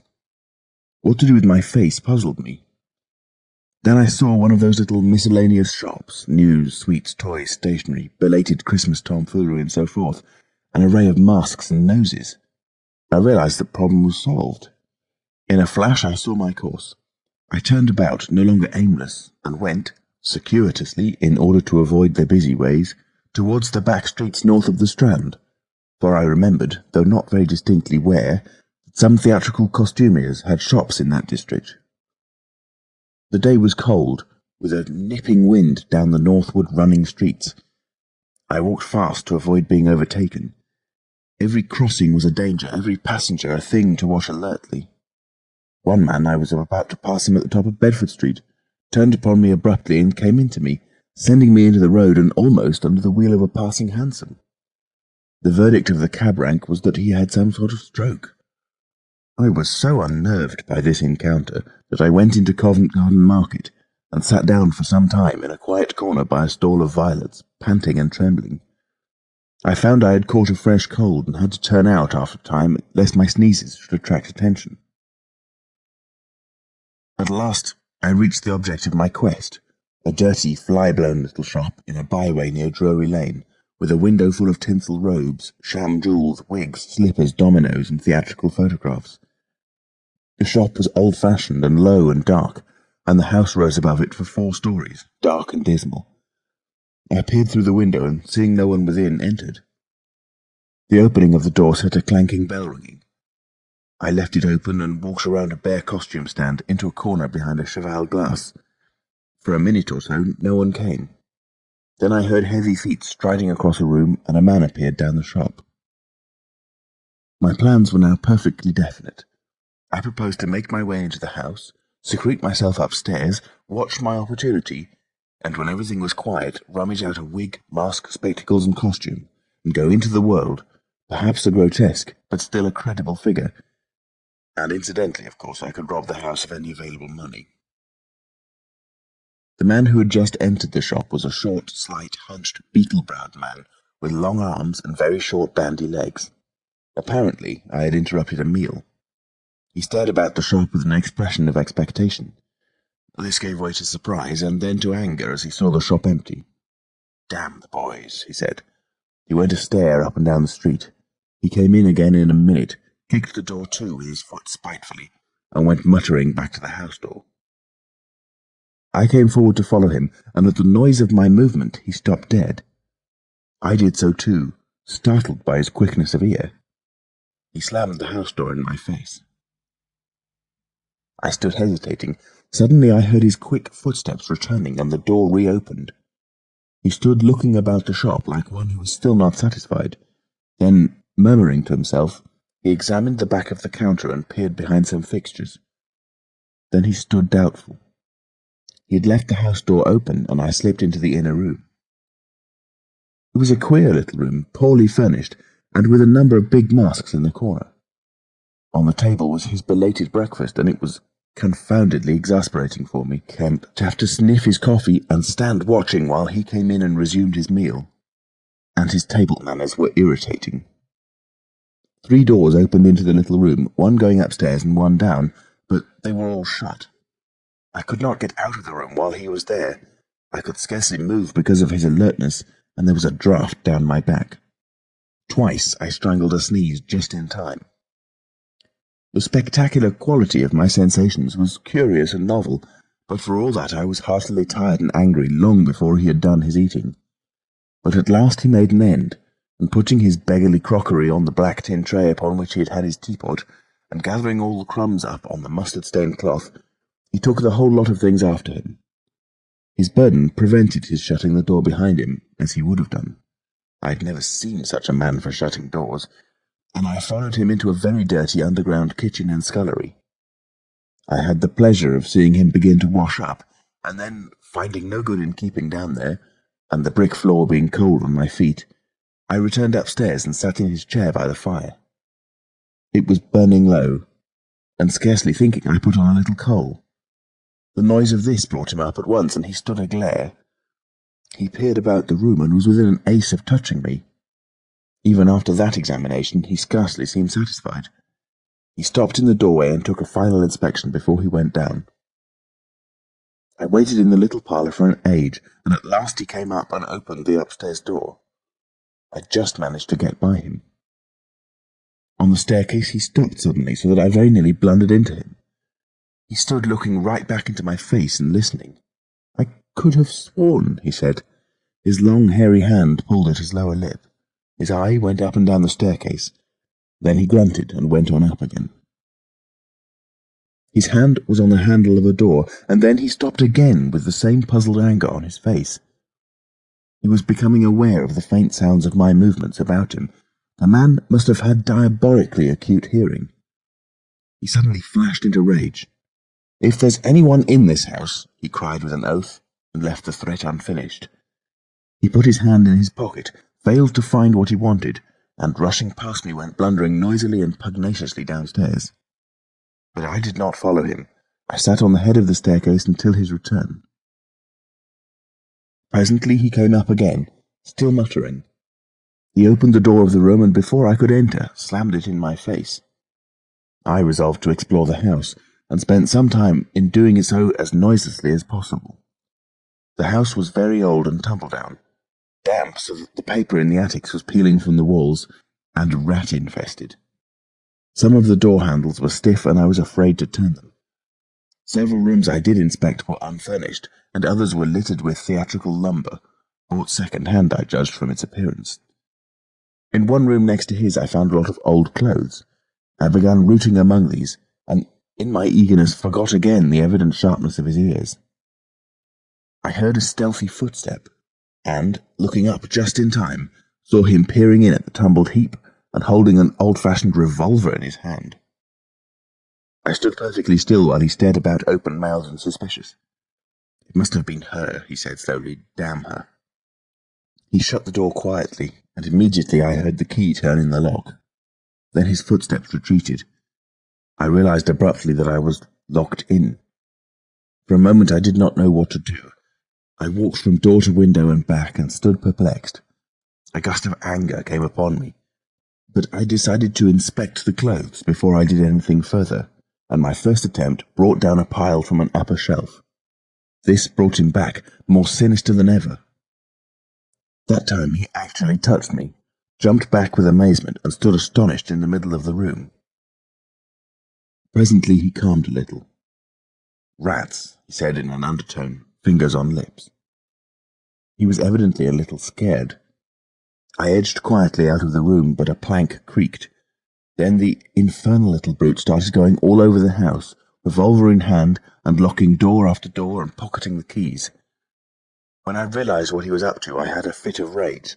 I could hardly control myself sufficiently to watch my opportunity. By this time I knew he was alone in the house, and so I made no more ado but knocked him on the head. "Knocked him on the head?" exclaimed Kemp. "Yes, stunned him as he was going downstairs. Hit him from behind with a stool that stood on the landing.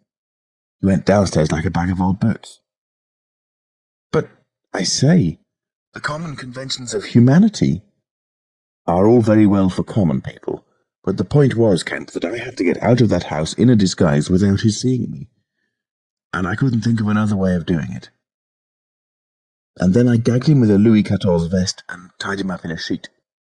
"Tied him up in a sheet?" "I made a sort of bag of it. It was rather a good idea to keep the idiot scared and quiet, and a devilish hard thing to get out of. head away from the string. "My dear Kemp, it's no good you sitting glaring at me as though I was a murderer. It had to be done. He had his revolver. If once he saw me, he would be able to describe me." "But still," said Kemp, "in England, today, and the man was in his own house, and you were, well, robbing." "Robbing? Confound it, you'll call me a thief next. Surely, Kemp, you're not fool enough to dance on the old strings. Can't you see my position?" "And his too," said Kemp. The Invisible Man stood up sharply. "What do you mean to say?" Kemp's face grew a trifle hard. He was about to speak and checked himself. "I suppose, after all," he said with a sudden change of manner, "the thing had to be done. You were in a fix. But still—" "Of course I was in a fix, an infernal fix, and he made me wild too, hunting me about the house, fooling about with his revolver, locking and unlocking doors. He was simply exasperating. You don't blame me, do you? You don't blame me?" "I never blame anyone," said Kemp. "It's quite out of fashion." "What did you do next?" "I was hungry. Downstairs I found a loaf and some rank cheese, more than sufficient to satisfy my hunger. I took some brandy and water, and then went up past my impromptu bag. He was lying quite still, to the room containing the old clothes. This looked out upon the street, 2 lace curtains, brown with dirt, guarding the window. I went and peered out through their interstices. Outside the day was bright, by contrast with the brown shadows of the dismal house in which I found myself, dazzlingly bright. A brisk traffic was going by, fruit carts, a hansom, a 4-wheeler with a pile of boxes, a fishmonger's cart. I turned with spots of colour swimming before my eyes to the shadowy fixtures behind me. My excitement was giving place to a clear apprehension of my position again. The room was full of a faint scent of benzoline, used, I supposed, in cleaning the garments. I began a systematic search of the place. I should judge the hunchback had been alone in the house for some time. He was a curious person. Everything that could possibly be of service to me I collected in the clothes storeroom. Then I made a deliberate selection. I found a handbag I thought a suitable possession, and some powder, rouge, and sticking plaster. I had thought of painting and powdering my face and all that there was to show of me in order to render myself visible, but the disadvantage of this lay in the fact that I should require turpentine and other appliances, and a considerable amount of time before I could vanish again. Finally, I chose a mask of the better type, slightly grotesque, but not more so than many human beings. Dark glasses, greyish whiskers, and a wig. I could find no underclothing, but that I could buy subsequently, and for the time I swathed myself in calico dominoes and some white cashmere scarves. I could find no socks, but the hunchback's boots were rather a loose fit and sufficed. In a desk in the shop were 3 sovereigns and about 30 shillings worth of silver, and in a locked cupboard I burst in the inner room were £8 in gold. I could go forth into the world again, equipped. Then came a curious hesitation. Was my appearance really credible? I tried myself with a little bedroom looking-glass, inspecting myself from every point of view to discover any forgotten chink, but it all seemed sound. I was grotesque to the theatrical pitch, a stage miser, but I was certainly not a physical impossibility. Gaining confidence, I took my looking-glass down into the shop, pulled down the shop blinds, and surveyed myself from every point of view with the help of the cheval glass in the corner. I spent some moments screwing up my courage, and then unlocked the shop door and marched out into the street, leaving the little man to get out of his seat again when he liked. In 5 minutes, a dozen turnings intervened between me and the costumier's shop. No one appeared to notice me very pointedly. My last difficulty seemed overcome. He stopped again. "And you troubled no more about the hunchback?" said Kemp. "No," said the Invisible Man, "nor have I heard what became of him. I suppose he untied himself or kicked himself out. The knots were pretty tight." He became silent and went to the window and stared out. "What happened when you went out into the Strand?" "Oh, disillusionment again. I thought my troubles were over. Practically, I thought I had impunity to do whatever I chose, everything, save to give away my secret. So I thought. Whatever I did, whatever the consequences might be, was nothing to me. I had merely to fling aside my garments and vanish. No person could hold me. I could take my money where I found it. I decided to treat myself to a sumptuous feast, and then put up at a good hotel and accumulate a new outfit of property. I felt amazingly confident. It's not particularly pleasant recalling that I was an ass. I went into a place and was already ordering lunch when it occurred to me that I could not eat unless I exposed my invisible face. I finished ordering the lunch, told the man I should be back in 10 minutes, and went out exasperating. I don't know if you've ever been disappointed in your appetite. Not quite so badly, said Kemp, but I can imagine it. I could have smashed the silly devils. At last, faint with the desire for tasteful food, I went into another place and demanded a private room. I am disfigured, I said, badly. They looked at me curiously, but of course it was not their affair, and so at last I got my lunch. It was not particularly well served, but it sufficed, and when I had it, I sat over a cigar, trying to plan my line of action. And outside a snowstorm was beginning. The more I thought it over, Kemp, the more I realized what a helpless absurdity an invisible man was, in a cold and dirty climate and a crowded civilized city. Before I made this mad experiment, I had dreamt of 1,000 advantages. That afternoon it seemed all disappointment. I went over the heads of the things a man reckons desirable. No doubt invisibility made it possible to get them, but it made it impossible to enjoy them when they are got. Ambition. What is the good of pride of place when you cannot appear there? What is the good of the love of a woman when her name must needs be Delilah? I have no taste for politics, for the blackguardisms of fame, for philanthropy, for sport. What was I to do? And for this I had become a wrapped-up mystery, a swathed and bandaged caricature of a man. He paused, and his attitude suggested a roving glance at the window. "But how did you get to Iping?" said Kemp, anxious to keep his guest busy talking. "I went there to work. I had one hope. It was a half idea. I have it still. It is a full-blown idea now, a way of getting back, of restoring what I have done. When I choose, when I have done all I mean to do invisibly, and that is what I chiefly want to talk to you about now." "You went straight to Iping?" "Yes. I had simply to get my 3 volumes of memoranda and my checkbook, my luggage and underclothing, order a quantity of chemicals to work out this idea of mine. I will show you the calculations as soon as I get my books. And then I started. Jove! I remember the snowstorm now, and the accursed bother it was to keep the snow from damping my pasteboard nose." "At the end," said Kemp, "the day before yesterday, when they found you out, you rather, to judge by the papers—" "I did, rather. Did I kill that fool of a constable?" "No," said Kemp. "He's expected to recover." "That's his luck, then. I clean lost my temper, the fools. Why couldn't they leave me alone? And that grocer lout?" "There are no deaths expected," said Kemp.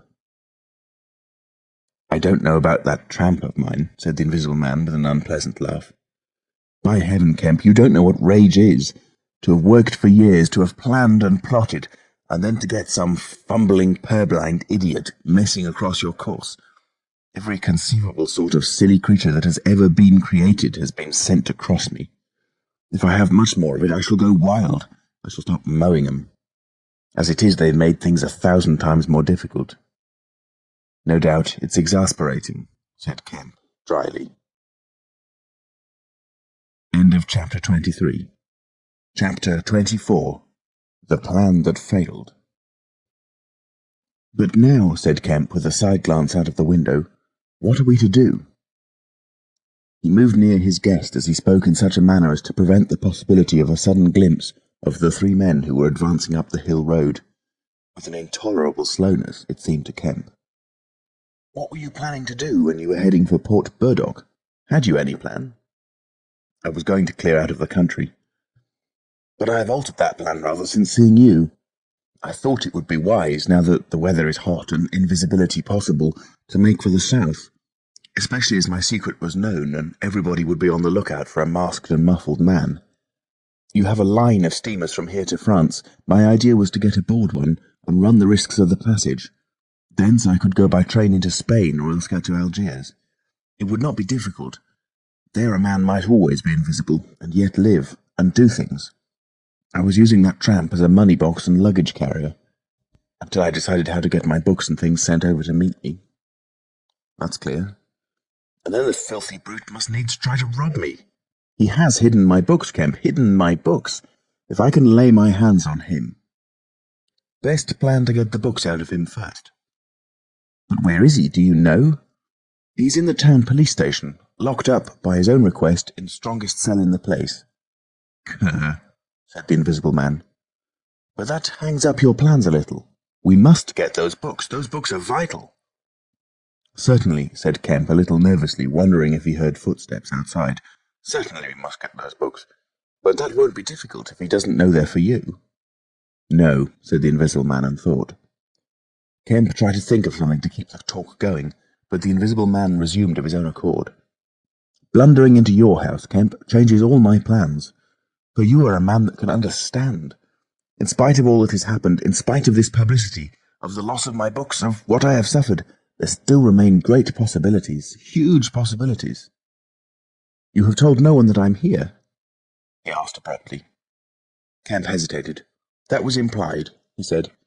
No one? Insisted Griffin. Not a soul. Ah, now. The Invisible Man stood up, and, sticking his arms akimbo, began to pace the study. I made a mistake, Kemp, a huge mistake in carrying this thing through alone. I have wasted strength, time, opportunities. Alone, it is wonderful how little a man can do alone. To rob a little, to hurt a little, and there is the end. What I want, Kemp, is a goalkeeper, a helper and a hiding place, an arrangement whereby I can sleep and eat and rest in peace, and unsuspected. I must have a confederate. With a confederate, with food and rest, 1,000 things are possible. Hitherto I have gone on vague lines. We have to consider all that invisibility means, all that it does not mean. It means little advantage for eavesdropping and so forth. One makes sounds. It's of little help, a little help perhaps, in housebreaking and so forth. Once you have caught me, you could easily imprison me. But on the other hand, I am hard to catch. This invisibility, in fact, is only good in 2 cases. It's useful in getting away, it's useful in approaching. It's particularly useful, therefore, in killing. I can walk round a man, whatever weapon he has, choose my point, strike as I like, dodge as I like, escape as I like. Kemp's hand went to his moustache. Was that a movement downstairs? And it is killing we must do, Kemp. It is killing we must do? Repeated Kemp. I'm listening to your plan, Griffin, but I'm not agreeing, mind. Why killing? Not wanton killing, but a judicious slaying. The point is, they know there is an invisible man, as well as we know there is an invisible man. And that invisible man, Kemp, must now establish a reign of terror. Yes, no doubt it's startling, but I mean it, a reign of terror. He must take some town like your Burdock and terrify and dominate it. He must issue his orders. He can do that in 1,000 ways. Scraps of paper thrust under doors would suffice, and all who disobey his orders he must kill, and kill all who would defend them. Humph, said Kemp, no longer listening to Griffin, but to the sound of his front door opening and closing. It seems to me, Griffin, he said to cover his wandering attention, that your confederate would be in a difficult position. No one would know he was a confederate, said the Invisible Man eagerly, and then suddenly, hush, what's that downstairs? Nothing, said Kemp, and suddenly began to speak loud and fast. I don't agree to this, Griffin, he said. Understand me, I don't agree to this. Why dream of playing a game against the race? How can you hope to gain happiness? Don't be a lone wolf. Publish your results. Take the world, take the nation at least, into your confidence. Think what you might do with 1,000,000 helpers. The Invisible Man interrupted, arm extended. There are footsteps coming upstairs, he said in a low voice. Nonsense, said Kemp. Let me see, said the Invisible Man, and advanced, arm extended, to the door.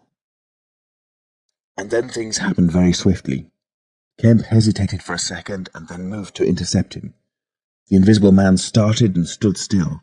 Traitor, cried the voice, and suddenly the dressing-gown opened, and sitting down, the unseen began to disrobe. Kemp made 3 swift steps to the door, and forthwith the Invisible Man, his legs had vanished, sprang to his feet with a shout. Kemp flung the door open. As it opened, there came a sound of hurrying feet downstairs and voices. With a quick movement, Kemp thrust the invisible man back, sprang aside and slammed the door. The key was outside and ready. In another moment, Griffin would have been alone in the Belvedere study, a prisoner. Save for one little thing, the key had been slipped in hastily that morning. As Kemp slammed the door, it fell noisily upon the carpet. Kemp's face became white. He tried to grip the door handle with both hands. For a moment he stood lugging. Then the door gave 6 inches. But he got it closed again. The second time it was jerked a foot wide, and the dressing gown came wedging itself into the opening. His throat was gripped by invisible fingers, and he left his hold on the handle to defend himself. He was forced back, tripped, and pitched heavily into the corner of the landing. The empty dressing gown was flung on top of him. Halfway up the staircase was Colonel Adai, the recipient of Kemp's letter, the chief of the Burdock police. He was staring aghast at the sudden appearance of Kemp, followed by the extraordinary sight of the clothing tossing empty in the air. He saw Kemp felled and struggling to his feet. He saw him rush forward and go down again, felled like an ox. Then suddenly he was struck violently by nothing. A vast weight, it seemed, leapt upon him, and he was hurled headlong down the staircase, with a grip on his throat and a knee in his groin. An invisible foot trod on his back. A ghostly patter passed downstairs. He heard the 2 police officers in the hall shout and run, and the front door of the house slammed violently. He rolled over and sat up staring. He saw, staggering down the staircase, Kemp, dusty and dishevelled, one side of his face white from a blow, his lip bleeding, and a pink dressing gown and some underclothing held in his arms. "My God," cried Kemp, "the game's up. He's gone." Chapter 25. The Hunting of the Invisible Man. For a space, Kemp was too inarticulate to make Adai understand the swift things that had just happened.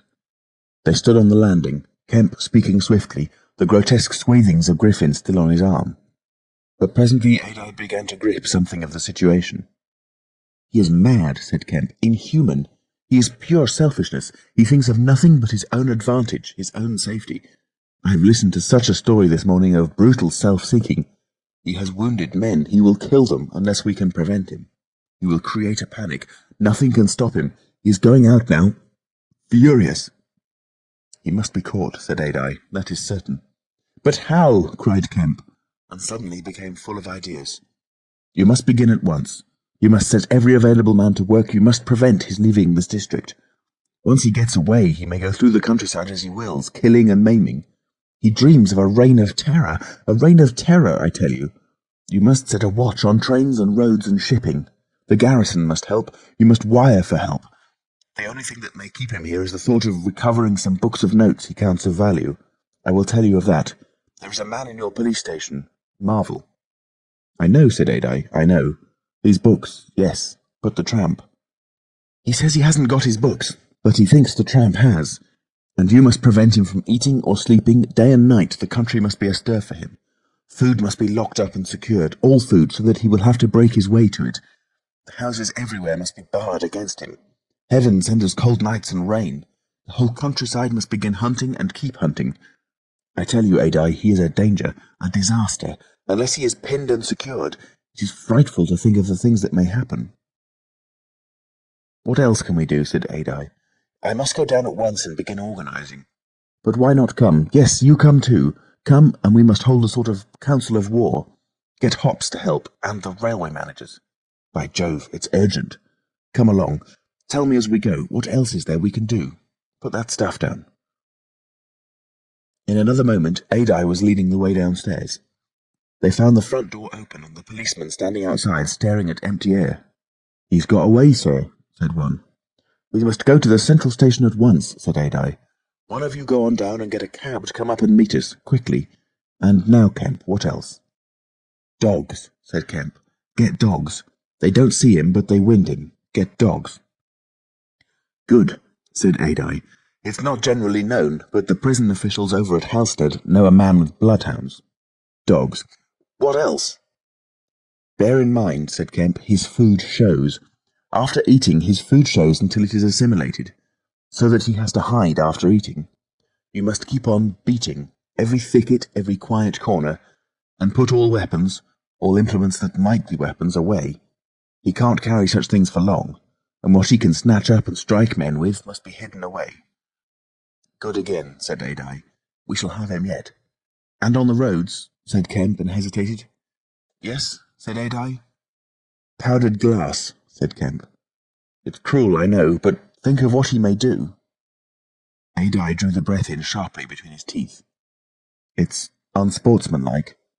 I don't know. But I'll have powdered glass got ready. If he goes too far—" "The man's become inhuman, I tell you," said Kemp. "I am sure he will establish a reign of terror so soon as he has got over the emotions of this escape, as I am sure I am talking to you. Our only chance is to be ahead. He has cut himself off from his kind.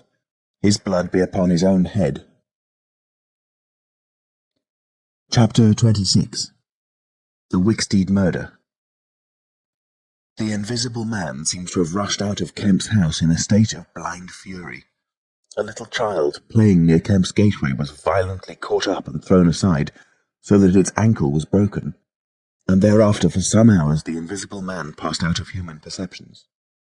No one knows where he went nor what he did, but one can imagine him hurrying through the hot June forenoon up the hill and onto the open downland behind Port Burdock, raging and despairing at his intolerable fate, and sheltering at last, heated and weary, amid the thickets of Hintondean, to piece together again his shattered schemes against his species.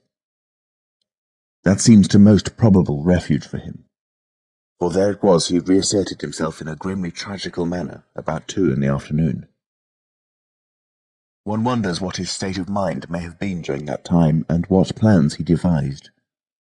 No doubt he was almost ecstatically exasperated by Kemp's treachery, and though we may be able to understand the motives that led to that deceit, we may still imagine and even sympathize a little with the fury the attempted surprise must have occasioned. Perhaps something of the stunned astonishment of his Oxford Street experiences may have returned to him, for he had evidently counted on Kemp's cooperation in his brutal dream of a terrorized world. At any rate, he vanished from human ken about midday, and no living witness can tell what he did until about 2:30. It was a fortunate thing, perhaps, for humanity, but for him it was a fatal inaction. During that time, a growing multitude of men scattered over the countryside were busy. In the morning he had still been simply a legend, a terror.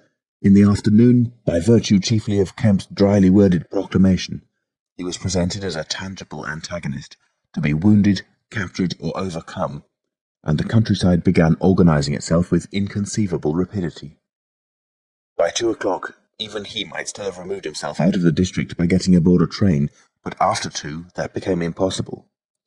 Every passenger train along the lines, on a great parallelogram between Southampton, Manchester, Brighton and Horsham, travelled with locked doors, and the goods traffic was almost entirely suspended. And in a great circle of 20 miles around Port Burdock, men armed with guns and bludgeons were presently setting out in groups of 3 and 4, with dogs, to beat the roads and fields. Mounted policemen rode along the country lanes, stopping at every cottage and warning the people to lock up their houses and keep indoors unless they were armed, and all the elementary schools had broken up by 3 o'clock, and the children, scared and keeping together in groups, were hurrying home. Kemp's proclamation, signed indeed by Adye, was posted over almost the whole district by 4 or 5 o'clock in the afternoon. It gave briefly but clearly all the conditions of the struggle, the necessity of keeping the Invisible Man from food and sleep, the necessity for incessant watchfulness, and for a prompt attention to any evidence of his movements. And so swift and decided was the action of the authorities, so prompt and universal was the belief in this strange being, that before nightfall an area of several hundred square miles was in a stringent state of siege. And before nightfall, too, a thrill of horror went through the whole watching, nervous countryside, going from whispering mouth to mouth, swift and certain over the length and breadth of the country, past the story of the murder of Mr. Wicksteed. If our supposition that the Invisible Man's refuge was the Hintondean thickets, we must suppose that in the early afternoon he sallied out, again bent upon some project that involved the use of a weapon. We cannot know what that project was, but the evidence that he had the iron rod in hand before he met Wicksteed is, to me at least, overwhelming. Of course, we can know nothing of the details of that encounter, It occurred on the edge of a gravel pit, not 200 yards from Lord Burdock's lodge gate. Everything points to a desperate struggle. The trampled ground, the numerous wounds Mr. Wicksteed received, his splintered walking stick. But why the attack was made, save in a murderous frenzy, it is impossible to imagine. Indeed, the theory of madness is almost unavoidable. Mr. Wicksteed was a man of 45 or 46, steward to Lord Burdock, of inoffensive habits and appearance, the very last person in the world to provoke such a terrible antagonist. Against him it would seem the Invisible Man used an iron rod dragged from a broken piece of fence. He stopped this quiet man going quietly home to his midday meal, attacked him, beat down his feeble defences, broke his arm, felled him, and smashed his head to a jelly. Of course, he must have dragged this rod out of the fencing before he met his victim. He must have been carrying it ready in his hand. Only two details beyond what has already been stated seem to bear on the matter. One is the circumstance that the gravel pit was not in Mr. Wicksteed's direct path home, but nearly a couple of 100 yards out of his way.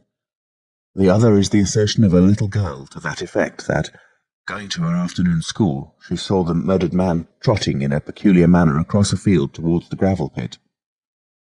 The pantomime of his action suggests a man pursuing something on the ground before him, and striking at it ever and again with his walking stick. She was the last person to see him alive. He passed out of her sight to his death, the struggle being hidden from her only by a clump of beech trees and a slight depression in the ground. Now this, to the present writer's mind at least, lifts the murder out of the realm of the absolutely wanton. We may imagine that Griffin had taken the rod as a weapon indeed, but without any deliberate intention of using it in murder. Wicksteed may then have come by and noticed this rod inexplicably moving through the air. Without any thought of the Invisible Man, for Port Burdock is 10 miles away, he may have pursued it. It is quite conceivable that he may not even have heard of the Invisible Man. One can then imagine the Invisible Man making off, quietly in order to avoid discovering his presence in the neighbourhood, and Wicksteed, excited and curious, pursuing this unaccountably locomotive object, finally striking at it.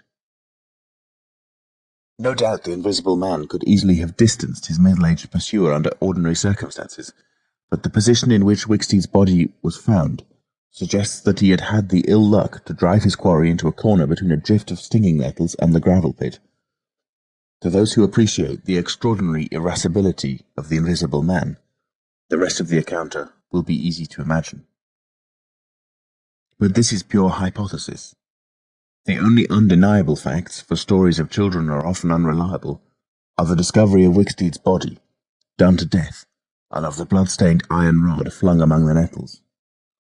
The abandonment of the rod by Griffin suggests that in the emotional excitement of the affair, the purpose for which he took it, if he had a purpose, was abandoned. He was certainly an intensely egotistical and unfeeling man, but the sight of his victim, his first victim, bloody and pitiful at his feet, may have released some long-pent fountain of remorse, which for a time may have flooded whatever scheme of action he had contrived. After the murder of Mr. Wicksteed, he would seem to have struck across the country towards the downland. There is a story of a voice heard about sunset by a couple of men in a field near Fern Bottom. It was wailing and laughing, sobbing and groaning, and ever and again it shouted. It must have been a queer hearing. It drove up across the middle of a clover field and died away towards the hills. That afternoon, the Invisible Man must have learnt something of the rapid use Kemp had made of his confidences. He must have found houses locked and secured. He may have loitered about railway stations and prowled about inns, and no doubt he read the proclamations and realized something of the nature of the campaign against him. And as the evening advanced, the fields became dotted here and there with groups of 3 or 4 men, and noisy with the yelping of dogs. These men-hunters had peculiar instructions in the case of an encounter as to the way they should support one another. But he avoided them all. We may understand something of his exasperation, and it could have been none the less because he himself had supplied the information that was being used so remorselessly against him. For that day at least he lost heart. For nearly 24 hours, save when he turned on Wicksteed, he was a hunted man. In the night he must have eaten and slept, for in the morning he was himself again, active, powerful, angry and malignant, prepared for his last great struggle against the world. End of Chapter 26. Chapter 27. The Siege of Kemp's House. Kemp read a strange missive, written in pencil on a greasy sheet of paper. "You have been amazingly energetic and clever," this letter ran, "though what you stand to gain by it I cannot imagine. You are against me. For a whole day you have chased me. You have tried to rob me of a night's rest. But I have had food in spite of you. I have slept in spite of you, and the game is only beginning. The game is only beginning. There is nothing for it but to start the terror. This announces the first day of the terror. Port Burdock is no longer under the Queen, tell your Colonel of Police, and the rest of them. It is under me, the Terror. This is day 1 of year 1 of the new epoch, the epoch of the Invisible Man. I am Invisible Man the First. To begin with, the rule will be easy. The first day there will be one execution for the sake of example, a man named Kemp. Death starts for him today. He may lock himself away, hide himself away, get guards about him, put on armor if he likes. Death, the unseen death, is coming. Let him take precautions. It will impress my people. Death starts from the pillar box by midday. The letter will fall in as the postman comes along, then off. The game begins. Death starts. Help him not, my people, lest death fall upon you also. Today, Kemp is to die." Kemp read this letter twice. "It's no hoax," he said. "That's his voice, and he means it." He turned the folded sheet over and saw on the addressed side of it the postmark, Hintondean, and the prosaic detail, 2p to pay. He got up slowly, leaving his lunch unfinished — the letter had come by the 1 o'clock post — and went into his study. He rang for his housekeeper and told her to go round the house at once, examining all the fastenings of the windows and closing all the shutters. He closed the shutters of his study himself. From a locked drawer in his bedroom he took a little revolver, examined it carefully, and put it into the pocket of his lounge jacket. He wrote a number of brief notes, one to Colonel Adye, gave them to his servant to take, with explicit instructions as to her way of leaving the house. "There is no danger," he said, and added a mental reservation, "to you." He remained meditative for a space after doing this, and then returned to his cooling lunch. He ate with gaps of thought.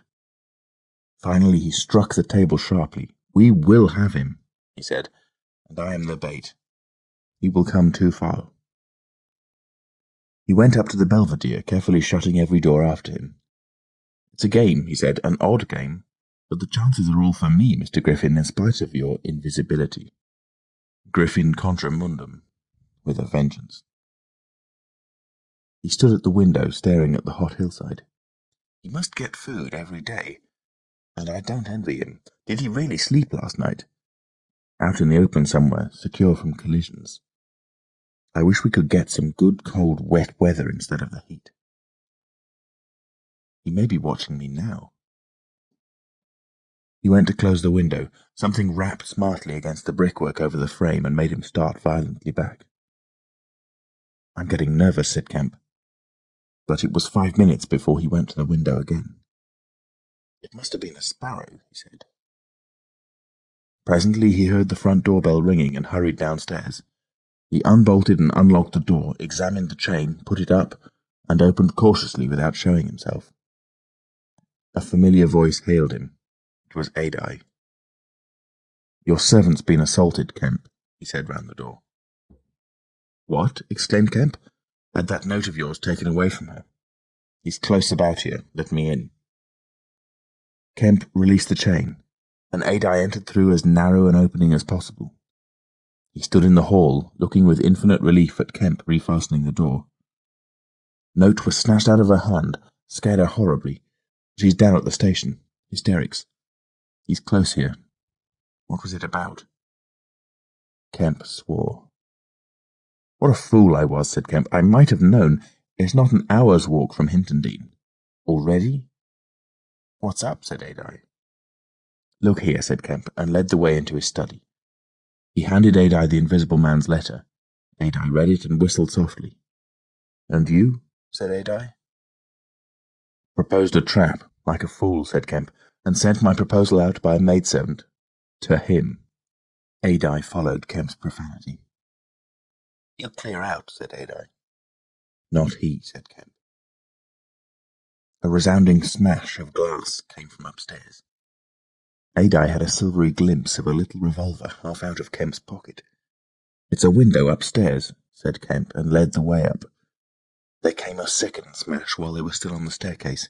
When they reached the study, they found 2 of the 3 windows smashed, half the room littered with splintered glass, and one big flint lying on the writing table.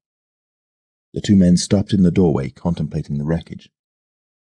Kemp swore again, and as he did so the 3rd window went with a snap like a pistol, hung starred for a moment, and collapsed in jagged, shivering triangles into the room. "What's this for?" said Adai. "It's a beginning," said Kemp. "There's no way of climbing up here." "Not for a cat," said Kemp. "No shutters?" "Not here. All the downstairs room." "Hello?" Smash and then whack of boards hit hard came from downstairs. "Confound him," said Kemp. "That must be... Yes, it's one of the bedrooms. He's going to do all the house. But he's a fool.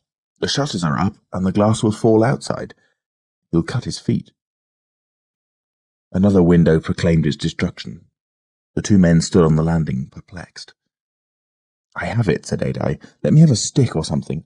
I'll go down to the station and get their bloodhounds put on. That ought to settle him. They're hard by, not 10 minutes. Another window went the way of its fellows. "You haven't a revolver?" asked Adai. Kemp's hand went to his pocket. Then he hesitated. "I haven't one. At least, to spare." "I'll bring it back," said Adai. "You'll be safe here." Kemp, ashamed of his momentary lapse from truthfulness, handed him the weapon. "Now for the door," said Adai.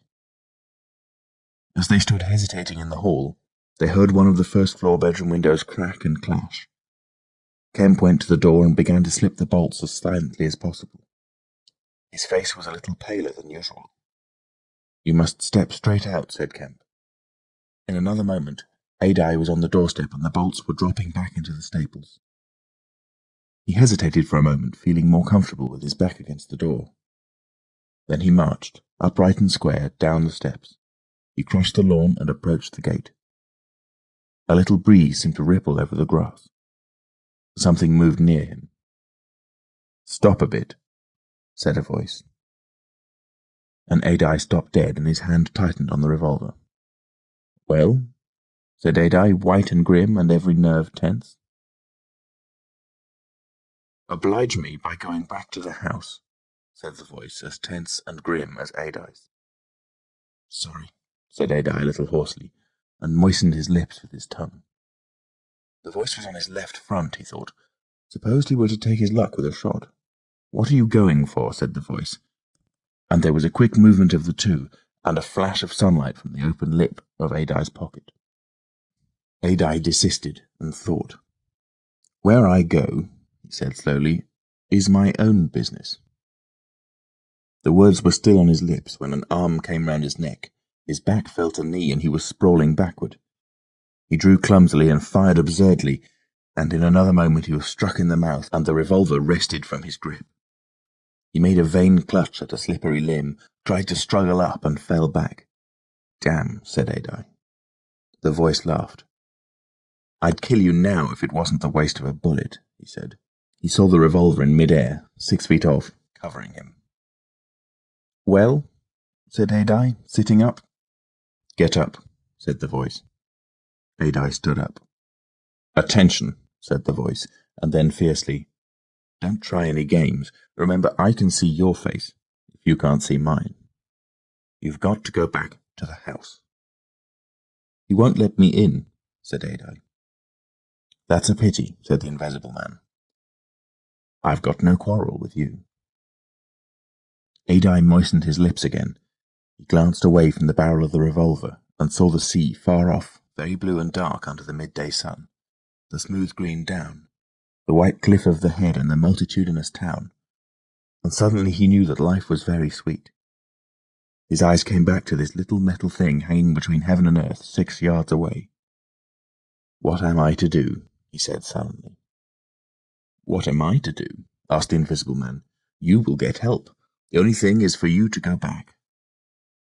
"I will try. If he lets me in, will you promise not to rush the door?"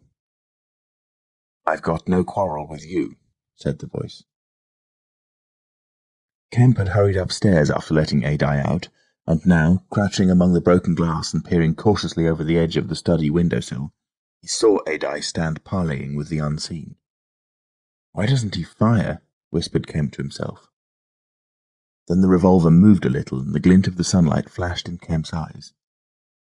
He shaded his eyes and tried to see the source of the blinding beam. "Surely," he said, "Adai has given up the revolver." "Promise not to rush the door," Adai was saying. "Don't push a winning game too far. Give a man a chance. You go back to the house. I tell you flatly, I will not promise anything." Adai's decision seemed suddenly made. He turned towards the house, walking slowly with his hands behind him. Kemp watched him, puzzled. The revolver vanished, flashed again into sight, vanished again, and became evident on a closer scrutiny as a little dark object following Adai. Then things happened very quickly. Adai leapt backwards, swung around, clutched at this little object, missed it, threw up his hands and fell forward on his face, leaving a little puff of blue in the air. Kemp did not hear the sound of the shot. Adai writhed, raised himself on one arm, fell forward, and lay still. For a space, Kemp remained staring at the quiet carelessness of Adai's attitude. The afternoon was very hot and still. Nothing seemed stirring in all the world save a couple of yellow butterflies chasing each other through the shrubbery between the house and the road gate. Adai lay on the lawn near the gate. The blinds of all the villas down the hill road were drawn, but in one little green summer house was a white figure, apparently an old man asleep. Kemp scrutinized the surroundings of the house for a glimpse of the revolver, but it had vanished. His eyes came back to Adai. The game was opening well. Then came a ringing and knocking at the front door that grew at last tumultuous, but pursuant to Kemp's instructions the servants had locked themselves into their rooms. This was followed by a silence. Kemp sat listening and then began peering cautiously out of the 3 windows, one after another. He went to the staircase head and stood listening uneasily. He armed himself with his bedroom poker and went to examine the interior fastenings of the ground floor windows again. Everything was safe and quiet. He returned to the belvedere. Adai lay motionless over the edge of the gravel just as he had fallen. Coming along the road by the villas were the housemaid and 2 policemen. Everything was deadly still. The 3 people seemed very slow in approaching. He wondered what his antagonist was doing. He started. There was a smash from below. He hesitated and went downstairs again. Suddenly the house resounded with heavy blows and the splintering of wood. He heard a smash and the destructive clang of the iron fastenings of the shutters. He turned the key and opened the kitchen door. As he did so, the shutters, split and splintering, came flying inward. He stood aghast. The window frame, save for one crossbar, was still intact, but only little teeth of glass remained in the frame. The shutters had been driven in with an axe, and now the axe was descending in sweeping blows upon the window frame and the iron bars defending it. Then suddenly it leapt aside and vanished. He saw the revolver lying on the path outside, and then the little weapon sprang into the air. He dodged back. The revolver cracked just too late, and a splinter from the edge of the closing door flashed over his head. He slammed and locked the door, and as he stood outside he heard Griffin shouting and laughing. Then the blows of the axe, with its splitting and smashing consequences, were resumed. Kemp stood in the passage, trying to think. In a moment the Invisible Man would be in the kitchen. This door would not keep him a moment, and then... A ringing came at the front door again. It would be the policeman. He ran into the hall, put up the chain, and drew the bolts. He made the girl speak before he dropped the chain, and the three people blundered into the house in a heap, and Kemp slammed the door again. "The Invisible Man," said Kemp. "He has a revolver with 2 shots left. He's killed Adai. Shot him anyhow. Didn't you see him on the lawn? He's lying there." "Who?" said one of the policemen. "Adai," said Kemp. "We came in the back way," said the girl. "What's that smashing?" asked one of the policemen. "He's in the kitchen, or will be. He's found an axe." Suddenly the house was full of the Invisible Man's resounding blows on the kitchen door. The girl stared towards the kitchen, shuddered, and retreated into the dining room. Kemp tried to explain in broken sentences. They heard the kitchen door give. "This way," said Kemp, starting into activity, and bundled the policeman into the dining room doorway. "Poker," said Kemp, and rushed to the fender. He handed the poker he had carried to the policeman, and the dining room one to the other. He suddenly flung himself backward. "Whoop!" said one policeman, ducked, and caught the axe on his poker. The pistol snapped his penultimate shot and ripped a valuable Sidney Cooper. The second policeman brought his poker down on the little weapon as one might knock down a wasp, and sent it rattling to the floor. At the first clash, the girl screamed, stood screaming for a moment by the fireplace, and then ran to open the shutters, possibly with an idea of escaping by the shuttered window. The axe receded into the passage and fell to a position about 2 feet from the ground. They could hear the Invisible Man breathing. "Stand away, you two. I want that man Kemp." "We want you," said the first policeman, making a quick step forward and wiping with his poker at the voice. The Invisible Man must have started back, and he blundered into the umbrella stand. Then, as the policeman staggered with the swing of the blow he had aimed, the Invisible Man countered with the axe. The helmet crumbled like paper, and the blow sent the man spinning to the floor at the head of the kitchen stairs.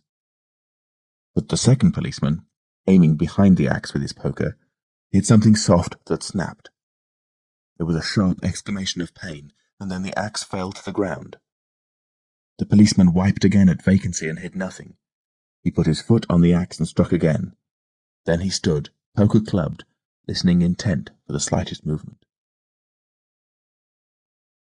He heard the dining room window open and a quick rush of feet within. His companion rolled over and sat up, with blood running down between his eye and ear. "Where is he?" asked the man on the floor. "Don't know. I've hit him. He's standing somewhere in the hall, unless he's slipped past you. Dr. Kemp, sir?" Pause. "Dr. Kemp!" cried the policeman again. Second policeman began struggling to his feet. He stood up. Suddenly the faint pad of bare feet on the kitchen stairs could be heard. "Yap!" cried the first policeman, and incontinently flung his poker. It smashed a little gas bracket. He made as if he would pursue the Invisible Man downstairs. Then he thought better of it and stepped into the dining room. "Dr. Kemp," he began, and stopped short. "Dr. Kemp's a hero," he said as his companion looked over his shoulder. The dining room window was wide open, and neither housemaid nor Kemp was to be seen. The second policeman's opinion of Kemp was terse and vivid. Chapter 28. The Hunter Hunted.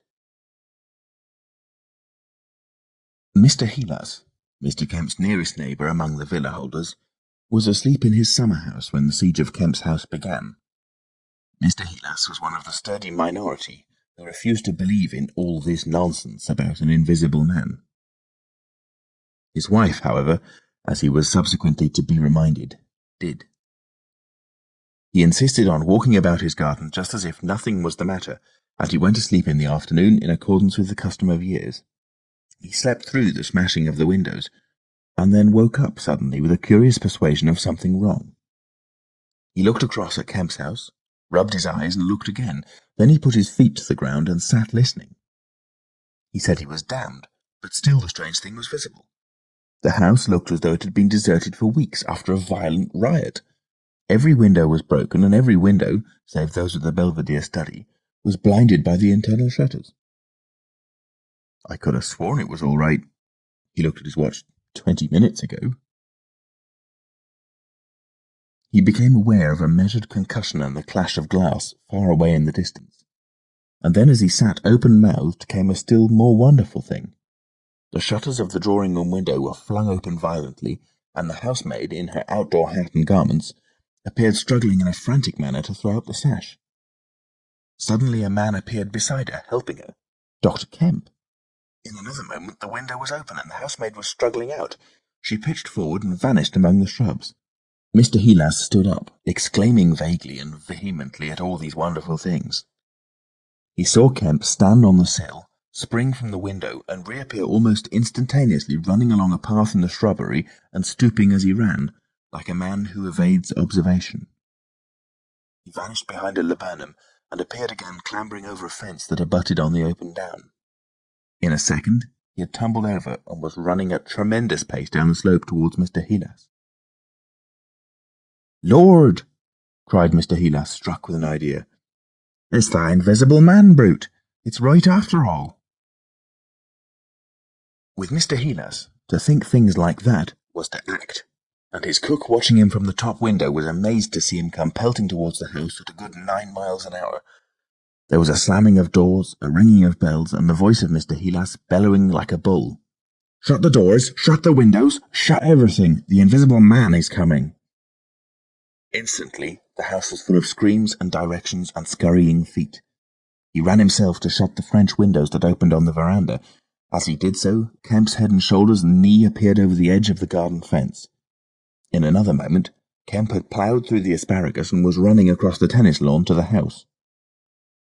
"You can't come in," said Mr. Heelas, shutting the bolts. "I'm very sorry if he's after you, but you can't come in." Kemp appeared with a face of terror close to the glass, rapping and then shaking frantically at the French window. Then, seeing his efforts were useless, he ran along the veranda, vaulted the end, and went to hammer at the side door. Then he ran around by the side gate to the front of the house, and so into the hill road. And Mr. Heelas, staring from his window, a face of horror, had scarcely witnessed Kemp vanish ere the asparagus was being trampled this way and that by feet unseen. At that Mr. Heelas fled precipitately upstairs, and the rest of the chase is beyond his purview. But as he passed the staircase window, he heard the side gate slam. Emerging into the hill road, Kemp naturally took the downward direction, and so it was he came to run in his own person the very race he had watched with such a critical eye from the Belvedere study only 4 days ago. He ran it well for a man out of training, and though his face was white and wet, his wits were cool to the last. He ran with wide strides, and wherever a patch of rough ground intervened, wherever there came a patch of raw flints or a bit of broken glass shone dazzling, he crossed it and left the bare invisible feet that followed to take what line they would. For the first time in his life, Kemp discovered that the hill road was indescribably vast and desolate, and that the beginnings of the town far below at the hill foot were strangely remote. Never had there been a slower or more painful method of progression than running. All the gaunt villas sleeping in the afternoon sun looked locked and barred. No doubt they were locked and barred by his own orders. But at any rate they might have kept a lookout for an eventuality like this. The town was rising up now. The sea had dropped out of sight behind it, and people down below were stirring. A tram was just arriving at the hill foot. Beyond that was the police station. Was that footsteps he heard behind him? Spurt. The people below were staring at him. 1 or 2 were running, and his breath was beginning to soar in his throat. The tram was quite near now, and the Jolly Cricketers was noisily barring its doors. Beyond the tram were posts and heaps of gravel, the drainage works. He had a transitory idea of jumping into the tram and slamming the doors, and then he resolved to go for the police station. In another moment he had passed the door of the Jolly Cricketers, and was in the blistering fag end of the street, with human beings about him. The tram driver and his helper, arrested by the sight of his furious haste, stood staring with the tram horses unhitched. Further on, the astonished features of navvies appeared above the mounds of gravel. His pace broke a little, and then he heard the swift pad of his pursuer and leapt forward again. "The invisible man!" he cried to the navvies with a vague indicative gesture, and by an inspiration leapt to the excavation and placed a burly group between him and the chase. Then, abandoning the idea of the police station, he turned into a little side street, rushed by a greengrocer's cart, hesitated for the 10th of a second at the door of a sweetstuff shop, and then made for the mouth of an alley that ran back into the main hill street again. 2 or 3 little children were playing here and shrieked and scattered at his apparition, and forthwith doors and windows opened and excited mothers revealed their hearts. Out he shot into Hill Street again, 300 yards from the tram-line end, and immediately he became aware of a tumultuous vociferation and running people. He glanced up the street towards the hill. Hardly a dozen yards off ran a huge navvy, cursing in fragments and slashing viciously with a spade, and hard behind him came the tram conductor with his fists clenched. Up the street others followed these too, striking and shouting. Down towards the town men and women were running, and he noticed clearly one man coming out of a shop door with a stick in his hand. Spread out, cried someone. Kemp suddenly grasped the altered condition of the chase. He stopped and looked around, panting. He's close here, he cried. Form a line across. He was hit hard under the ear and went reeling, trying to face round towards his unseen antagonist. He just managed to keep his feet, and he struck a vain counter in the air. Then he was hit again under the jaw and sprawled headlong on the ground. In another moment a knee compressed his diaphragm and a couple of eager hands gripped his throat, but the grip of one was weaker than the other. He grasped the wrists, heard a cry of pain from his assailant, and then the spade of the navvy came whirling through the air above him and struck something with a dull thud. He felt a drop of moisture on his face. The grip at his throat suddenly relaxed, and with a convulsive effort, Kemp loosed himself, grasped a limp shoulder and rolled uppermost. He gripped the unseen elbows near the ground. "I've got him!" screamed Kemp. "Help! Help! Hold! He's down! Hold his feet!" In another second, there was a simultaneous rush upon the struggle, and a stranger coming into the road suddenly might have thought an exceptionally savage game of rugby football was in progress. And there was no shouting after Kemp's cry, only a sound of blows and feet and heavy breathing. Then came a mighty effort, and the invisible man threw off a couple of his antagonists and rose to his knees. Kemp clung to him in front like a hound to a stag, and a dozen hands gripped, clutched, and tore at the unseen. The tram conductor suddenly got the neck and shoulders and lugged him back. Down went the heap of struggling men again and rolled over. There was, I am afraid, some savage kicking. And then suddenly a wild scream of "Mercy! Mercy!" that died down swiftly to a sound like choking. "Get back, you fools!" cried the muffled voice of Kemp, and there was a vigorous shoving back of stalwart forms. "He's hurt, I tell you, stand back." There was a brief struggle to clear a space, and then the circle of eager faces saw the doctor kneeling, as it seemed, 15 inches in the air, and holding invisible arms to the ground. Behind him a constable gripped invisible ankles. "Don't you leave go of him," cried the big navvy, holding a blood-stained spade. "He's shamming." "He's not shamming," said the doctor, cautiously raising his knee, "and I'll hold him." His face was bruised and already going red. He spoke thickly because of a bleeding lip. He released one hand and seemed to be feeling at the face. "The mouth's all wet," he said. And then, good God. He stood up abruptly and then knelt down on the ground by the side of the thing unseen. There was a pushing and shuffling, a sound of heavy feet as fresh people turned up to increase the pressure of the crowd. People were coming out of the houses now. The doors of the Jolly Cricketers stood suddenly wide open. Very little was said. Kemp felt about, his hand seeming to pass through empty air. "He's not breathing," he said. And then, "I can't feel his heart. His side. Ugh." Suddenly an old woman, peering under the arm of the big navvy, screamed sharply.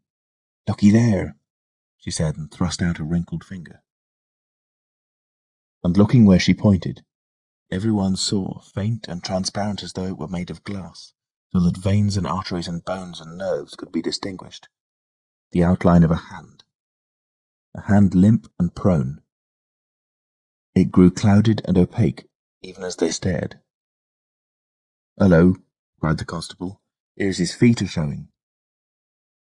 And, so slowly, beginning at his hands and feet and creeping along his limbs to the vital centres of his body, that strange change continued. It was like the slow spreading of a poison. First came the little white nerves, a hazy grey sketch of a limb, then the glassy bones and intricate arteries, then the flesh and skin, first a faint fogginess and then growing rapidly dense and opaque.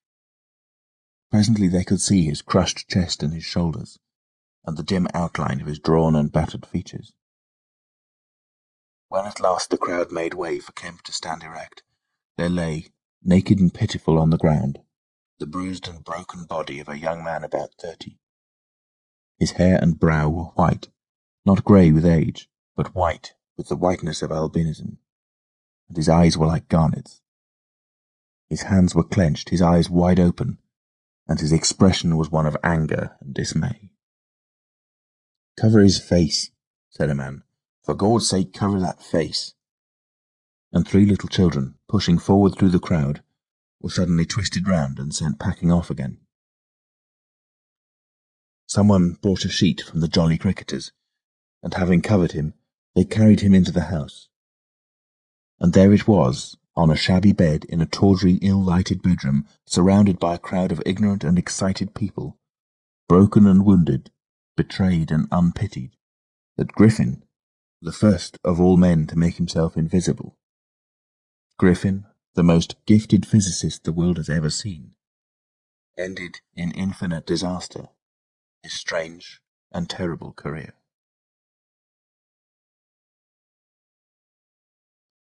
The Epilogue. So ends the story of the strange and evil experiments of the Invisible Man. And if you would learn more of him, you must go to a little inn near Port Stowe and talk to the landlord. The sign of the inn is an empty board save for a hat and boots, and the name is the title of this story. The landlord is a short and corpulent little man with a nose of cylindrical proportions, wiry hair, and a sporadic rosiness of visage. Drink generously, and he will tell you generously of all the things that happened to him after that time, and of how the lawyers tried to do him out of the treasure found upon him. "When they found they couldn't prove whose money was which, I'm blessed," he says. "If they didn't try to make me out a blooming treasure trove, do I look like a treasure trove? And then a gentleman gave me a guinea a night to tell the story at the Empire Music Hall, just to tell 'em all in my own words, barring one." And if you want to cut off the flow of his reminiscences abruptly, you can always do so by asking if there weren't 3 manuscript books in the story. He admits there were and proceeds to explain, with asseverations that everybody thinks he has 'em, but bless you, he hasn't. The Invisible Man it was took 'em off to hide 'em when I was cutting round to Port Stowe. It's that Mr. Kemp put people on with the idea of my having 'em.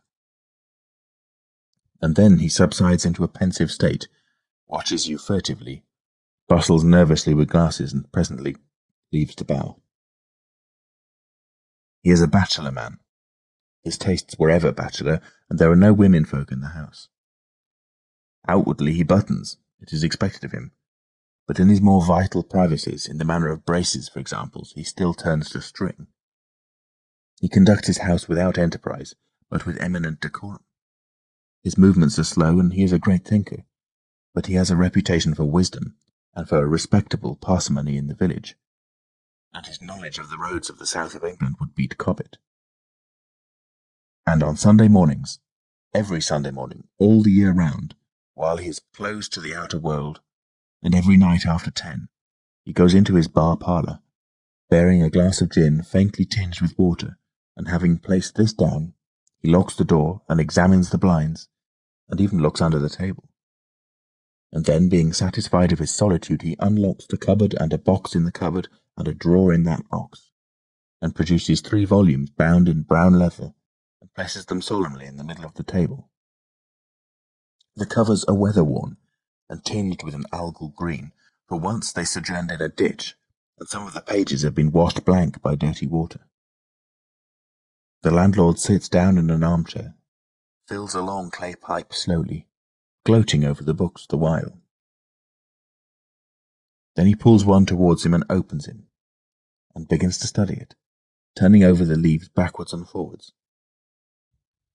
His brows are knit, and his lips move painfully. X, little two up in the air, cross, and a fiddle-dee-dee. Lord, what a one he was for intellect. Presently, he relaxes and leans back, and blinks through his smoke across the room at things invisible to other eyes. Full of secrets, he says. Wonderful secrets. Once I get a hold of them, Lord, I wouldn't do what he did. I'd just, well. He pulls at his pipe. So he lapses into a dream, the undying, wonderful dream of life.